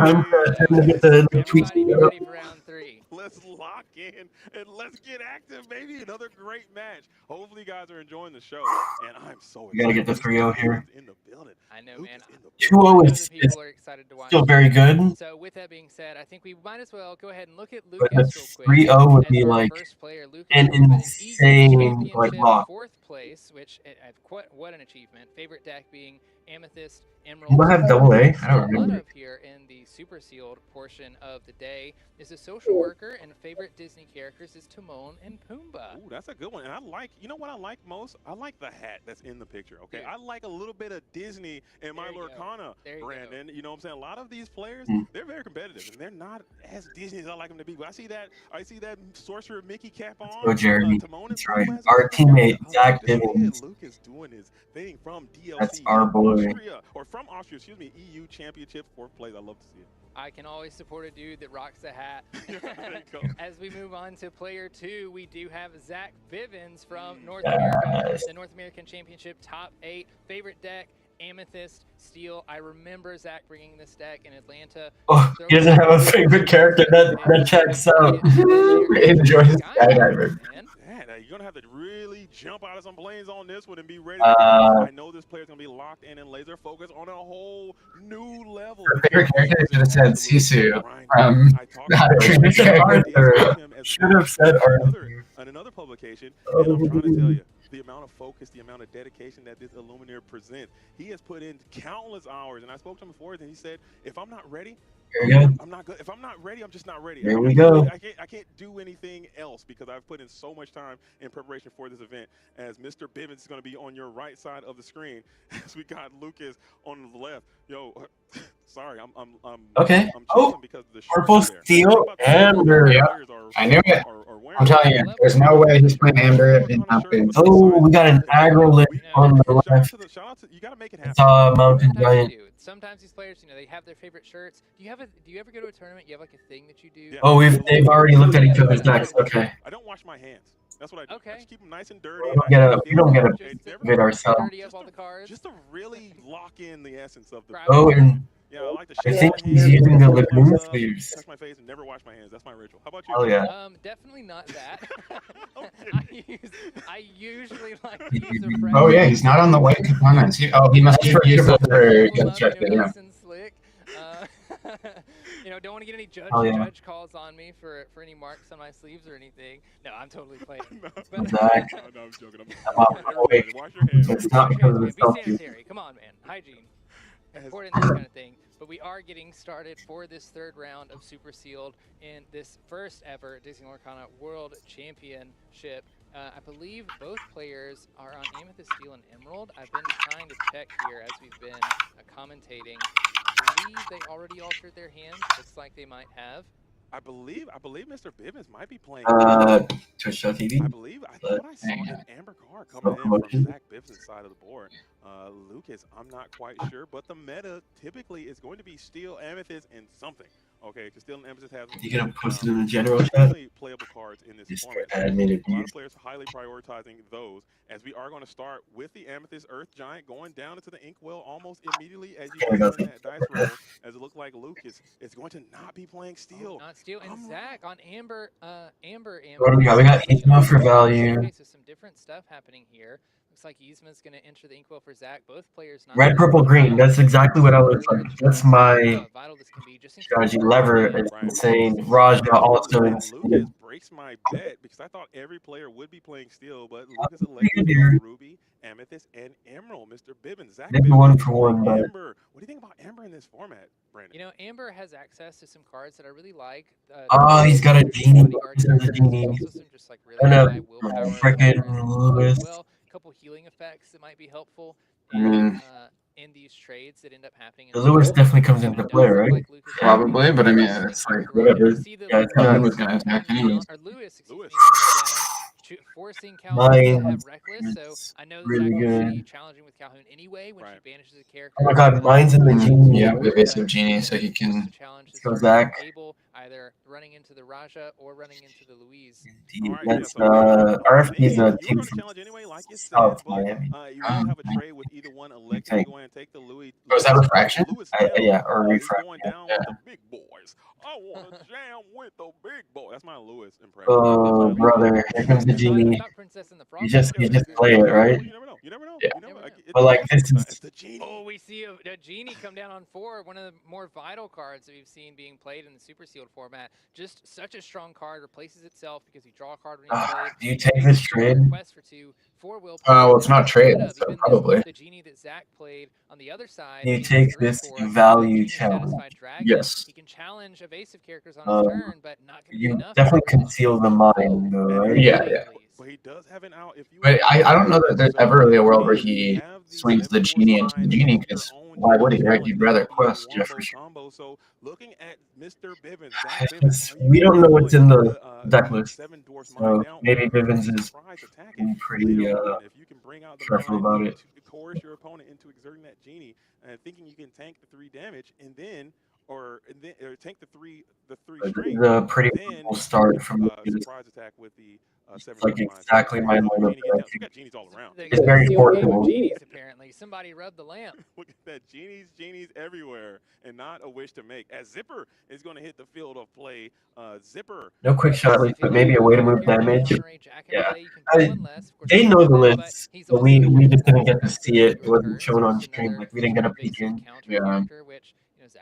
We do have the knock, but that's especially if Lucas has any other evasive characters card, I believe. available to him, which, to be honest, Ruby, Amethyst, and Emerald all have evasive characters available to them, so it wouldn't be surprising if yeah. there's quite a few. And that is a #1 priority Brutal. for me when I'm Got playing any type of sealed matchup. I'm looking for those evasive characters because they can just win you the game sometimes if your opponent doesn't have ways to interact with those characters. But in this format, I'm certain that players understand that as a method of victory and are coming up with counter strategies all the time, as Zach Bivens has deployed here. So it's that foil card. Now, and you got and Lucas is can you win? Because you got to win these on the play, man. Round number 2, both players won on the draw. So you got to figure out a way. If you get on the play, you have that advantage. You got to figure out a way to close the door on those. Yeah, you definitely have a bit of an advantage